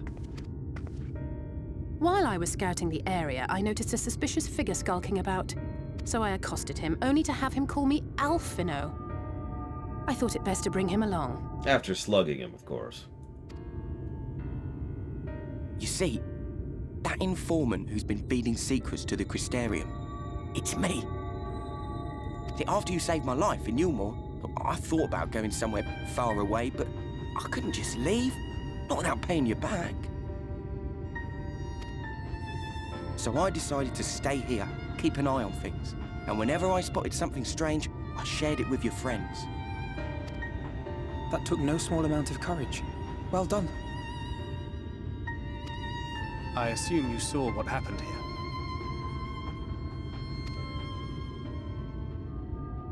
Right, so an airship flew in a bit ago, and not long after, Vorfrey starts ranting and raving. You could hear him from all the way out here. Geezer was doing his nut, shouting and screaming like someone had nicked his pie. Narrator. Someone had, in fact, nicked his pie. 'Tis like the airship bore the soldiers sent to thwart our efforts in our meringue. So eventually the yelling dies down, and then this hot, sticky wind comes blowing through. Now that's when everyone went funny. No, everyone but me. Well, me and a couple of newcomers, though even they started mumbling about Vorfrey after a while. Not as bad as the rest, mind you. Newcomers.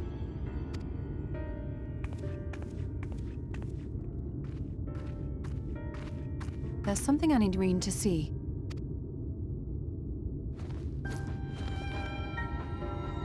This was among the townfolk's food stores. Oh, it's meal. Lovely. Oh, that's just meal. Yulmore doles this stuff out. No, it couldn't be. I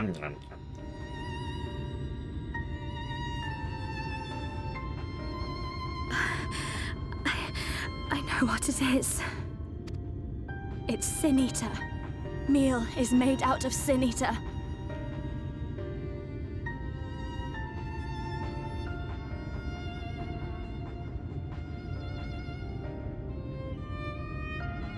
One moment. Okay.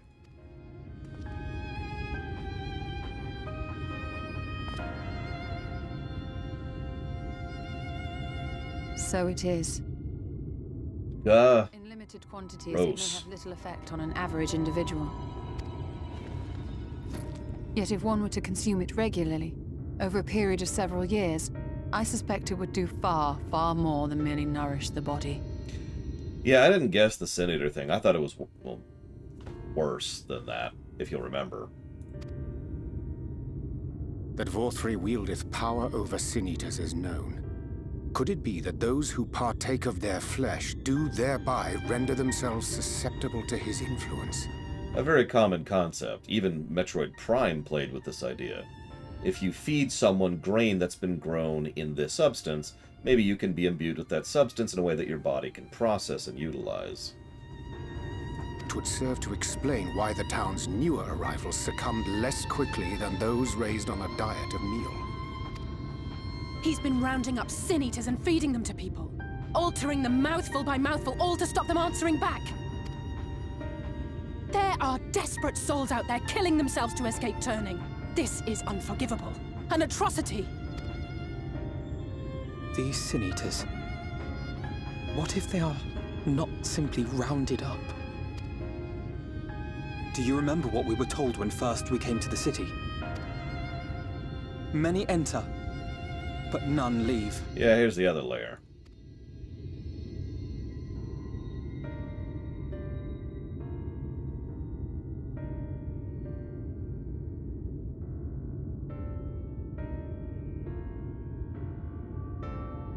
Let us put an end to it.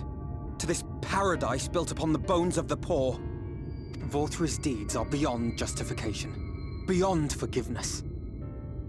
Evil. I actually agree that Vothri's deeds are evil, but I actually hesitate to call Vothri himself evil, for the reasons we've already been discussing. Do you call a volcano evil? It's highly probable that the Light Warden is waiting for us somewhere in there, and I'm all for going after it. But our enemies know our faces. They know that we are coming, and they will not let us through without a fight. Like it or not, the time for stealth is past. Now, my friend, if you would be so good as to lead the charge. Oh, that is what I'm here for. Don't mistake me. Again, none of this is negatory. It's just so wonderfully, beautifully messed up.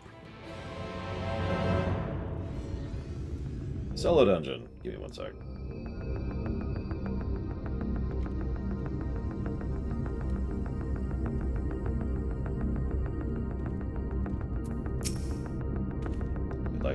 We would like to encounter Ranjit again.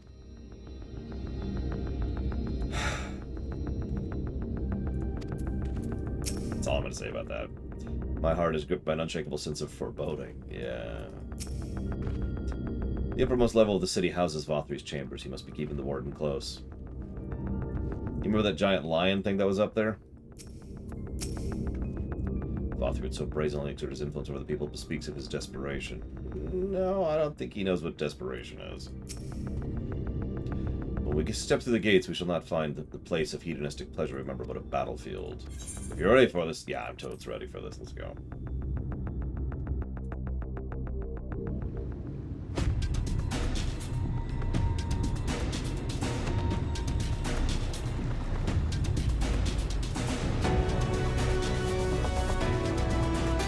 Weird to think we're only like 3 quests. Oh. I can feel it. A dark presence in my domain. Ah! It's them! The villains who would sow chaos in my perfect paradise!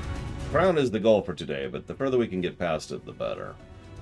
It'd be nice if we could reach the Tempest. I command you! Keep them away! Again, the reaction of a toddler. Away. Nothing more complex than that. Something bothers me. Away. Long live Lord Vorthri.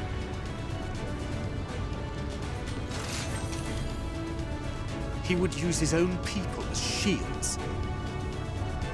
This area is older than Gate Town. There are bound to be far more civilians under Vorthri's control.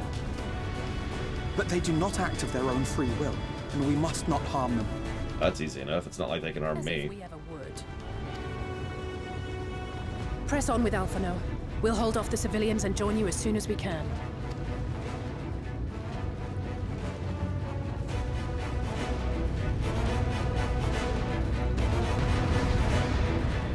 That's another thing that we learn when we get older and we grow and develop sentience and sapience. We learn severity and scale. Because when you are a toddler, you only understand binary states, good, bad, and that's it. Try and stop me! So, everything is either good or bad. Now, if I'm not explaining that correctly, and I really think this is actually kind of messed up to think about, it means that everything bad that happens to you is the worst thing that's happened to you.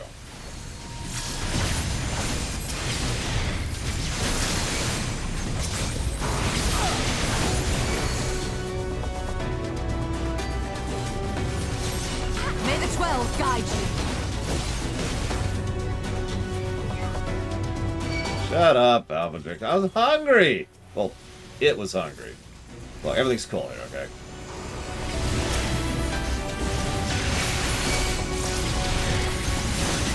Yeah, like, I'm hungry right now. Because, you know, lunchtime isn't an hour. I want you to imagine just this slight feeling of slight hunger being so terrible that you throw a tantrum over it. You don't have to imagine that because that's what babies do. Yeah, don't worry. When I swing my scythe around in giant sweeping angles of void energy, it's actually more like a tickle. Lord Tickler, that's what they call me.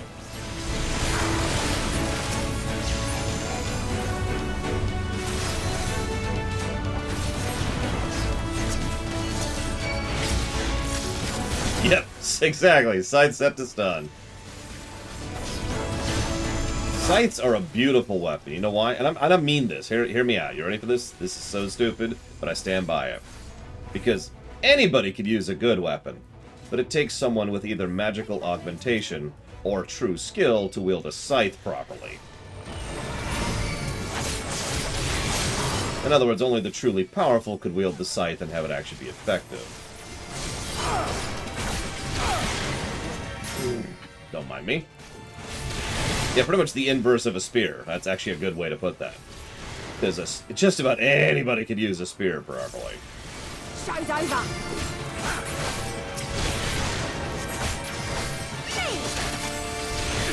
I mean, honestly, there's another direction you could take that too. Not many people can wield a bow properly, but how many people can use a crossbow properly? And hey, guess what? That has real-life historical connotations. It is arguably one of the reasons archery became an art rather than a military skill.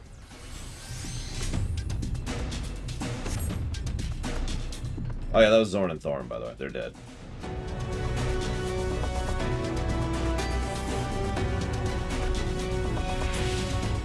I actually have gone to ranges and can shoot guns quite well. My aim is excellent, thank you very much. But, yeah. Exactly, Zetzler. Zombies! Oh, are we supposed to fight this? No, okay. Peace!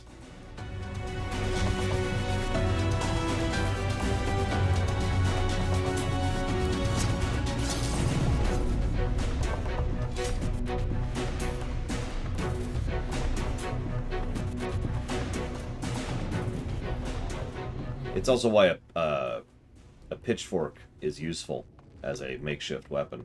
Because a pitchfork is just a form of a spear. You will find my master in his chamber. So is this a negative for everything or just story?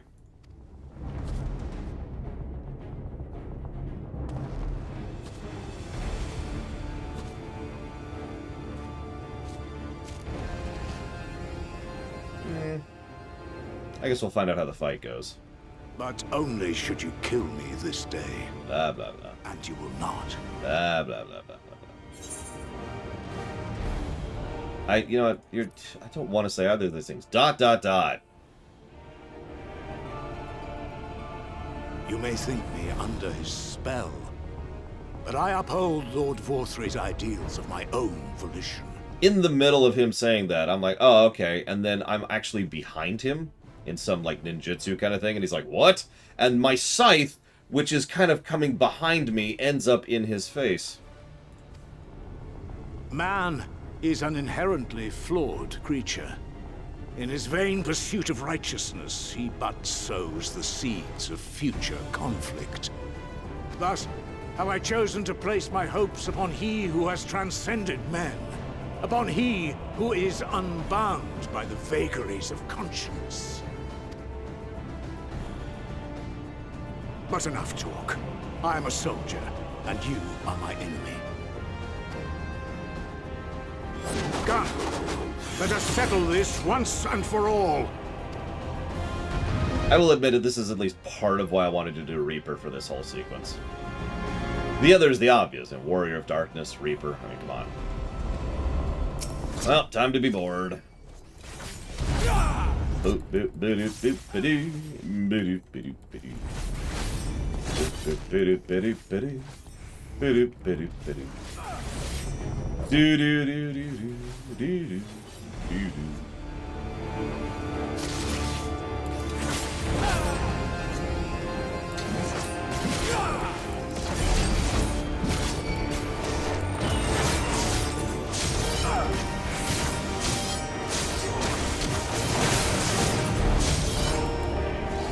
you come here and stop wasting my time?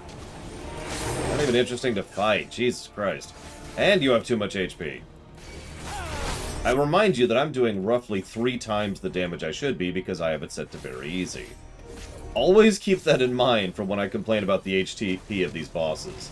We are doing these at 3 times the pace that is intended.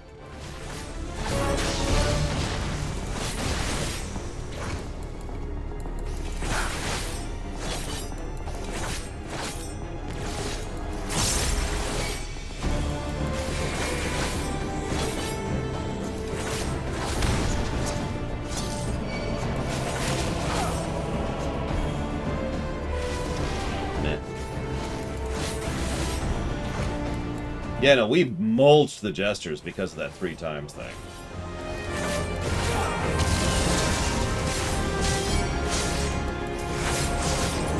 That would actually be really funny if he's like, "Why are you humming? Hmm? Why are you humming? Who's humming? You're humming! Am I humming? Do-do, do-do, do-do. Stop humming! Stop what now? Ah!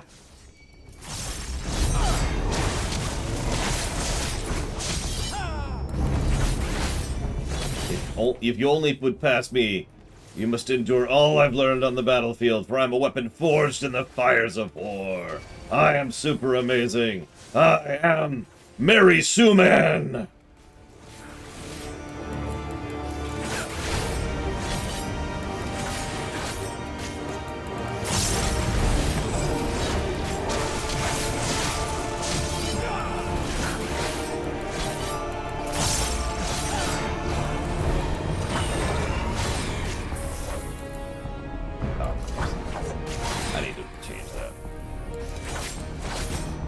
I guess I should kill these things. Sorry. I'm actually thinking about something else completely unrelated. I need to change a macro around. I've barely been paying attention to this boring-ass fight. That's my bad. I apologize. You dead yet?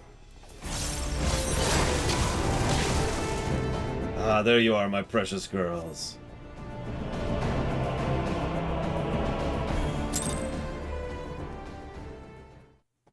I mean, that is my type of humor, Reggie, I would admit it. So yeah, negative to both. And thankfully, he is actually dead, so that is our final Ranjit negative. Before we keep going, I want to look at something here. Give me one moment, please.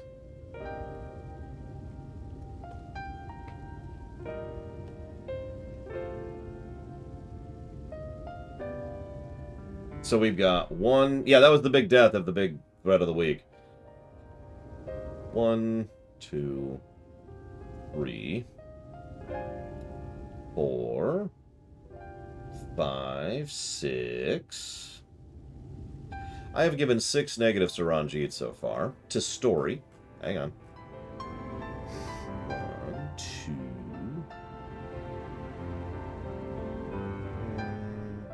And 3 negatives to gameplay. If you ever wonder why I bash Ranjit so hard and so often, this is why!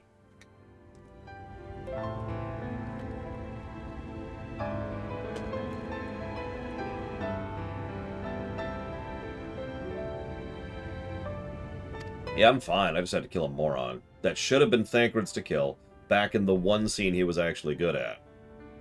The one and only scene Ranjit served purpose in. There is no reason for him to be here. Hi, I'm here. Why? Why are you here? What possible purpose do you serve here? Gameplay or... I know what purpose he serves gameplay-wise. It's to have a boss at the end of this instance. But, first of all, you don't have to have a boss at the end of every instance. They've done several solo instances where there's no boss at the end of it.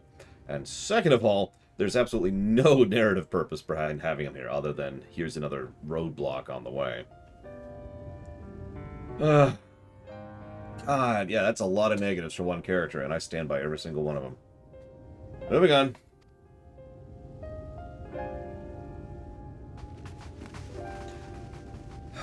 Now we've gotten past that nonsense. We're actually past almost all of the big negatives. Now we're into some horror. You like horror, right? I like horror. I love the sound effects of the mulching. Just...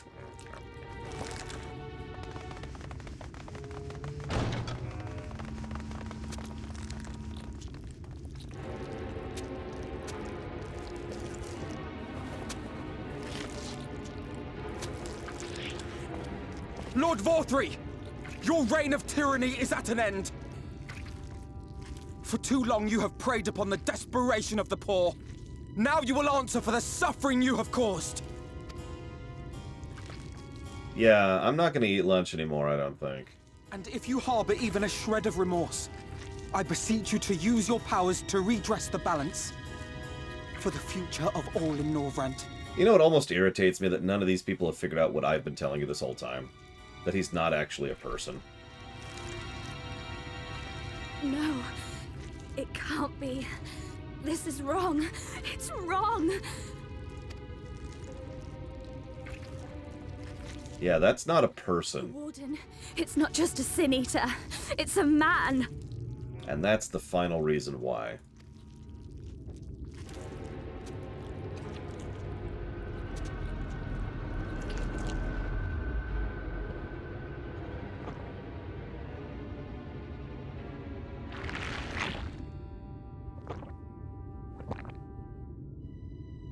Remorse? For the future of all? What nonsense is this? There is no justice but mine. No future but mine. No will but mine. If you're paying attention, this was very quietly foreshadowed before. In fact, I actually pointed it out. He's not fat. He is malformed. He is large, but he is not a fat person. It was a hint of the inhuman nature of him. It is preordained. I was born to deliver this wretched world.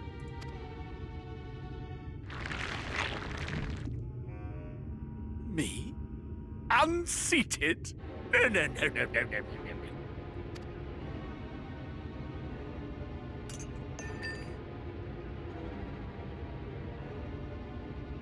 It's impossible. Inconceivable. Absurd! I am a great and wise king, greatest and wisest! I reign from on high! Yeah, we gotta... I will not be brought low by maggots like you! We get a better shot of the face in his chest here. You only see it once, really, earlier.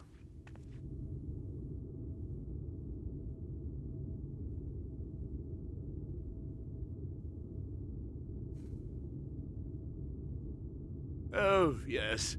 Of course. I can begin again. Rebuild my paradise. Once I finish my dinner.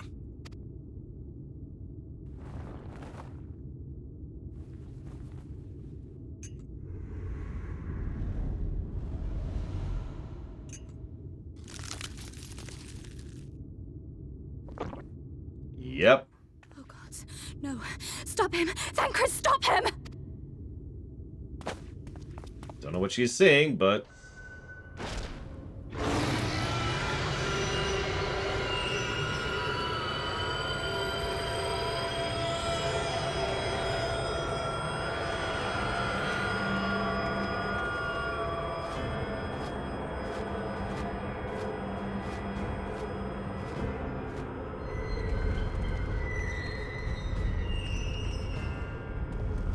Oh no, he's very slowly getting away. What is this, Hildebrand? Where did he go?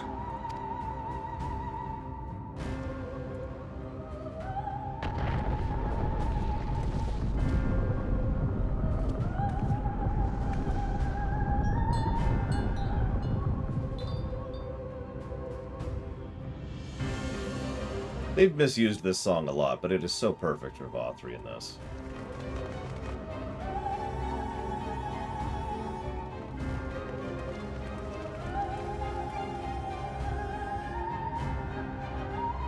I am quite tall, Ross. What in the heavens? Hey, it's Mount Gulg. Did Vorthri do that? So how will we get up there?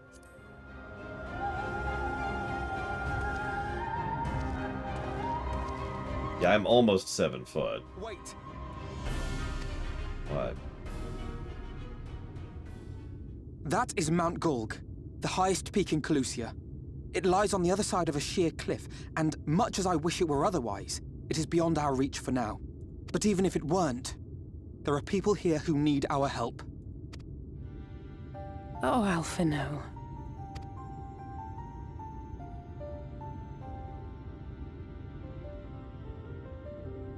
Please, even if it's only to tend to their wounds.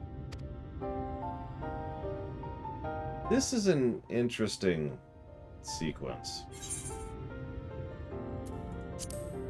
Because we are 12 quests from the Mount Gulg dungeon. Think about that for a second. Thank you. I'm not sure if this is a pacing issue. We'll see.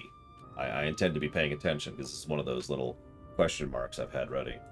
Because it's like, hey, there he is, and oh my god, and then there's this big gap. Valtry's hold over the people is rooted in light. I might be able to reverse its effects. Will you let me try? So we'll see what happens. Of course. We'd be grateful for any help you can provide. Well then, if it's decided, let's all get to work. It could also be a positive and a negative. It's entirely possible that this whole sequence is padding, but there's good stuff in it, right? So it could be a padding, or a pacing, actually probably a negative. But we go do X, Y, and Z, and that's awesome. So we'll see. But like I said, this has been a question mark in my prep work for this for a while. Because, well, to be blunt, as soon as we finish the Crown of the Immaculate, the last, like, what is that, 5, 6, 7, 8, 9, 10. It is 12 quests from the Immaculate to the end. And those quests are dense as hell. So, that'll be Tuesday, by the way. There's no way in hell we're doing that today. So, lots of people need help. But Reen can help them. Yay. You can now attune with this Aetheryte. Cool. Let me just warp. No, I'm not going to show up. Nothing's as dense as Vol 3. It's funny, that's probably the only zone I'm bothered by. Don't worry, I plan to not fly in Tempest for obvious reasons.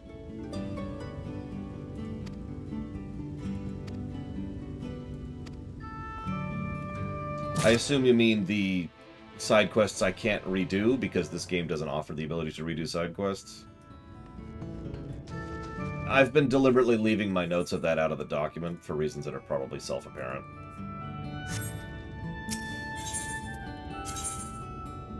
But don't worry, we will discuss it when we get there.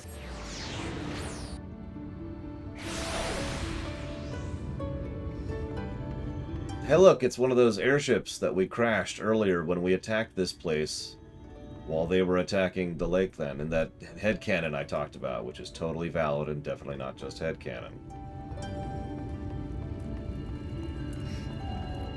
Just saying, it could have worked. Anyways.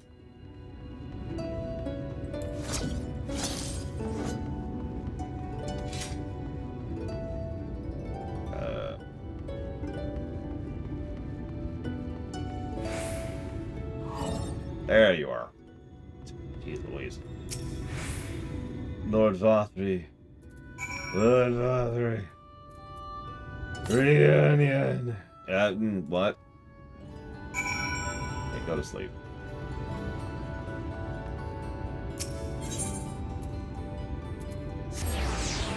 Thankfully, I've already attuned to all these ether crystals, because, you know, Yulmore's top level isn't bad. In fact, it's actually decently laid out. Yulmore as a whole kind of sucks. You're the kind soul who saved me from falling to death. Yeah, by the way, you remember these two? That's the dude we talked to who was like, oh my god, I'm falling. And that's the lady who was like, oh, he's awesome.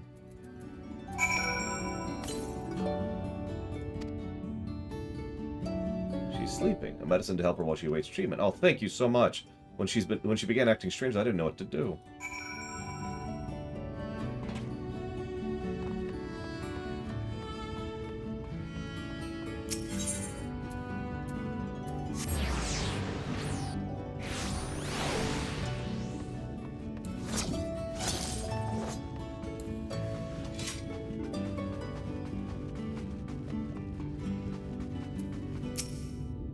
must stop trespassers. Sullying bird. And this, if you remember, was the guy who sent his canary up to Ascension. As a kindness. I don't know. People who do horrible things without intending to because they think... That's a cool chunk of armor there. Because they think they're doing something good. It's just a special brand of messed up to me, you know? Just finished aiding this band. Now for the next one. Reen, take breaks. One out the derelict. So many of them. Take breaks. I will go bring them to you. Oh, that would make it easier. Thank you. You're fine. Late Alagon? Where do you get that from?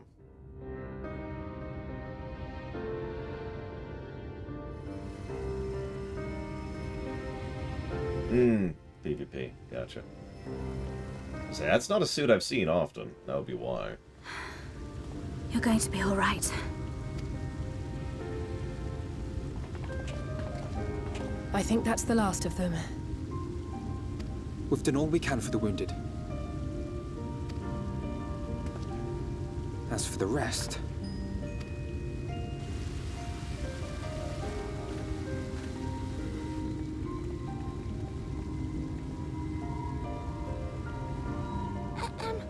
Aren't you Alphino? The painter boy? What in the world is going on?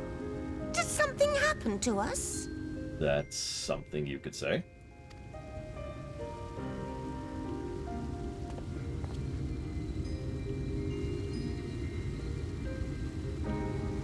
Let me handle this.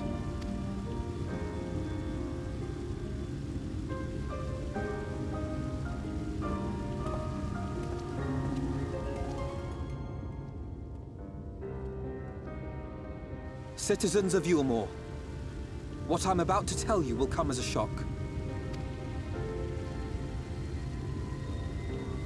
Indeed, you may be loath to believe it, but if you trust the evidence of your senses, it is my hope that you will listen and accept the truth, unpalatable though it may be. Vorthri is a sin-eater. Everything he offered, everything he promised, was a lie.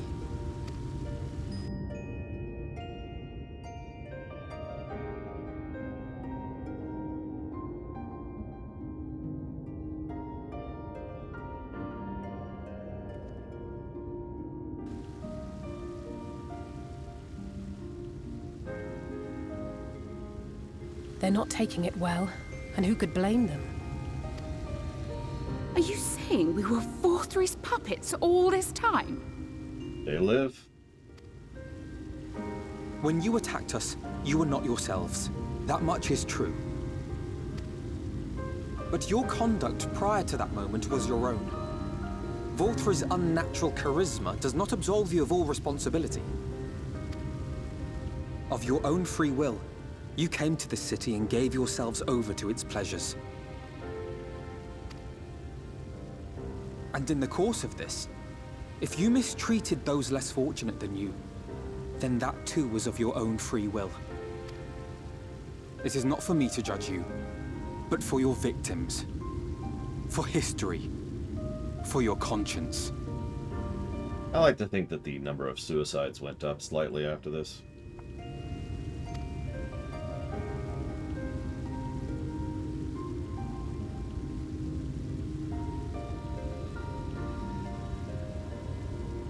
You have dreamed a twisted dream, but now you are awake. You may yet share this world of ours. Join with us and each other, that we might begin anew. We've lost so many already. We dare not lose any more.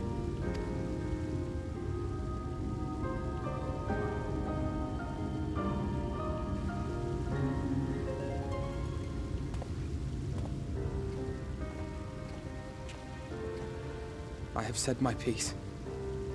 My thanks for giving me the chance. There is nothing more to be done here. Let us go after Vorthri. Is there anything we can do to help? You risked your lives to bring us to our senses, and I, for one, hope to repay that debt.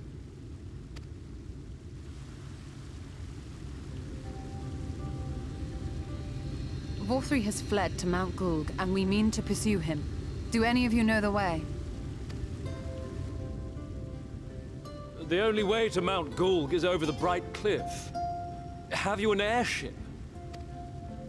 We will contemplate flight only as a last resort. Were we to come under attack whilst airborne, we would have little hope of defending ourselves. If at all possible, we would prefer to travel by land.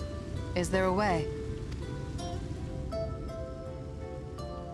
Well, the ladder is the only way up and down the cliff, but it hasn't moved in a long time. In the old days, it was operated by the mining folk who lived at the top. After the flood, it saw less and less use, and when Lord Vorthri took control, it was abandoned altogether.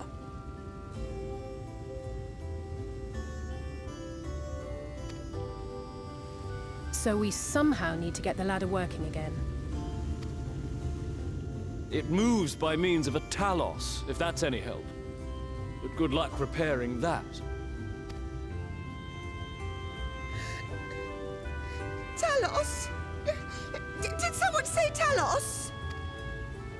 You know all about them, don't you, dearest? If anyone can get this lift moving, it's you. Well, perhaps. But see here. Oh, yes. If you want the golem restored, you may leave it to my husband. For he happens to be the heir to Daedalus Stoneworks, foremost makers of Talos, whose contracts include the renowned mining venture of Armoreng. Well, it's been years and years since I had anything to do with it. I can't just pick up a hammer and set to work. You can't. No, that's not what I... It's just...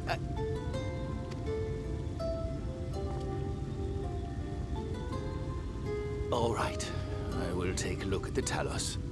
But beyond that, I make no promises. Those with strong backs, come with me.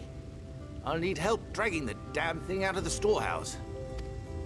I mean, I could... Okay.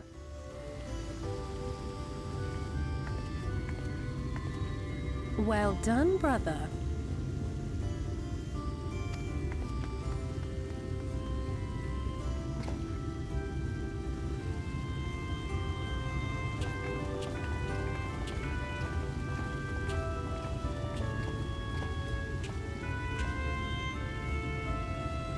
Come, my friend. We have work to do.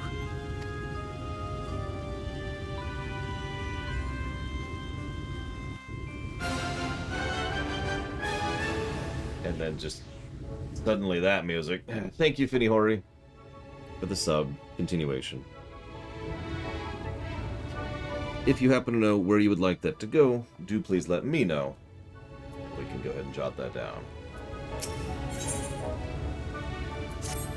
Sunless skies, you got it. One moment.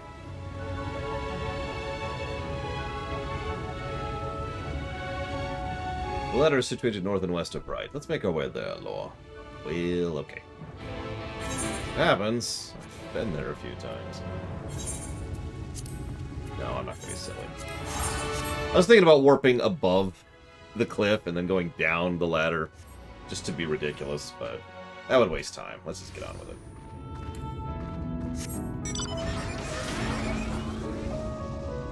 So there's the ladder.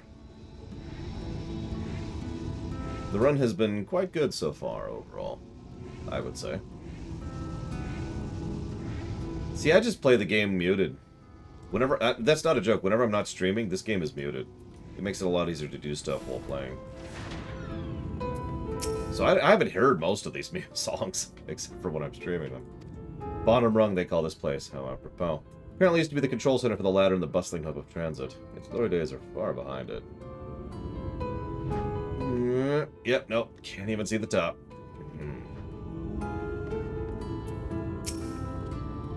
See my darling Chai so engrossed in his work. I think I'm falling in love again.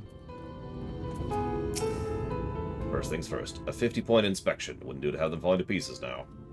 Also, notice there are different styles of Taloses than the ones in Amarang. Why are you standing there gawping? There's much to do. Go make yourself useful. Sure thing, Sid. Dost thou see yonder pair of Talos? For a blessing, they were found to be in good repair. Master Chai prepareth them to activate as we speak. With our arcane knowledge, Yastola and I will serve as assistants. At the appointed hour, she'll imbue the golems with ether. Others, meanwhile, attend the ladder itself with hatch too longly neglected. Extensive maintenance will be needed ere it can move again, as well as myriad materials with which to perform it. Okay. I'll go do the heavy lifting. That's me job.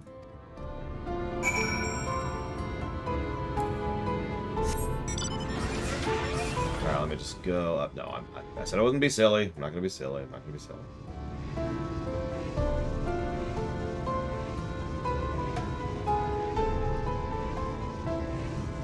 It's a hell of a trip, though, isn't it?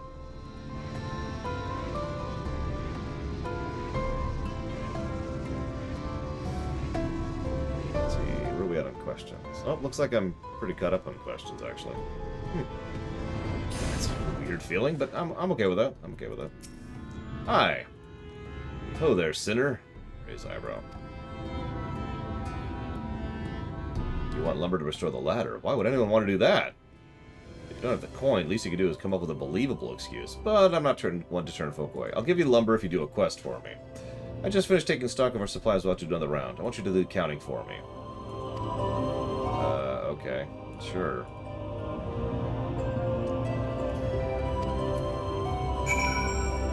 Alright. Why not, I suppose.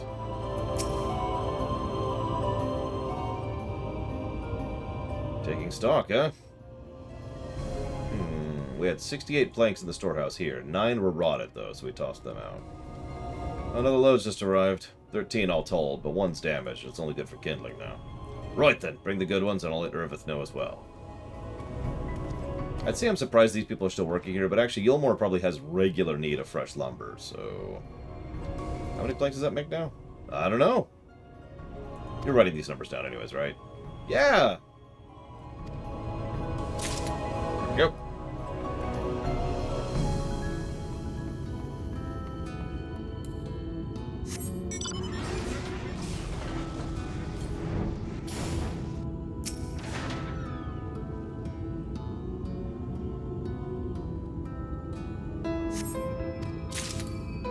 Okay, 11d12 there.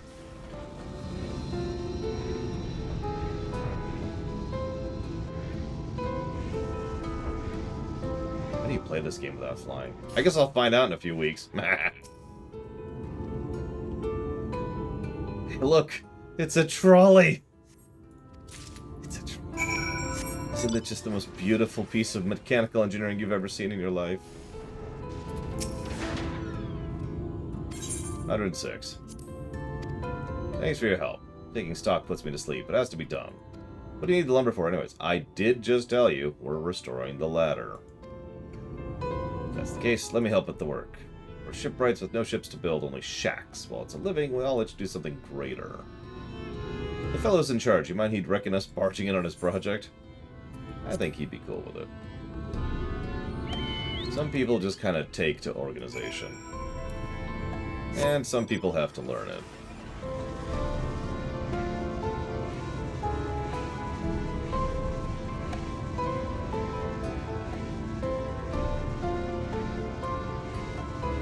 I mean, I like having the option to take it at my own pace, but I also like having the option to get the frick on with it. It's one of the reasons I tend to be so harsh about transportation in all MMOs. I don't think I'm not going to be slamming WoW for a lot of its padding and overworld design. Because it has a lot of it. So, we have a struggle, we produce determined soul, we got lumber, everything's cool.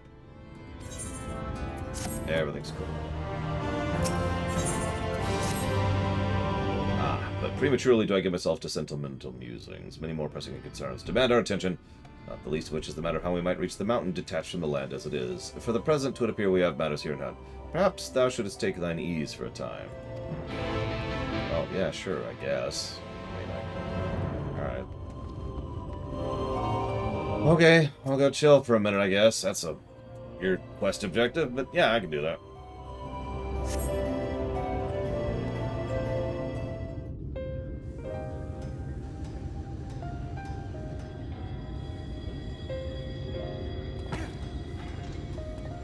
A lot of people were arguing for a plus for this scene last time, if I remember correctly.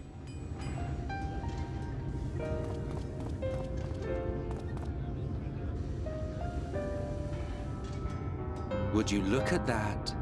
The citizens of Yulmore engaging in what can only be described as manual labor.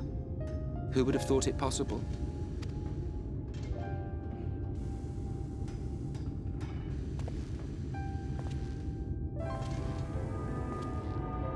Do you know the most reliable way to deal with those who stubbornly refuse to see reason?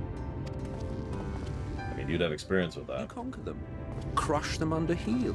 Such was the trusted method of Alec, and one still favored by Garlemald. But conquest is the easy part. The true challenge begins once the dust has settled, quenching the glowing embers of animosity and maintaining a semblance of peace. This requires the conqueror to treat the conquered with dignity, and the conquered to let bygones be bygones, a difficult feat to achieve. But you have achieved just that, to my considerable surprise. It's a compliment. Take it.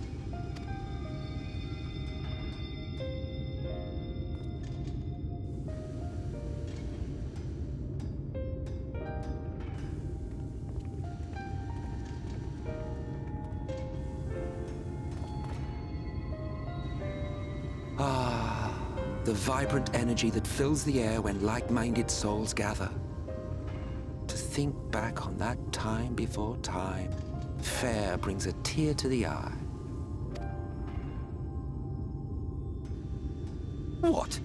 You thought ancient beings like us incapable of crying? Well, rest assured that if your heart can be broken, then so can mine. Back when the world was whole, we had family, friends, loves. Men knew peace and contentment, and with our adamant souls, we could live for an age. There was no conflict born of want or disparity. Our differences paled into insignificance next to all we had in common. And then there was Amarant. Never was a city more magnificent. From the humblest streets to the highest spires, she fairly gleamed. Not that you would remember any of this.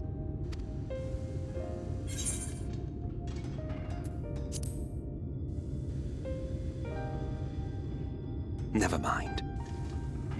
The point is, the world of old was a far better place than what we have now. I believe you would like it, having witnessed the things you have.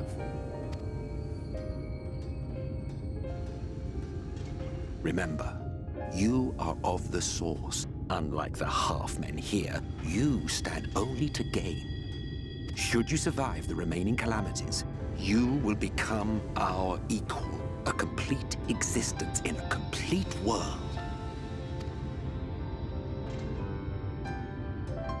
But such talk is a pleasure for later. Back to work, hero. Oh, I caught it, Omega Legion. That caught my attention immediately. There was one thing I had meant to ask. How well do you know the XIV?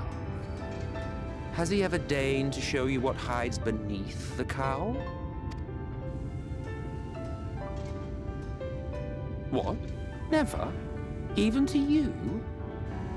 How very interesting.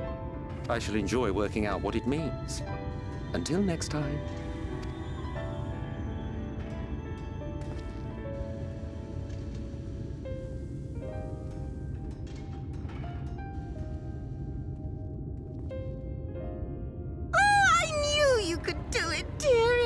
I never doubted you for a moment.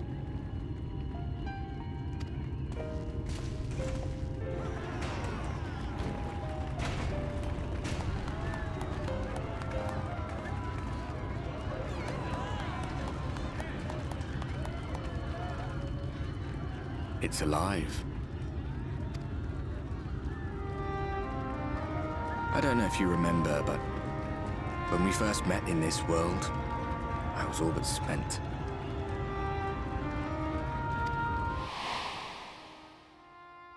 I never thought to wonder why until now.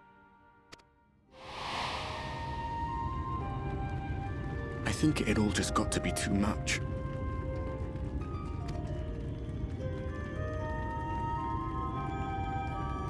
The guilt of causing the flood. Knowing everyone hated me. But the worst thing was the solitude. Time wears you down, aye. Solitude eats away at you. It was this close to finishing me off. But as bad as it got, and as empty as I felt, I can't even begin to imagine what it must be like for Emmett Selk. All of which is a long way of saying, don't make a choice that leaves you alone. Nothing is worth that. Especially not eternity.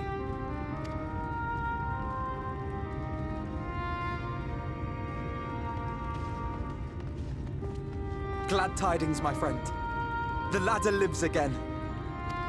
The three of us have been invited to do the honors. Are you up for it? Of course, if you're worried that the whole thing might come crashing down, we can always find someone else. Lady, I'm a dragoon. I got this. That's the spirit. Come on, then. Speaking of which, don't let me forget to try something when we get to the top.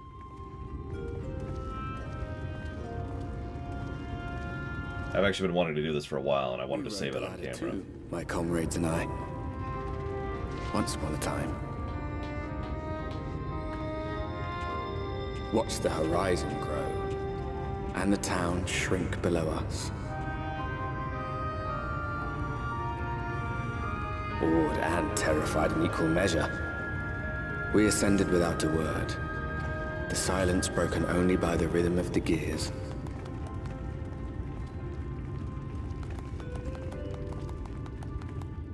I like that. Everyone else is probably wondering what the hell we're on about. It's that day.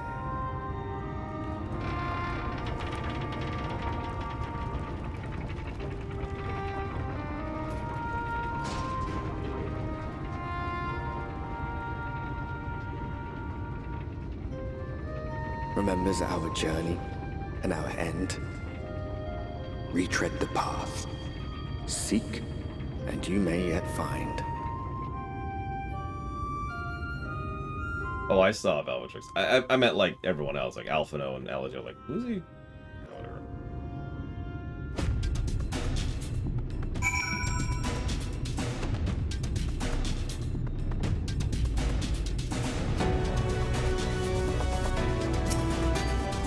Here we are, top rung. The others should arrive ere long.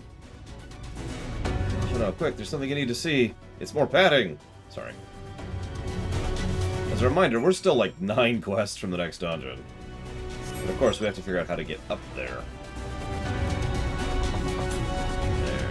Oh, here we go. That appears to be a village. There's a village to the northeast. So there is, yet after 2 decades without the ladder in operation, I'd be surprised if such an isolated settlement has been abandoned. Let's see what's going on up there. They're super mysterious. That's it. Let's see, what do we see over here? Wait a minute. God, there's a near raid over there.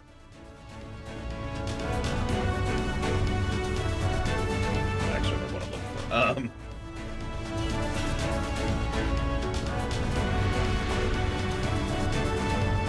I don't know what I'm looking for. I don't know.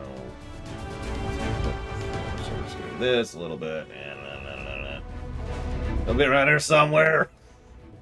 Hang on. There we go. Totally, it's the shoe bill. Nope, that's not it. It's probably not this mysterious person.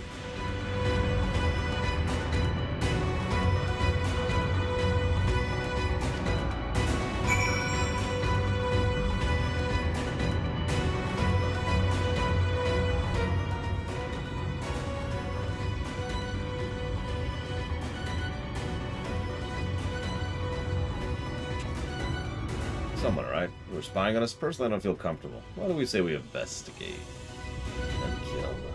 I mean, eat them. I mean, what do we do to new people?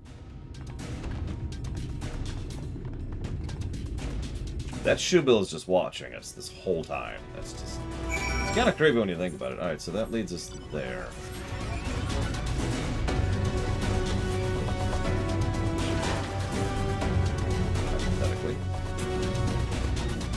Is there an invisible wall here? Oh my god, I think there is. There we go. Okay, hang on. There we go. This should be good-ish. Maybe more like that. Let's see what happens. Oh, nothing! Nothing happened! It didn't work.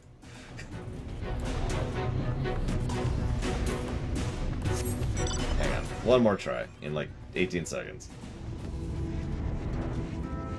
Oh, this isn't landable terrain. I can't even do it from here.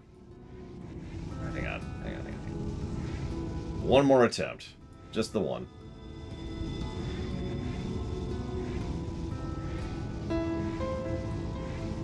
We do have a deadline and all that.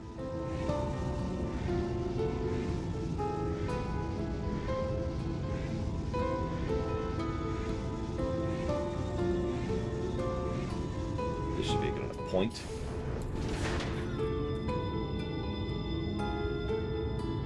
Okay. Ah! I can't even walk off, can I? Damn it, game! No! No! I can't even jump. Damn you! Damn you, game! Why would you do this to... I can't. I'm sorry.